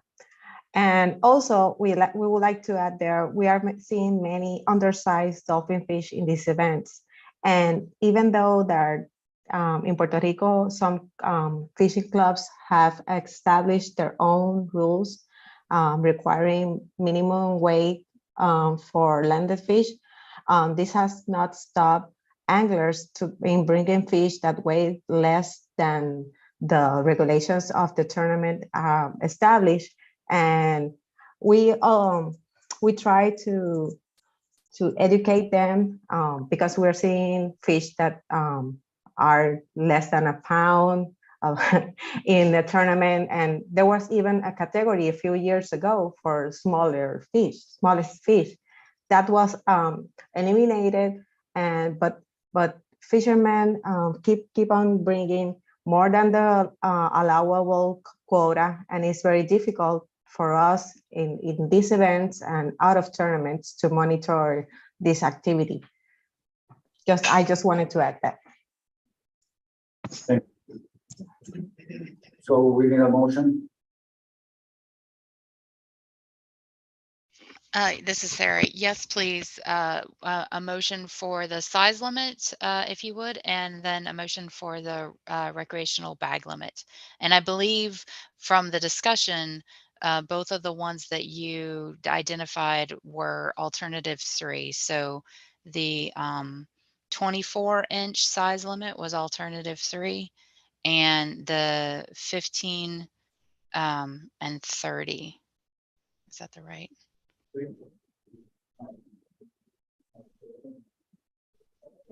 I'm sorry, 5 and 15, 5 and 15. So, thank you.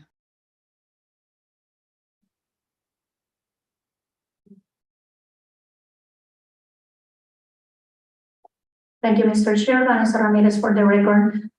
So move for the Puerto Rico dolphin size limit, action 1A. And motion for select alternative 3, establish a 24-inch Portland minimum size limit for the commercial or recreational harvest of dolphin in federal waters around Puerto Rico. James Cradle is second. Any further discussion on size limit? No, just a minor thing that, yeah, I should remember it is dolphin fish. We're not working with the mammals, so. Thank you, yeah. Y una sola palabra junto. Okay. So the first motion is dolphin fish size limit, action 1A. Alternative 3, establish a 24-inch length minimum size limit for the commercial or recreational, recreational harvest of dolphin fish in federal waters around Puerto Rico. Motion by Vanessa, second by Craig. Any further discussion? Hearing none, all in favor, say aye. Say aye. Aye. Any nays? Ricardo Lopez for the record, I agree. Ricardo agrees. Okay, thank you, Ricardo. Any nays, any abstentions? Hearing none, motion carries.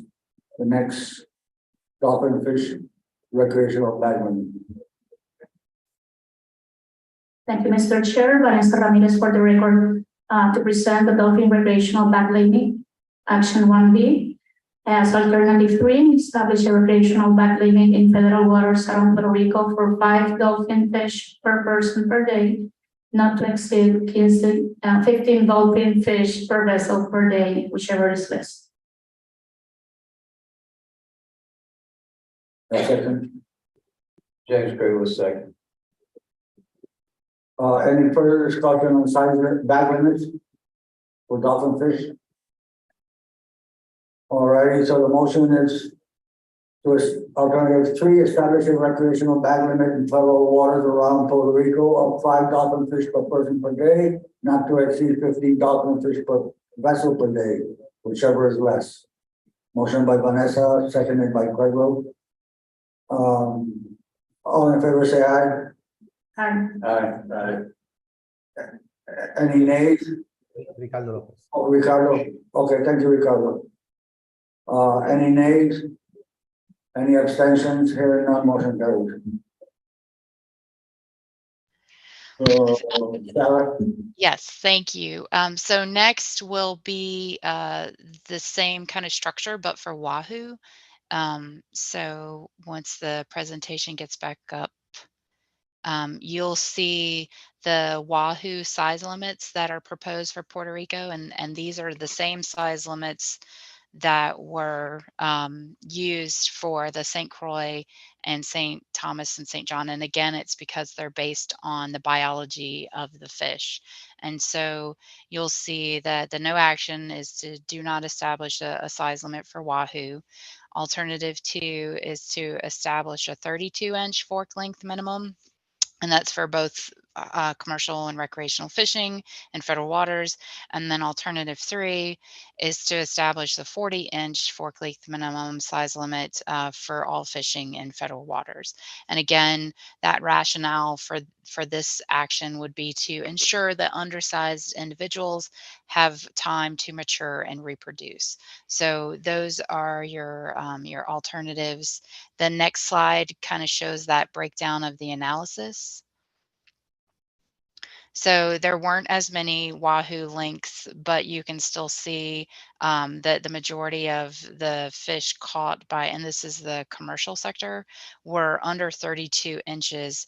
But how that translates to the length or the commercial poundage is over in that table on the right. So if you selected the 32-inch fork length, that would be about 12% reduction in landings. And then if you selected the 40-inch fork length, that would be almost a 40% reduction in landings. So this one is a little bit more of an impact based on the size limits that were selected. And then just real quick, next slide shows the same information, but for the recreational sector. So we'll look at that, and then we can have discussion on the Wahoo length. So you can see the distribution of sizes that were collected, and this again is from the Recreational Fisheries Statistics Survey, and then how that would have an impact on the amount of recreational harvest. So almost 33% if you select the smaller size limit, but then almost 76% if you impact to the fishers, the anglers, recreational anglers, if you pick the 40-inch. So this one is a little bit more of an impact. And just for reference, I believe for the USVI, the 2 islands, the 40-inch was selected. But as I mentioned before, in light of this new information, like the landings information, you may want to, you can, if you like, revisit that preferred alternative. So now the next slide is just to prompt us for discussion for Wahoo, the Wahoo size limit.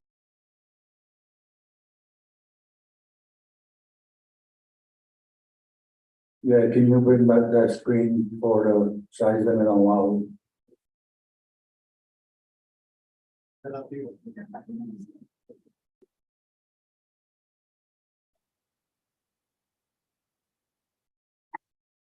So for the regional, Vanessa Ramirez for the record.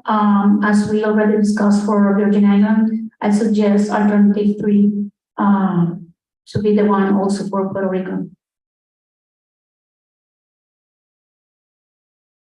Nelson. Thank you, Mr. Chair, Nelson Crespo for the record. Same as Vanessa, I suggest that alternative 3. Small fish may have no commercial value for us. And if you give the opportunity to that fish to grow, at the end of the road, everyone's gonna have more benefits. So alternative 3 should be the best. Roberto Salvatore, do you have a comment on the Wahoo size? Yes, I have a comment. Maybe the small fish doesn't have any commercial value for, but it has a lot of recreational value. So I don't think that we should go to 40. 40 is a big fish.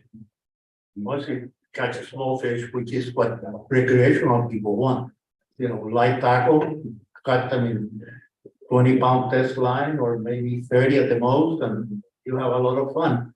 But now when you go to 40, and then you will be catching a lot less, and you won't be searching them over at the Bajo de Paquita, the Cracker Bank, or any place like that, because you won't be any fun anymore. That's 40 inch is a big fish for us. It's not what we search for.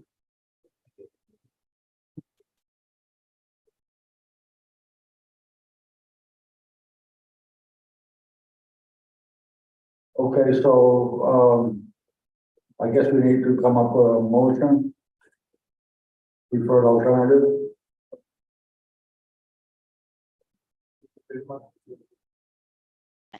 This is, Excuse me. Go ahead. The idea for the development of the record is that if you have 32 and 40, and the biological concern is not main thing. So you can adopt 30, 38 or whatever, 40. And then the analysis that was presented, you are doubling the percentage of the fish that you'll be saving, like another word, with the 40. But remember, you also have to take into consideration the socioeconomy. And the problem that we have here is that we don't have the darn data from Puerto Rico or the Virgin Islands. Actually, the Virgin Islands way ahead with irrigation of fisheries than Puerto Rico. And the socioeconomy of the data, the socioeconomical data that we need for irrigation is lacking. And that will come up in the public hearings and so forth. But at this time, with the element of judgment that you have at this time, we need to hear from the council, which is your preferred alternative. And remember, I repeat again, the preferred alternative doesn't mean to be at the end of the process, the one that you're going to choose at the end. But we need to provide the staff some indication as to where you want to go. Yes. Thank you, Mr. Chair, Jack McGovern for the record. And I remember at the last council meeting, there was a lot of discussion about release mortality and whether it should go with a 40-inch fish or a smaller fish. And maybe I'm wondering if Sarah knows if there's any information on the release mortality of the fish that would help inform us.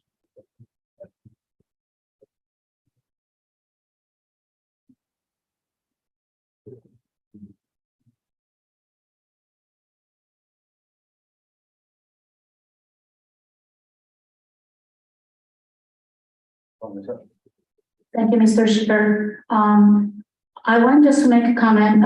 Of course, I'm in the commercial sector, but we have a nice marina in my area. And for what I have seen, a difference about the dolphin between the Wahoo sector and recreational, that the recreational prefer the bigger Wahoo, especially for the data that we have in tournaments and for the charters. And the way that they manage also that fish is different. So I don't know if Yamitza that is in the chat, maybe she could give more information about how the wahoo that they have seen during the past year, but I think that the wahoo, at least from my experience in what I see in the sector, for recreational, that size is most what I see also in both commercial and recreational in the west side. Yamitza, for the record, just to answer Vanessa's question, at least in the past few years, that comes up to my memories, we have seen there has been an increase in interest in different areas in wahoo fishing recreationally and creating new events for targeting this species. And to our surprise, because from our previous data, we saw smaller size in the West Coast, smaller size wahoo in the West Coast, but in the past few, I could say 3 years, we have seen bigger landed fish. And there are, I think, at least 3 new fishing areas that are targeting wahoo in the East Coast recreationally and creating events for this. And they're landing bigger size fish than what we had saw previously. Even though that wahoo is not as important for the recreational fishing anglers as dolphin fish, it's a very, because of their difference in capturing them is more difficult, etc. There are still anglers that prefer to go out fishing for wahoo, and we have seen bigger fish in the past 3 years in tournaments. I'll make a comment here because I know that when it comes to the budget hounds on wahoo, I want to revisit that size limit of 40 inches. I did some homework on this, talking to recreational fishers. And their concern is that if a fish has already matured enough to lay eggs at least once, which happened with 50, according to literature, 50% of 32-inch wahoo have matured. They say that when they're out fishing, I gotta read what this guy told me. He said, when we use a wahoo bomb, which is a ballyhoo and a skirt, sometimes a small wahoo, 32-inch wahoo, will swallow the whole thing. Then they gotta cut the wire and release this fish and probably cause more of a mortality issue than they would a live release, a live discard. So that's one of their biggest concern on the going to a 40-inch. They said it's too big. And I know that Nicole is out in a meeting right now, but I think that I did hear her say one time that I'm not sure if she was talking about the wahoo side, but she said it was too big also, but I got to verify that with her first. I'm not really sure, but that's what she was referring to. But I think they had concerns with the 40-inch, and I want to revisit that and get some science from either SSC or someone that knows more about the maturity of a wahoo and the size of maturity. Vance? Well, examining the Caribbean Fishery Life History compilation. Mike is not on. Oh, I'm sorry.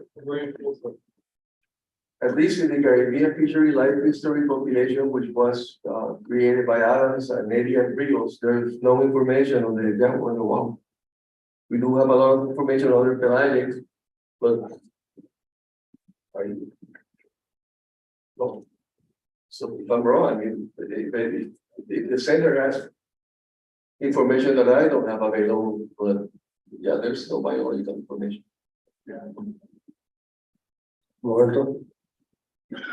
I hear the word here that all the data is based on tournaments. And tournaments for wahoo are not too many of them. And but a lot of people go out every day, certain days, during certain seasons, to catch wahoo. And 40-inch is a big fish. We consider that a big fish. And that normal recreational guy to go out there and don't be able to collect something small It's, you're destroying the sport. You have to be able to let, as a matter of fact, I think 32 is big too, that's a big fish. I'm 40, I wish I could catch 41 all the time I walk there. I'm happy with a 30-inch tarpon. And for a 40-inch wahoo is an experience. A 30-inch wahoo is an experience. But you're talking only about tournaments. A lot of people fish here every day, not in tournament. You people fish tournaments now because it's getting to be too expensive. And so they go out there every day, and 40-inch is big, 32-inch is big too. So I think we should give a chance to the guy. Find a smaller number or something like that. I know we need to protect our species, but at the same time, that every day that goes out, that guy that goes out every day or every 2 days or every Saturday when work allows it, you should be able to catch something. If you had to throw away a 40-inch fish, I would cry. Thank you.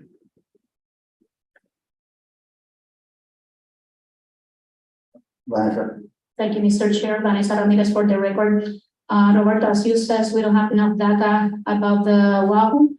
And counting also what Carlos says, I think that maybe we should be able to take alternative number 2 between the time that we have more information, but I want to know if this can cause any situation for the enforcement that they already are for the Virgin Island for 40. Cristina, ¿puedes poner la alternativa de wahoo, por favor?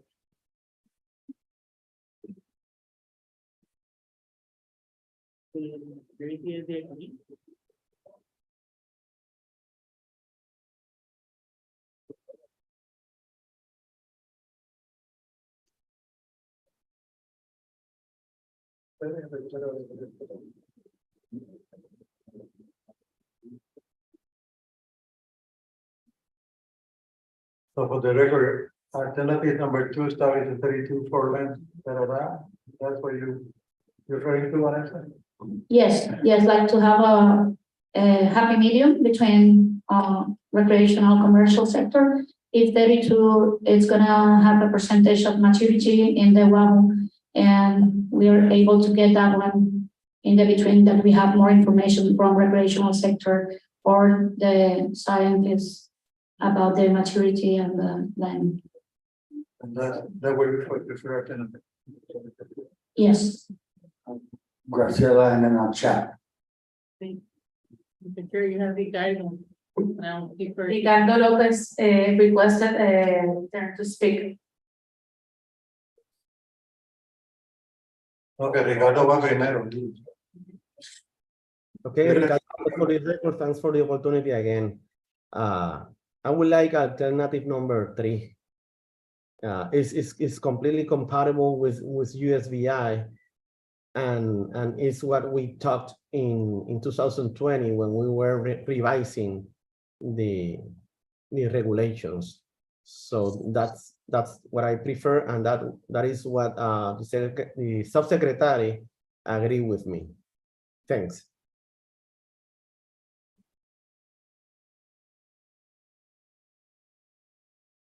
So Graciela, for the record, so you do have a study by the DNR in which it was reported that 25% of the females are mature when they reach 32 inches in length.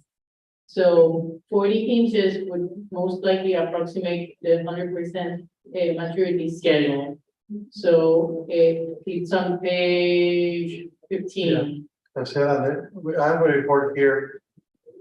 Gulf of Caribbean Research, and they have assessment maturity of 50% of the maturity of the females is at 40 inches. Actually, they offer this in millimeters, 1015, which is roughly 40 inches. And then combined with what Graciela is mentioning, you have 24 at 32. So we have information. We don't have the specifics, about the landings by recreational fishery, but biological information is there, or Graciela mentioned, and what we have here on the record. And then also Sarah's analysis, you have the table, you have the percentage, you're reducing by different, with the different sizes that you have. So you have to, and again, this is, the council have to decide what to do. The motion, another motion, but what Vanessa mentioned is that a happy medium to get better information will be alternative 2. Ricardo prefer alternative 3, so you have to decide which one. And we're talking about Puerto Rico only at this one. I have Vanessa.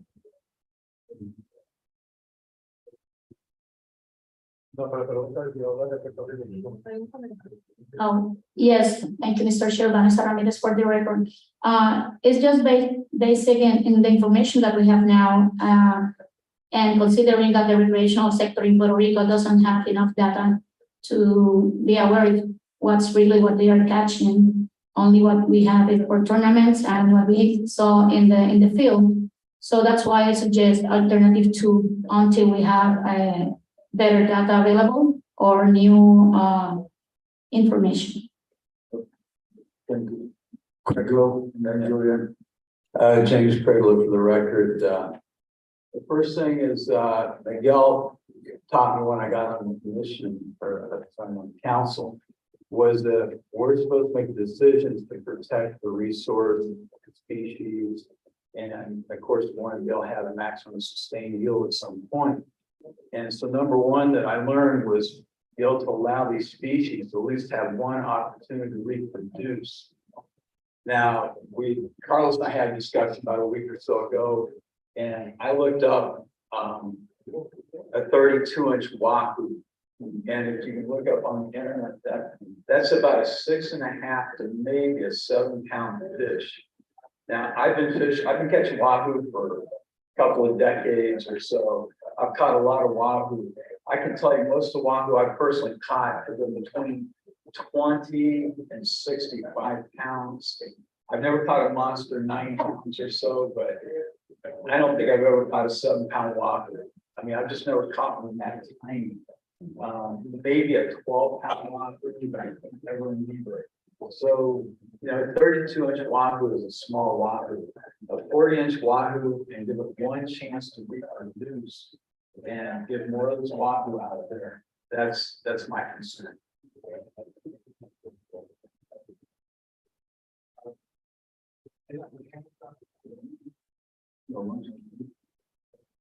We have Marcos Hanke in the chat, and he wrote, it is easy for compliance to allow wahoo smaller than 40 inches total length.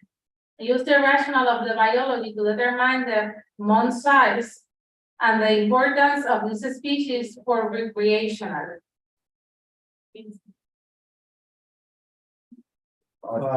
you guys understood what he said? Marcos, are you there? Yes, I'm here. Thank you for the opportunity. Hello, everyone. Can you hear me? Citizen Marcos, can you explain what you put in the chat, please? Yes. Can you hear me? Yeah. Yes. Thank you, everyone. Hello to everybody on the room. I think we need to use the biology, not to go over and trying to think that everybody are looking for 40 and 50-inch wahoo. That will be guided by the gear you use. And the majority of the wahoo caught are on the smaller size than 40 inches. We're gonna be releasing a lot of fish that with a low survival rate. And that will hurt the recreational fishing a lot. And if on the other hand of the story, if 6.5 pound wahoo, it's a very small wahoo, with the gears that we use, they don't target those small fish. But if the biology allowed them to be caught at 32 inches, I don't think we need to go beyond that, considering the high mortality after release on the wahoo. And I totally agree with alternative number 2 for other reasons too. like stated by Carlos Farchetti and others. Thank you. Thank you, Marco. Julian? Julian McGrath for the record, just a suggestion, and I think it goes across the board for USVI and for Puerto Rico. Even though that in the USVI, we already chose the 40-inch size limit, but listen to all the discussion and everything that's going on. This is a suggestion I want to throw there for everybody to think about and see if it makes sense. By looking at the landings of both recreational and commercial here for Puerto Rico and the size limits and everything, it's showing that 32-inch or just a little bit above 32-inch is the main catch of the Wahoo. If we decide to go to the 40-inch, which we didn't have this information to look at it the last time, we can see a high mortality or not. We don't know about that mortality number. So I would make a suggestion, and I think that the way we go is with the 32-inch, but manage it through the bag limits. So instead of having a high bag limit, have a smaller bag limit until both Puerto Rico and the USVI can collect at least 3 years of solid data from these species, and then you can revisit it and see the rules that you have put in place. Are they working or are they not working? And I think it would get away from a lot of everybody, well, this, that, 32, and control it through the bag limits. That's just a suggestion from me as a fisherman looking at it. Thank you. Got it. Yeah, I'm going for the record. I guess another suggestion, you're not necessarily locked into having a 32-inch size limit and a 40-inch size limit. You could have another alternative that's somewhere between that. And that might satisfy the rec sector and the commercial sector more. And then a lot of it, they just showed me in the amendment that a lot of the fish that are released, in Puerto Rico around 36 inches. So maybe somewhere in between could be another alternative. So. Okay. Greco. Thank you, Mr. Chair, for the record.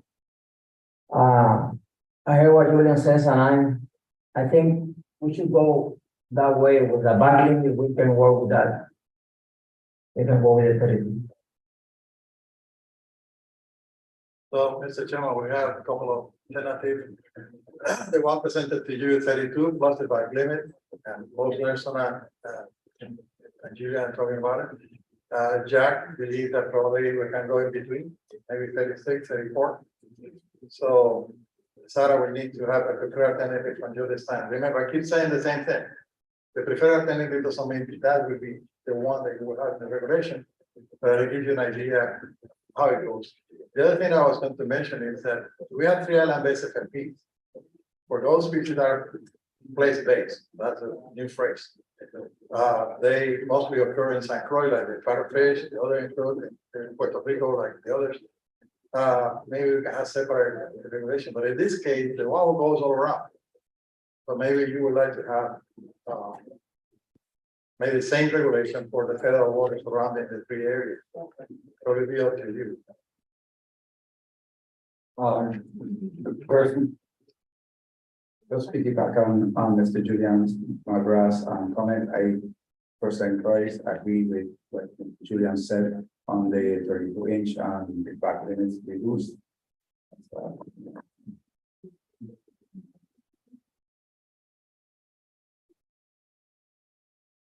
Okay.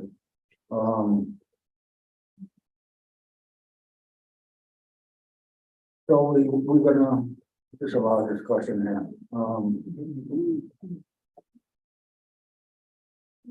Okay, gotcha. Hey, Zamboni, just so you know what your choices are. If the council is not ready to select a preferred at this time, that is a choice that can be made. If you want to pursue and select alternatives, those are not locked into stone. You can change those later based on additional information or public comments that you entertain later on. So I just want to make sure you're aware of that, if you know, the council is not ready to select preferred for the Wahoo limit, you are not required to do that right now. You can come back to it at another time.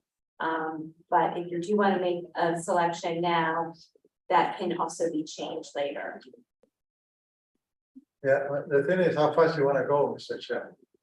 If you want to delay this a little bit further, or then you will come with the same issues. So what is the question of the council? Vanessa. Thank you, Mr. Chair. Vanessa Ramirez for the record. I would like to move with the alternative 2, if it's okay with about the discussion that we have already had and with the expertise of the recreational also that contribute in the chat and Roberto here. I think that alternative number 2 will be the preferred for now until we have more available data for the recreational sector. Somebody want to second that? Jean-Pierre Oil, second. Any discussion? And with for the record to make it clear, Mr. Chairman, the motion will be to adopt alternative 2, as the preferred alternative regarding the size limit of the Wahoo. For Puerto Rico. Exactly, for Puerto Rico. We are on the screen. Make sure that Vanessa, is that language agreeable with your intent?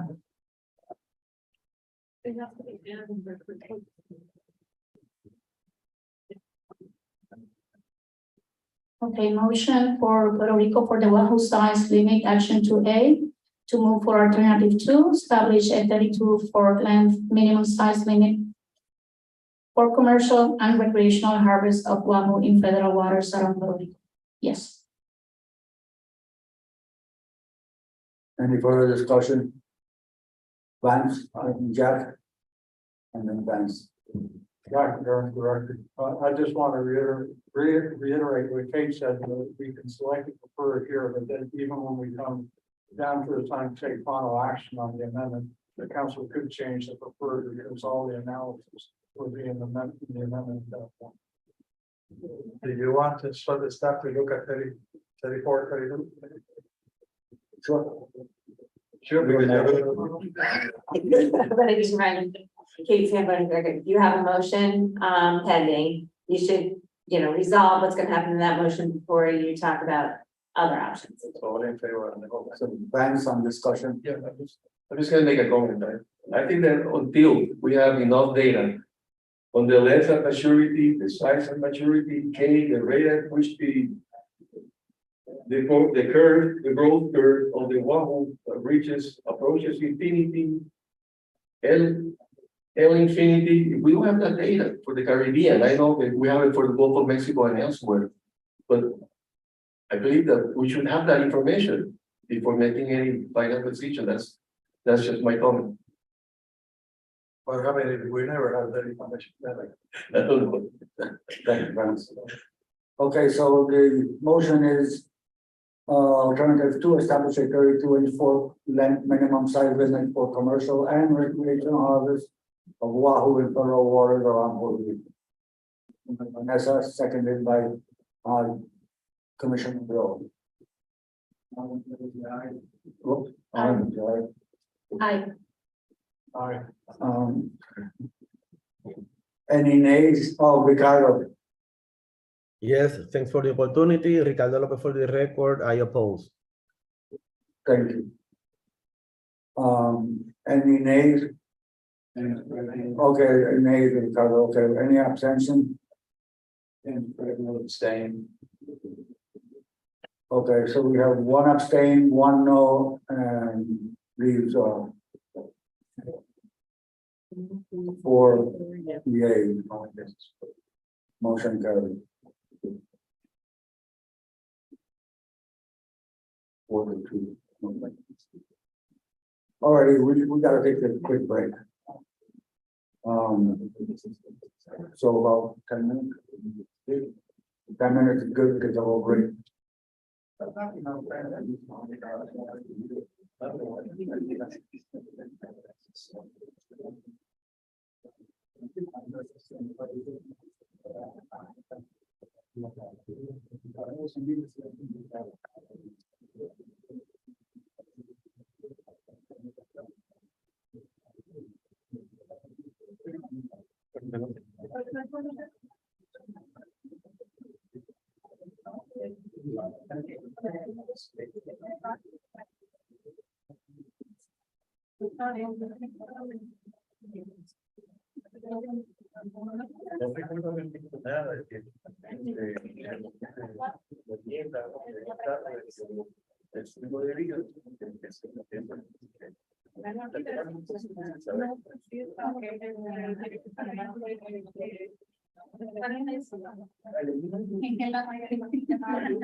Oye, pero mira,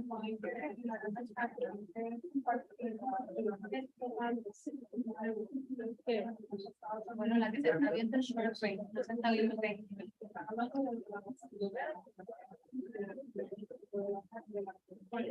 parece que no tiene presentación.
Okay.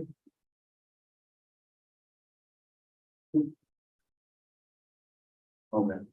We're gonna get started again and, so while I'm here or talking, let me request from all the council folks to, because we won't be able to finish the agenda for today, we will start tomorrow at 8:30 in the morning. Thank you very much.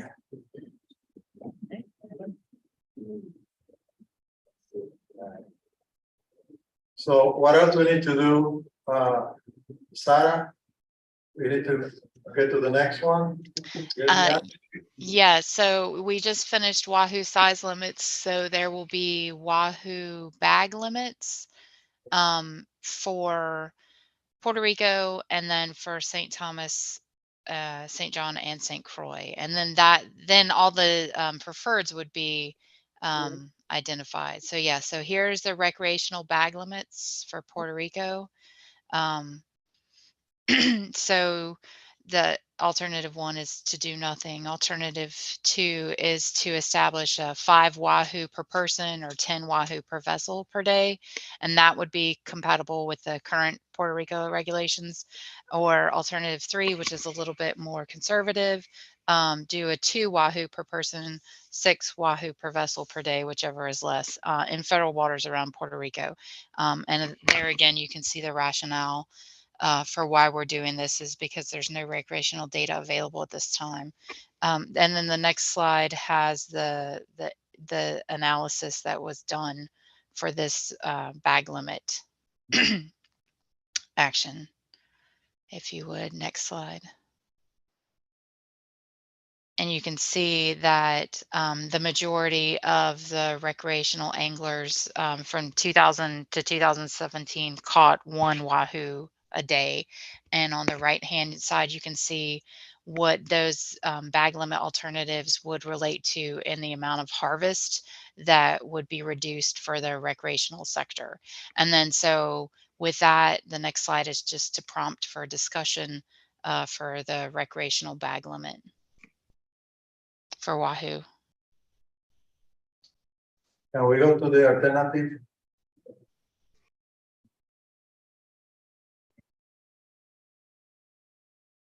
There, Mr. Chairman, similar to the discussion of dolphin fish, here there are the same issues, regulations,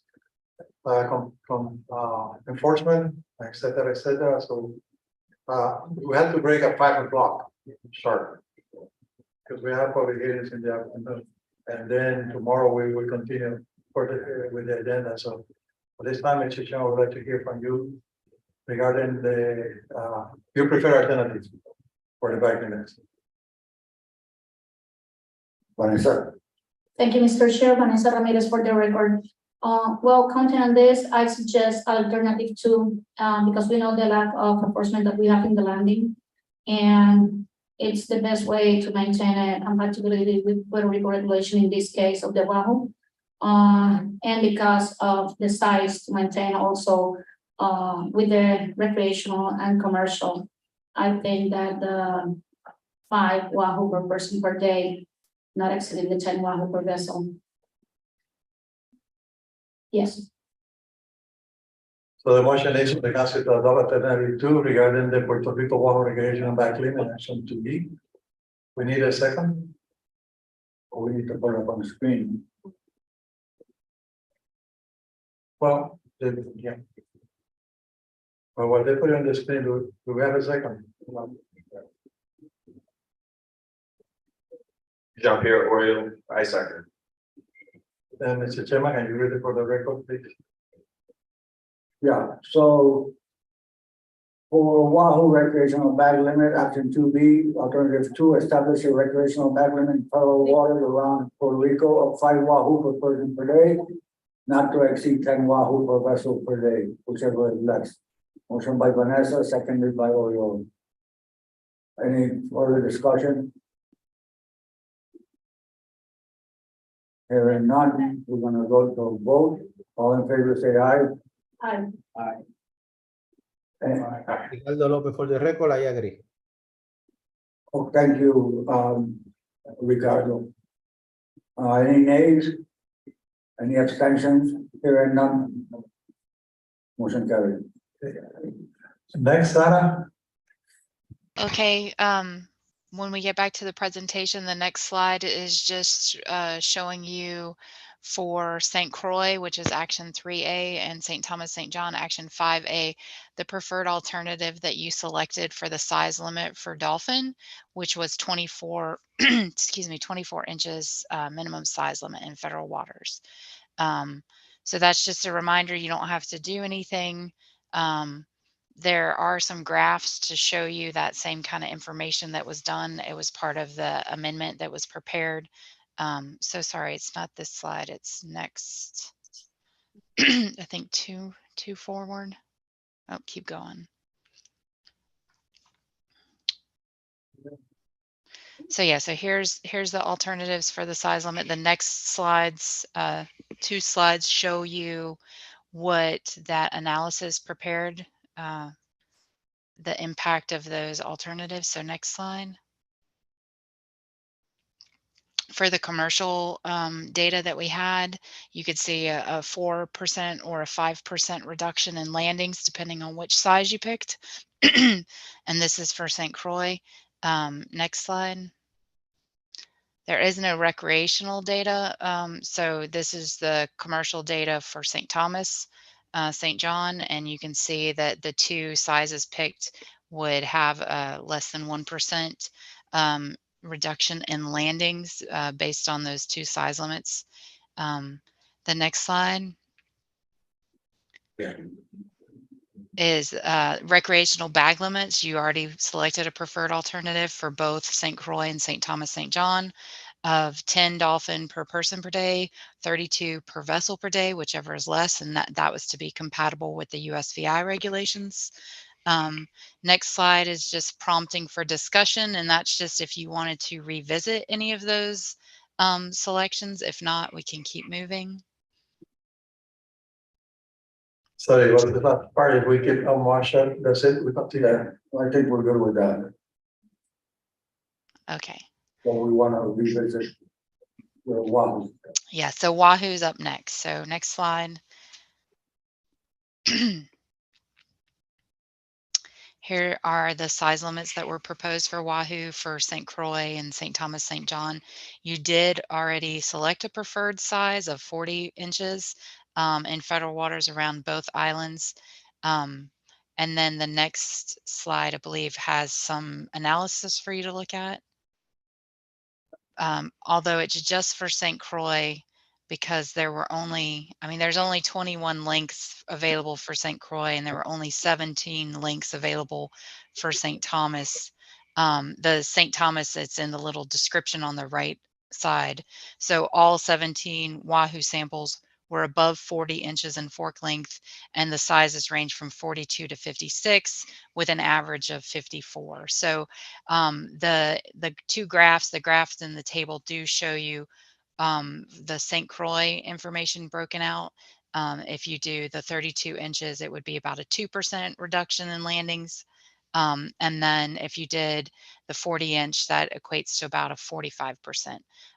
So those are, the next slide is just prompting for discussion again. So sorry, it should have been discussion. Do you want to discuss or revisit size limits? Right, so based on our previous discussion with Puerto Rico, and I think that the BI and Puerto Rico all agreed to change the preferred to the 32. I need someone to make that motion as they prefer. Cristina, ¿puedes poner la alternativa? Por favor.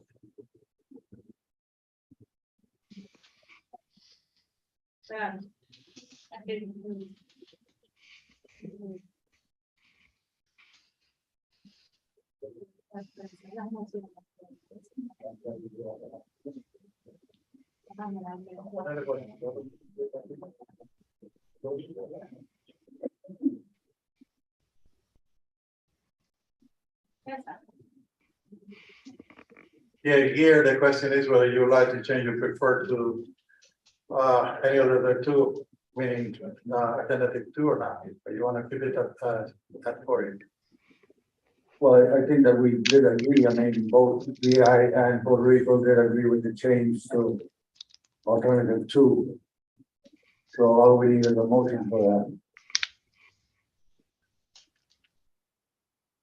And then discussion.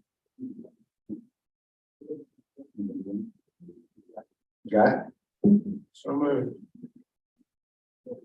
You put up on the screen. Yeah. We need a second. Yeah, but the motion is to switch the preferred alternative from number 3 to number 2.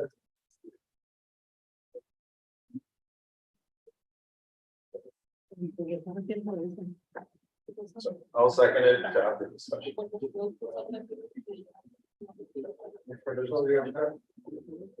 So for the side limit for Wahoo, St. Croix, and St. Thomas, St. John would be alternative two, establish 3284 plant minimum size limit for the commercial and recreational harvest of Wahoo in federal waters along St. Croix, St. Thomas, St. John. So you can change the or to and. Moved by Jack McGovern, seconded by JP Oriole, open for discussion. Okay, we'll say I know. Okay. Commissioner? Yeah, so it's my understanding that we voted on something at the last meeting, right, with the numbers supported by whatever information was presented. My understanding of what we're doing is creating what it is will go out to public notice for public comment. And then my thing is that I haven't really seen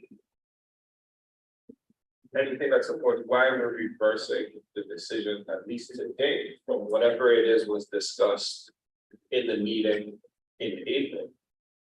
That took place in April. So like what is prompting the change in the number is my question. Okay, the question, anyway, we changed it because we spent about an hour discussing this with Puerto Rico. The same holds true for the Virgin Islands. You know, the recreational sector is saying that 40 is too big, 32 is agreeable. 32 ensure that at least 25%, 30% of the females are spawned. 40 ensure, well, not sure, but it is estimated in North local paper that 40 will be 50% of the female will spawn at least once. So you can keep the preferred alternative you have here.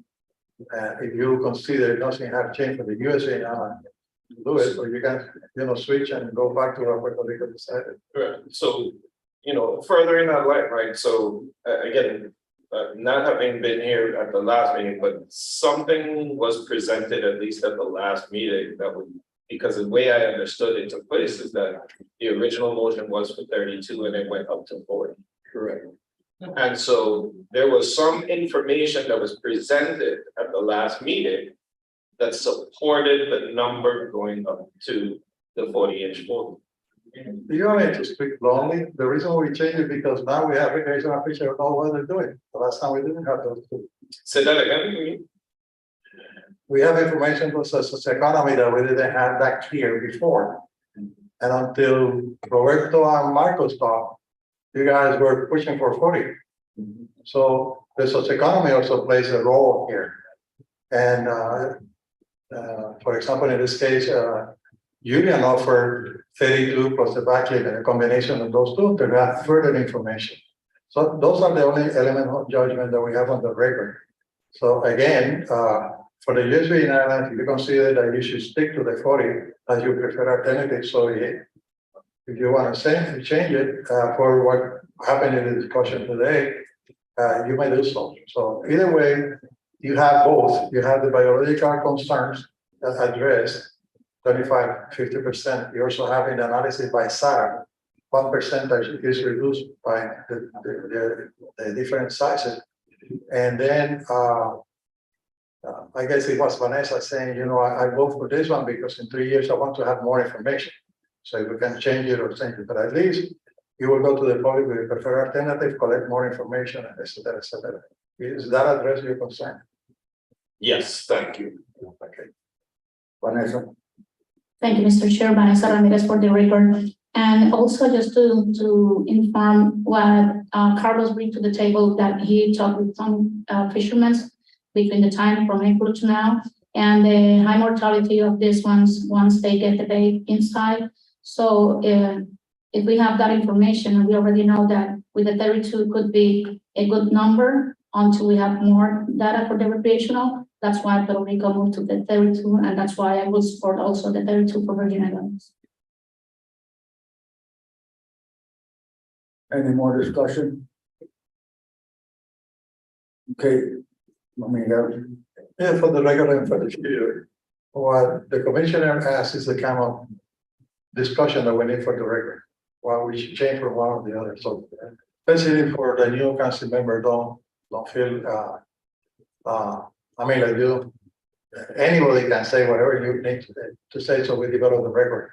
The more arguments we have in the record, pro and con, the better for the development of NH management plan, so I guess that we are doing good, Mr. Chairman. So we'll take it to a vote. All in favor, say aye. Aye. Any nays? Oh, Ricardo, for the record, I abstain. oh, okay. Craig Lowe? Craig Lowe, no.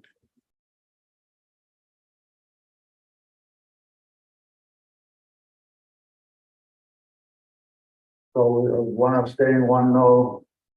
48. Motion carried. This is Sarah again. Okay, so that just leaves one more action, and that's the recreational bag limits for Wahoo in St. Croix and St. Thomas and St. John. You looked at this last time, but you didn't make a decision. You did ask us to change the numbers in alternative 3. So the alternative 1 is the no action. We would not establish a bag limit for Wahoo in federal waters around either island. Alternative 2 would establish 4 per person or 20 per vessel per day, whichever is less, and that would be compatible with the USVI regulations. And then the alternative 3 was changed to 2 Wahoo per person or 10 Wahoo per vessel per day, whichever is less. And there, I don't believe there was any analysis for this one to show, so we can just go right to discussion if you have any. And the reason why there's no analysis is because we didn't have any recreational data for the USVI. So the question is similar to before. You want to do the compatible one with the regulations for the USVN islands, or number 3, what is the pleasure of the council? Craig Lowe. Go ahead. You brought it up with James Craig Lowe. In the discussion last time, I think Julian brought up the point about the bag limits and all that. The other thing we were looking at in the discussion was that we said it was be comfortable with USVI regulations, but those regulations have not gone into place yet until August of next year.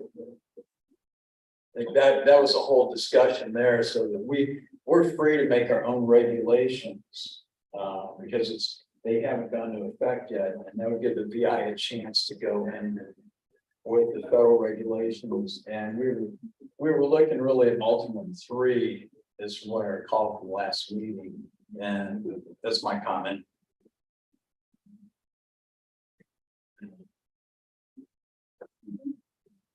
Julian McGrath for the record. Mr. Craig Lowe just said so. Since, like I said earlier, going with a smaller size of the fish, we should go with a smaller size and control it with the bag limits until we have gathered enough information through the new recreational program that's supposed to be coming up. So I would suggest that we go with alternative 3 to protect this migratory species, the wahoo, protect it until we have enough information and we can revisit it after that information is collected. So I would like to see alternative 3 for the St. Thomas, St. John district. Mr. Chairman, for the record, then it will be compatible to it. Yes, we know for the second one. You still don't have that in the books. It's been planned. Is that addressing James' question? Oh, Go ahead, go ahead. Go ahead. I missed the question.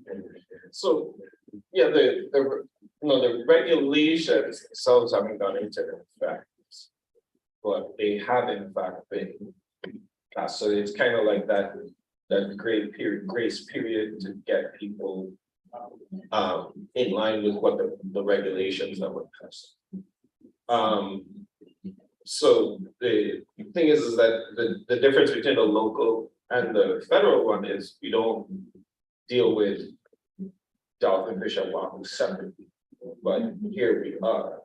There's a total number per vessel that is inside the regulation. That's it. Oh, what the council wants to do. Robert.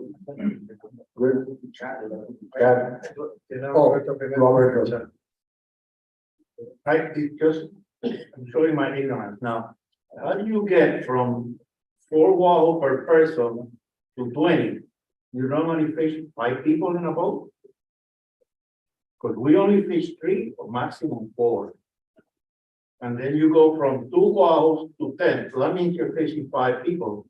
You normally have 3 people. So you're telling really what you're talking is maximum of 6 and a maximum of 12, not 20. I mean, I don't know how those numbers came about, but in reality, you never fish more than 4 people in a boat in recreation. 5, Unless it's a charter boat. unless it's a charter boat. Charter normally, well, they do 3, 4, and 5, but then you have to buy extra. But recreational, we only fish 3, maybe 4. So I don't see how you get to the 20 if you're only fishing 4 people. You get only to 16. Right? I don't follow the reasoning in those numbers. En la manita de alguien en el chat. Marcos Ángel. Marcos. Yes, thank you very much. I want to highlight, due to the historical discussion, the importance of compatibility between the areas. We don't have enforcement, and to keep discussing the finer details about the numbers is not as important as to be compatible to state laws that is already in place. That's the only way we can really make a change on the protection of any species in most of the time. And addressing the question that Roberto Sabater just mentioned, which I understand, the 4 wahoo per person is considering, as far as I remember, the days that you're fishing on the winter time where you have smaller wahoos to have enough wahoos to take home, but not to exceed 20 to prevent the illegal flow of those fish to the market. And that's the basic rationale behind that. I understand that it doesn't add to it the way he expressed, but that's the rationale. But I want to highlight the members to focus on the compatibility that all of you guys discuss and endorse for other species and defend so strong before. I'm not hearing that discussion right now. Thank you.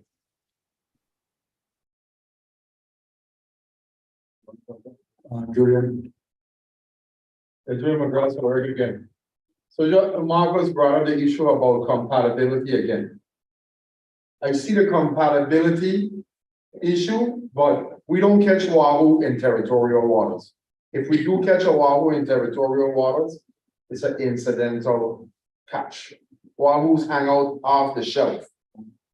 All of our shelf is in federal waters in the St. Thomas, St. John district. So the compatibility there, I don't see being a problem with us trying to reduce the amount of wahoo by going with alternative number 3. I think it's a happy medium. We already said that we want to see the smaller size, but to protect the species by going with the smaller size, we also need to protect the fish by a bag limit that is justifiable for these recreational fisheries. How much fish do you actually need to take home? Okay, we the commercial guys, we have to spend our money to get out there to go catch a fish to then sell it. When these recreational guys go on and catch these large quantities of fish, then they're going to illegally sell the fish back in to our market to our customers. So that's another issue. By controlling it with a bag limit, we stand a chance, and the fish itself stands a chance to be there for future generations. That's just my comment.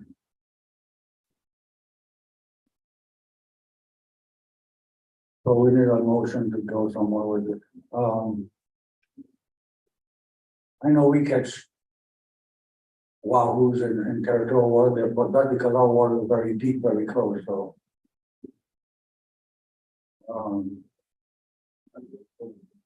Yeah. I'd like to make a motion to accept alternate 3, and we read the whole thing, or just say alternate 3.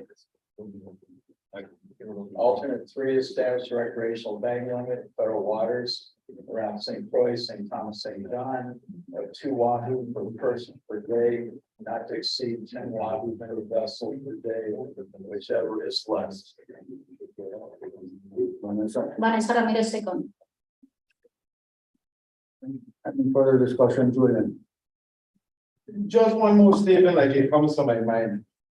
You know, we went to island-based fishery management for a plan, for a reason, because each one of the fisheries are different.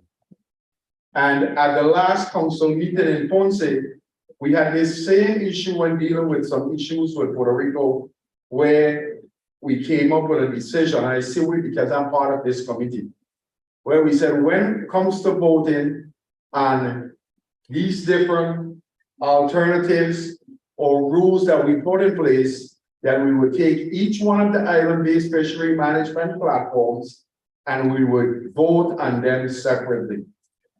Carlos just made a good point. St. Croix, deep water is right there. You could throw a rock from the Carambola into the deep water.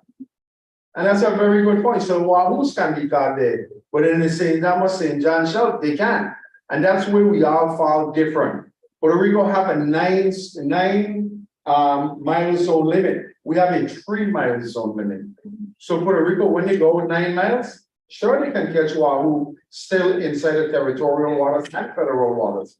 So that was one of the big reasons for us separating out the different island-based plans. So I'm just throwing that out there. I know we're trying to make it easier by compiling the plans when we do it like this, but when we run into problems that we have right now, and as I seen it earlier today, also, then we need to separate it out and vote separately. That's my comment. Thank you. Vanessa?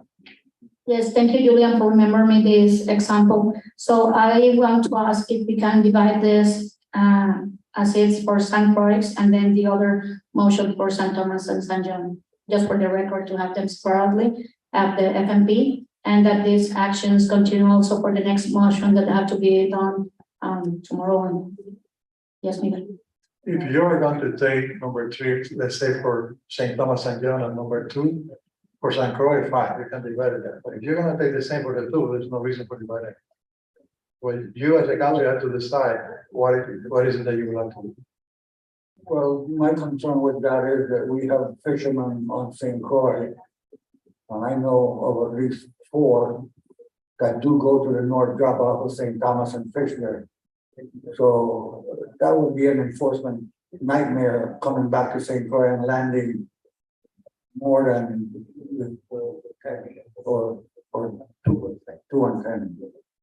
That's one of my concerns is what's going to happen when a guy boarded up there and he says, well, I caught this where you can take 20, or I caught this where you can only take 10. That's just my concern. The motion, you have to vote on it. Rejected or accepted. So there's a motion on the floor. We already seconded. No more discussion. We're gonna vote. All in favor, say aye. Aye. Aye. Ricardo? Yes, I abstain. Any nays? Any abstention? You want to abstain? I thought you said no. Okay. Motion carried. I believe that with that, Sarah, we finish your section? Yes, I am. My next slide was just to kind of show you the timeline of what's coming up, but you probably already know that we're gonna take this back. The IPT will work on it. We'll try to maybe get some public input, and then we'll bring it back for you to see again at December. Okay, Jack? Thank you, Mr. Chair. Dr. Garland, for the record. I was just going to mention that we need to gather information, like Vanessa said, on information on release mortality, size, maturity, grants, as we have information that we can glean. I need to make sure we have that all in the amendment, so usually alternatives have good analysis. And also wondering if we wanted, if the council wanted to add a third alternative for the size of it, 36 inches, that could be interesting. I don't think it necessarily has to be a motion. That after we do all that analysis, like show that has to do all that. Yeah, delivered. I mean, all of that. Okay, McCarthy. Yeah, next step.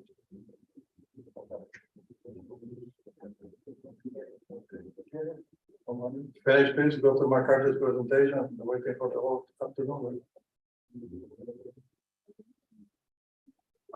Kevin? If you've got a hard stop at 5, I can't be done in 20 minutes. No, we can, let me talk to people here, maybe 15 minutes more. Okay. So then the important thing is, I'm gonna have to wake up the group back there. yeah, but the important thing is, Mr. Chairman, we'll finish with this, and the December meeting, council review the draft amendment, et cetera. They will have more information for you to consider at the meeting. Okay, so Sarah? Yes. Sarah finished already? Yes, I'm finished. Thank you very much for the great discussion, everybody. Thanks. Thank you, Sarah. And while Kevin is awakening the people there, this is an excellent opportunity to have the branch of the Southern Fisheries Science Center coming here and have this presentation. And I asked Kevin to introduce each one of them, so you have an opportunity to connect the face with the name and the people who are working for the Caribbean Council of the Southern Fisheries Science Center. So please go ahead. Thanks. I don't know. Christina or Leah High going to present, I think. Perfect. Okay, we won't need any votes, but one decision that I'll ask for. And as much discussion as you want. But I'll remind you that happy hour starts 20 minutes ago, probably. Okay, so thanks everybody. We'll try and keep things light and happy for the last half an hour or so. So this is our usual update from the Science Center. Primarily, this is the Caribbean Fisheries Branch, and we're part of the Sustainable Fisheries Division. So many of you know Shannon Calais, that's my boss. She's the division director. Above her in the hierarchy is John Walter, and he's been at a couple of these. And of course, Clay Porch is the center director. So that's I'm like way down the layer cake in importance. So this is the branch is coming up, which is great. I'm really excited to have everybody here. So you can see the names there. We sort of split them out. Some of them it's all one team in my way of thinking, and some of the folks, some are CMIS, so that's the Cooperative Institute for Marine and Atmospheric Science at the University of Miami. So we would call them affiliates or associates. And then the other folks across the bottom are NOAA, and we are trying to backfill for Nancy. As you may recall, she retired at the end of 2022, so we're trying to backfill for her. Next slide. And this is the team. So if everybody can just sort of introduce yourselves, and there's a little blurb next to each one and sort of the kinds of things they work on, but believe me, they do a lot more than this. They only had one line. I made them just put in a bullet point. So most of them do a heck of a lot more than that. All of them do a heck of a lot more than that. And you can see I'm the least important name up there. All right. Hi, everyone. I'm David Behringer, a research associate at CMS. Primarily, at the moment, I'm working on fishery-dependent survey design and data analysis. At the moment, primarily been focused on U.S. Virgin Islands, but working with some Puerto Rico data as well. Hi, everyone. I'm Rachel Eckley. I'm also with the Cooperative Institute at the University of Miami. I am sort of facilitating and organizing the strategic planning project, which many of you have been part of. I've also compiled the research inventory of federally funded projects in the Caribbean region. I act as a CMIS liaison between the Science Center and the Cooperative Institute employees.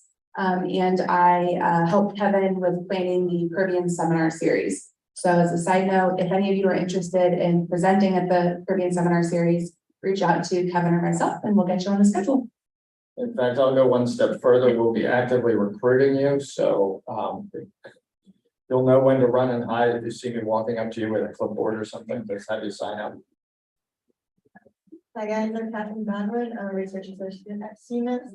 I do data analysis on a couple different projects right now, focusing on TIP data.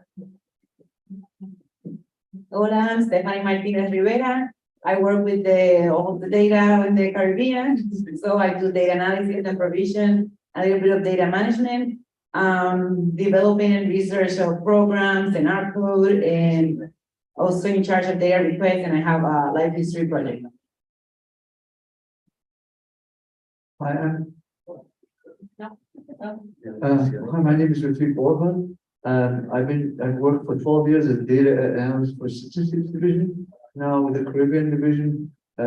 Before that, I had run for about 13 years, 2 different marine fish hatcheries. I do, besides data analysis, life history, fisheries ecology, fisheries oceanography, and again, my passion, marine aquaculture. Hi, everyone. My name is Adriana Rios. I work on the stock assessments as well as research related to our models. I also participate on the outreach and education panel for the council and participate in the MREP education program. And I also do workflow automation in order to, take some of the modeling processes and make them as easy to reuse and share as possible. Thanks, everybody. So I'm Kevin McCarthy. I'm the branch chief of the fisheries, Caribbean fisheries branch. I don't do science anymore very much. I used to do that, but I worry about keeping everybody funded and logistics stuff and all that other non-science, less than fun stuff. We're going to keep going. Next slide, and I think Rachel's got a couple of slides she's going to talk you through. All right, this is Rachel again for the record.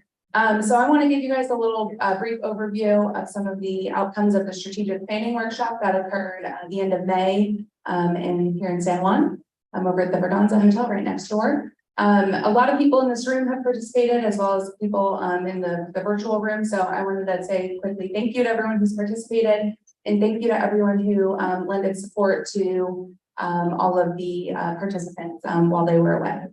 So the workshop was 35 people got together in a room to talk about ways that we can improve regional data limitations to inform stock assessment and EDFM of Puerto Rico, St. Thomas, St. John, and St. Croix. You'll see on the bottom all of the logos of the participating agencies and organizations. And while one of our goals was to ensure that we had someone from every organization there, our other main goal was to make sure that we had diversity of expertise. And given some of the discussions during the workshop, I think we really achieved that. We got into some really great discussions, some at length. We stayed on topic the whole time, which was awesome. And it was a very successful workshop. Check my notes, make sure I don't forget anything. Okay, we can go to the next slide. My notes on a napkin here. Okay, so the next two slides are going to be talking about the pre-work, which was the values, the mission, and the vision statement, which really just guide us moving forward. So our values that we came to are these 5 here on the screen. And this, like I said, guides us moving forward. It sort of explains all of our efforts. Hello? Okay. All of our efforts moving forward regarding the projects that we work on. So our values were integrity, reproducibility, transparency, and communication of data, innovation through adaptive management and continuous improvement, respect and trust in data and partnerships, collaboration and cooperation in the collection and dissemination of data, and diversity and inclusivity of data sources, data input, communities, and stakeholder ideas. The next slide, please. So the mission statement was, why are we here? Why are we doing this? And what we came up with was to develop and continuously improve collaborative data collection programs to support stock assessment and implementation of EDFM, integrating the region's inherent cultural and ecological diversity for the benefit of the U.S. Caribbean. Now, the vision statement was our desired future state of where we wanted to be once all the strategic planning work was completed. And what we came up with was to have effective, efficient, and innovative continuous data collection processes and partnerships to inform on progress towards fisheries and ecosystem management objectives in the U.S. Caribbean. Next slide, please. And my last slide here is the breakthrough objectives and the ongoing projects in working groups. So the breakthrough objectives are the 4 with the filled-in bullets. And then the indented bullets are the individual projects that we're working on. So we came up with 4 of the breakthrough objectives, big picture ideas that we wanted to accomplish within the next 5 years. And that is to expand the toolbox to inform fisheries management, reduce gaps in data sets to inform management, improve communication of knowledge to better engage stakeholders in fishery management processes, and establish funding governance structures that are equitable for fishers, contractors, agencies, and islands, and allow for the collection of necessary data to inform fisheries management. Now, each of the breakthrough objectives has one project that we're working on now that we'll hopefully complete in the next year. And then the reduce gaps in data set used to inform management, that one has 5 individual projects centered around some of the main data types, which are fishery independent, fishery dependent, life history, socioeconomic, and habitat and environmental data. Now, we've already started working on these. We've had 6 of the 8 there have had their first meetings. The other 2 are scheduled for this Friday, actually. And we're already starting to make improvements. Well, to not necessarily improve anything at the moment, but we are working on accomplishing these projects. Like I said, they'll be completed in about a year, and then we'll start, phase 2 of it with each group will have a different project, and ultimately we'll reach our 5-year objectives. I'm currently working on a more formal report of this workshop, but the council on their website and the briefing book has the English version of the fact sheet that has all of the main points from it, and then the Spanish version will be uploaded very soon. I'm going to get that to the council as soon as I receive it. And that is all I had to talk about for the strategic planning workshop. Thanks, Rachel. So I would just remind the group here that these are not necessarily science center objectives. These were objectives that were that were agreed upon and developed by that entire group. So those 10 or so different agencies, 35 people in the room that were participating. So we're going to work to achieve this in partnership across all of that group. So this is a plug for your $20 million. You might want to keep some of these in mind. I know you've got your own strategic plan and all of that, but this was certainly a group effort in every sense of the word. So I think the next one is Stephanie. Gonna give you a quick update of one of the life history projects that we have in the branch. So we have a CRP life history project ongoing in Puerto Rico. We have funding until December 2024, and we are hoping to expand to USVI. We are doing this with collaboration with HDR Reefscaping. We have 2 observers. We are also collaborating with Noemi Peña in the DNR laboratory, where one of the observers do the dissection. And we're also collaborating with another NOAA affiliate, Kate Overly, that she also has another life history survey. It is a fishery-dependent sampling of the west coast of Puerto Rico, and we are trying to fill in the gaps in the sample size for federally managed fish. Thank you. So one thing that I would add, just because we've got some initials up there, CRP is Cooperative Research Program. So this directly involves commercial fishers being involved in this project. So, and we do that through HJR. They've got the insurance and the observers that they can put on the commercial vessels. So it's very, very much a collaborative project between NOAA, local contractors, and local fishers. I think maybe the next one is me. So we've got port sampling projects, as many of you are aware, and these are collaborative with the local agencies.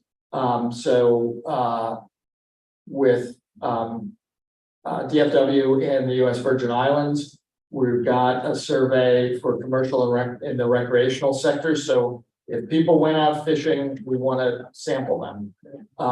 And we've completed what we're calling an effort survey. So basically, this is to look at patterns of where boats are coming in, what times of day, what days of the week, and in what locations, so that we can then develop a survey design based on that information. So that initial step has been completed, and some pilot projects will be starting up very soon.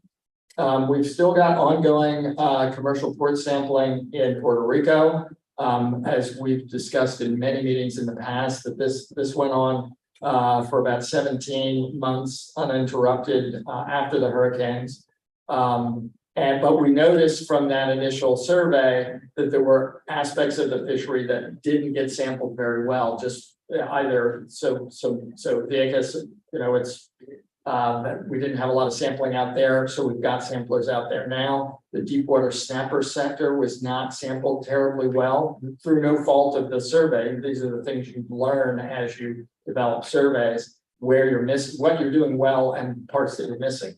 And the same with yellowtail, just due to the nature of that fishery. So we're got some additional money out there, and they're directing sampling at those sectors. We're also in a supporting role, working with DRNA in the recreational survey. That's Grisel's work. We've helped with supplying tablet computers and software for the samplers, some training of those samplers, and we're getting them some sampling stations so that they can hopefully keep the sampling going really quickly. Next slide.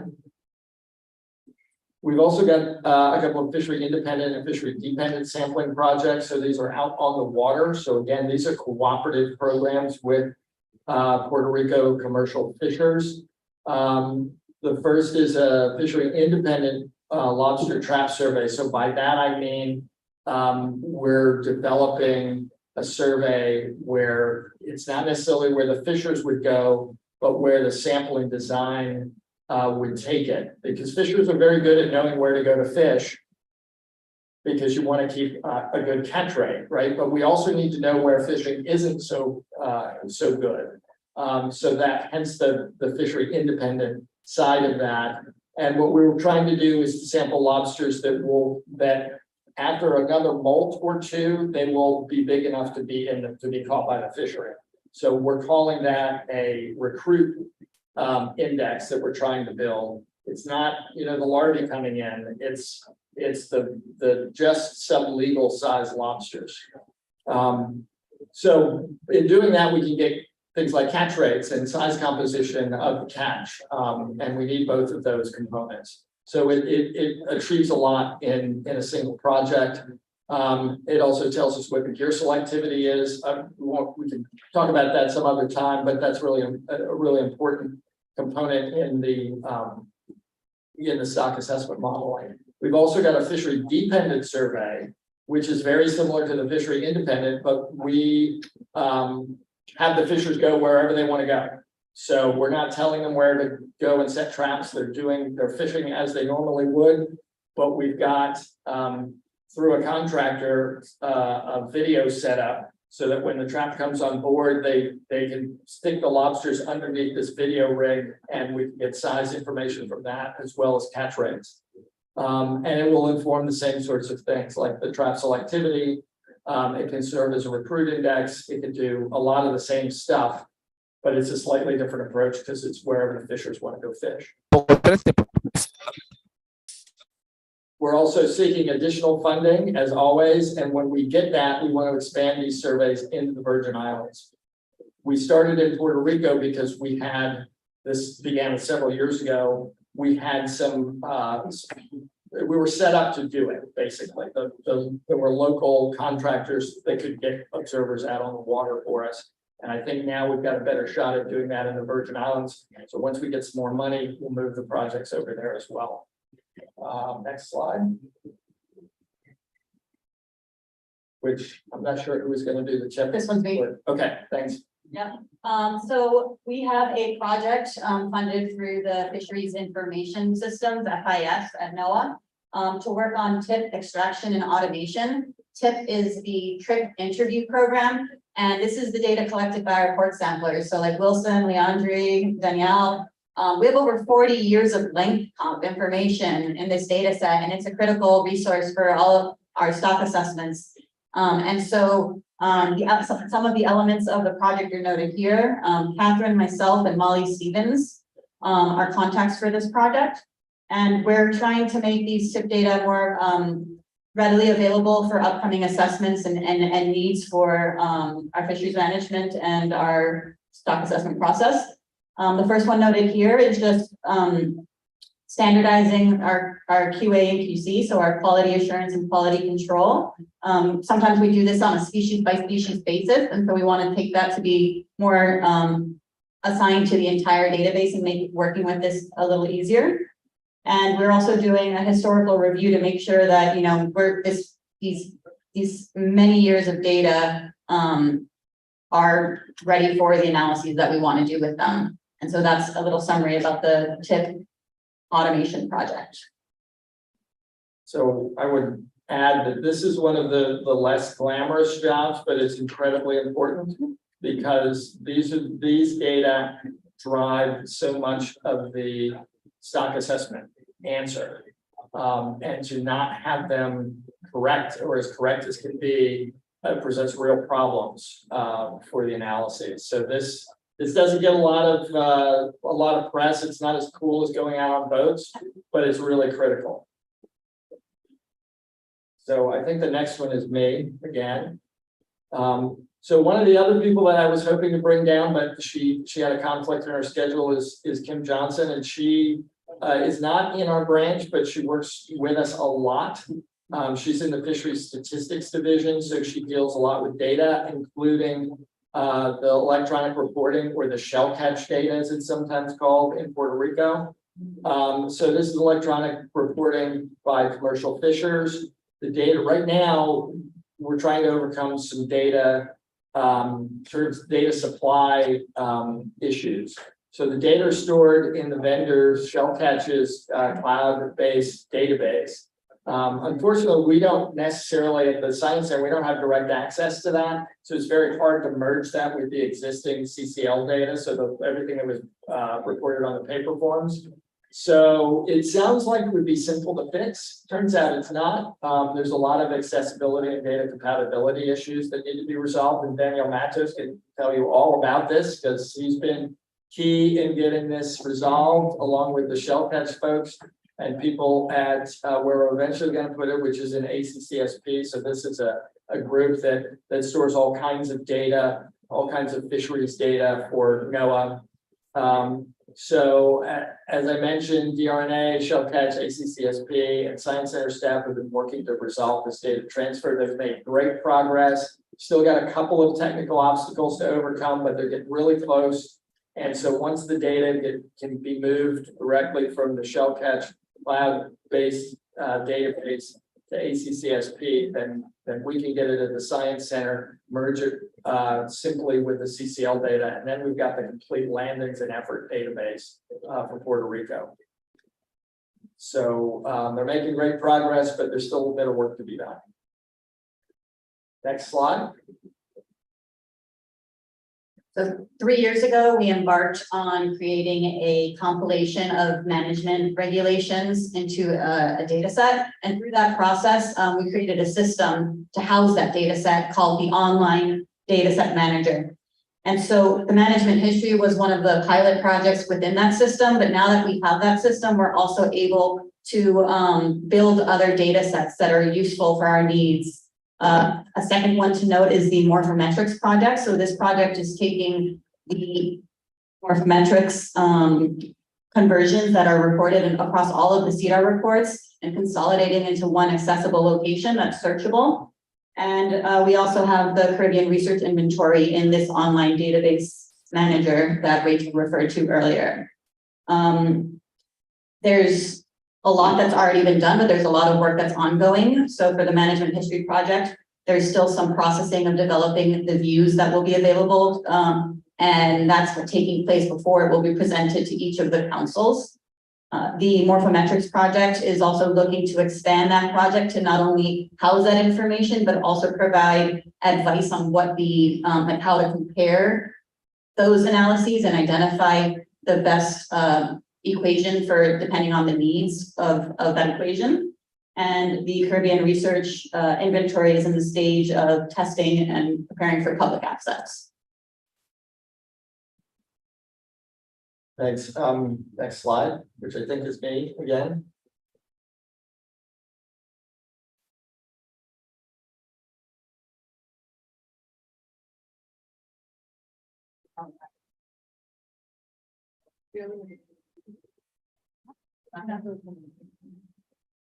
There we go. Perfect. So we talked some about CDAR 91 earlier, but there's a lot of stocks assessments that are either ongoing or soon to happen. So again, this is through the CDAR process, the Southeast Data Assessment and Review, which you saw earlier today. It can be very lengthy. We're working to tighten up that schedule a little bit because I think we can do it here in the Caribbean. So CDAR 80 is still ongoing, and this is where I need some help from you all. We're hoping to get it wrapped up at the December 2023 SSC meeting, but in order to do that, we need to arrange for another SSC meeting between now and then. Because we've reached a point where we want to get a little input from the SSC, receive a little guidance. So if we can have an SSC meeting, it can be virtual. If need be, we probably need, well, we could talk about how long that needs to be. But certainly no more than a day, maybe less, but we need some input on a couple of decisions. So if we can get that in, well, we need at least a month because you have to notice it in the Federal Register, but in another 6 weeks or so, that would be terrific. You've already moved forward with the Puerto Rico assessment, which is complete. So that was great to see.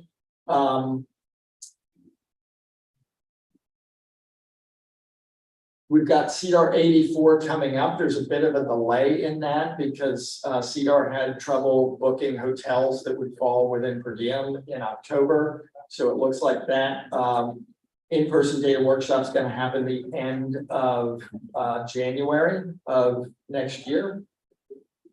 We've got then CDAR 91, which is spiny lobster. We talked about that earlier today. And then in 2025, you all ended up recommending hogfish and red hind, and that came out of our data triage work, what data are available for stock assessments. So all of these we have, well, we've done spiny lobster. We feel pretty good about at least having a good shot at getting a good assessment out of all the other species as well as spiny lobster. So hogfish and red hind, which will probably begin sometime next fall, maybe into the winter. It depends on how CDAR 84 goes, if we have to shuffle schedules around because we're looking to start there. Next slide.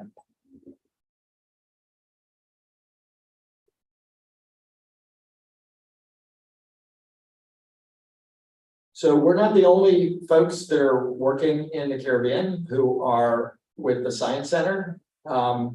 So you'll recognize some of these names, but there are, Adian works a lot with outreach, both in MREP and with the council's outreach efforts. We've got NOAA fisheries staff who are on the SSC and have been great additions to that committee. We've got folks working on EEJ. There are new surveys that are coming out with CONC. Jennifer Doors heading that up. She's at our Galveston lab. The NCRIMP survey, which is the diver survey, has been ongoing for years and years and years. And that includes some people from the University of Miami, Jerry Alt, as well as Science Center staff, and CMIS. Jeremiah Blondeau is CMIS. Jay Grove is NOAA, but she's in a different group that has Caribbean in the name. She's in the Atlantic and Caribbean Reef Fish group. There's a deepwater snapper survey, which is going on in Puerto Rico. That's another survey we would like to move over into the Virgin Islands as well. She uses cameras and hook and line to collect to do their survey. It's also a cooperative project, so those gears are deployed off commercial vessels. And Kate Overley is in another group that has Caribbean in the name, and that's the Gulf and Caribbean Reef Fish branch of the Science Center. There's folks involved in CFMC. There's life history work, data management. I talked about Kim a little earlier, and database development. Janet is great. It's great to have her. She's really, really good at what she does. So it's great to have her involved more in the Caribbean. And these are, except for Jerry, these are all folks who are directly associated with the Science Center. So there are certainly other people who are doing life history work in the Caribbean. I don't need to claim that we're the only ones doing it. These are just folks who are directly associated with the Science Center. Next slide. We just also wanted to congratulate recent awardees of the Stelson Kennedy, so the SK grant. That's a yearly competition to promote development and marketing of U.S. fisheries. And in the Caribbean, the 3 projects have received close to $900,000. And it's great to see projects being awarded this in our region, because that means that more projects are applying for this in the region. If you have ideas for things like development of marketing and U.S. fisheries, next year's SK is another opportunity for more applications to obtain opportunities for more research in our region. Next slide. So we've got, and this has been, I think Marcelo mentioned this a little earlier, we've got a marine spatial planning workshop that's coming up, and it involves a lot of different folks. This is happening at the end of the month. There'll be 2 meetings, one in St. Croix and the other one back here in San Juan. And you can see the workshop goals there. This isn't my project, so I can't claim to speak for it, but I wanted to, we at the Science Center wanted to make sure that everybody was aware of it, because it is a big effort. And it's not just occurring in the Caribbean, it's throughout the country. And we've heard a couple of comments about it earlier in the day. Next slide. And so there you can see the sort of the coordinated questions, the different ocean sectors that are involved is pretty all inclusive. And then the outputs. So comprehensive list of available data, leads to acquire additional data, list of identified and prioritized data gaps. So they're asking a lot of questions that we're already asking, which is nice. And since our workshop a couple of months ago for the strategic planning, when I've had conversations with people who are talking about work in the Caribbean, they're not coming up with any ideas that group didn't already discuss, which is very nice. Very nice to know that we did a very comprehensive job in that meeting. I think that's it. Next slide. So any questions? There's the team again, and with their contact information, I would ask that if you want to ask them to do any work, please add me to that request so that I know what everybody's being asked to do. Because I am responsible for sort of setting the priorities in their work days. But we certainly want to be responsive to data requests from this group and everybody else who works works with us as partners in the region. So any questions? That's the team, and that's some of what we're doing in a very brief, I think half hour. I think we made it in half an hour, maybe 35 minutes. Kevin, not a question, but thank you. But seeing these young fellows, including the other one, young fellows coming here, it's the first time that we have this opportunity to have this talent in the center working for the area. And the myriad of studies that we just saw, that people are working, is an achievement in itself. But when I started, it was very, very hard to get one iota of information. And the other thing that you mentioned jokingly, but I took it seriously because I already had your name in our list, Graciela and I. Well, whenever we put together this list of possible studies on the 20 million famous monies, number one priority is to look at the tools that we have, the gap that we have, and you identify two of them. We need to move to the Virgin Islands to replicate what we are doing here. So that would be one priority. Move some of the things that we have here, conform with the goals and objectives of the monies, the IRA. And then, well, enough said. We are going to thank you again and everybody there. You introduced each one of them, but the one in the last is our family now. The Rios have been working with us for some time now, and I'm glad to see all these young talent working with us here. So we're going to knock on your door, probably between here and December 31st this year. Okay, Graciela and I have to work together. So here, I believe that the council advanced that list of things that we can do. Number one are things that are already blessed by NOAA Fishery Science Center. We don't have to reinvent the wheel, and that's one of the things that we need.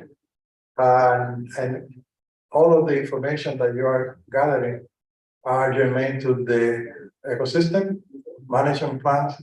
So I believe that we have a good chance of having some of these activities continue and moving for the next 3 years at least. So thank you again, and thank you all of you.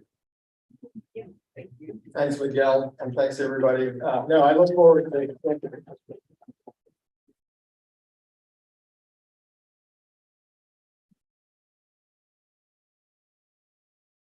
So thank you all very much for hanging in with us here. I want to thank the translator, William Cordero for the overtime work he's putting in.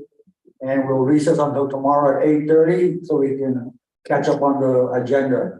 We'll start off with the SIC report and then Sinai with the EDF and technical. Thank you. I don't drink, but you all are welcome to hit a happy hour.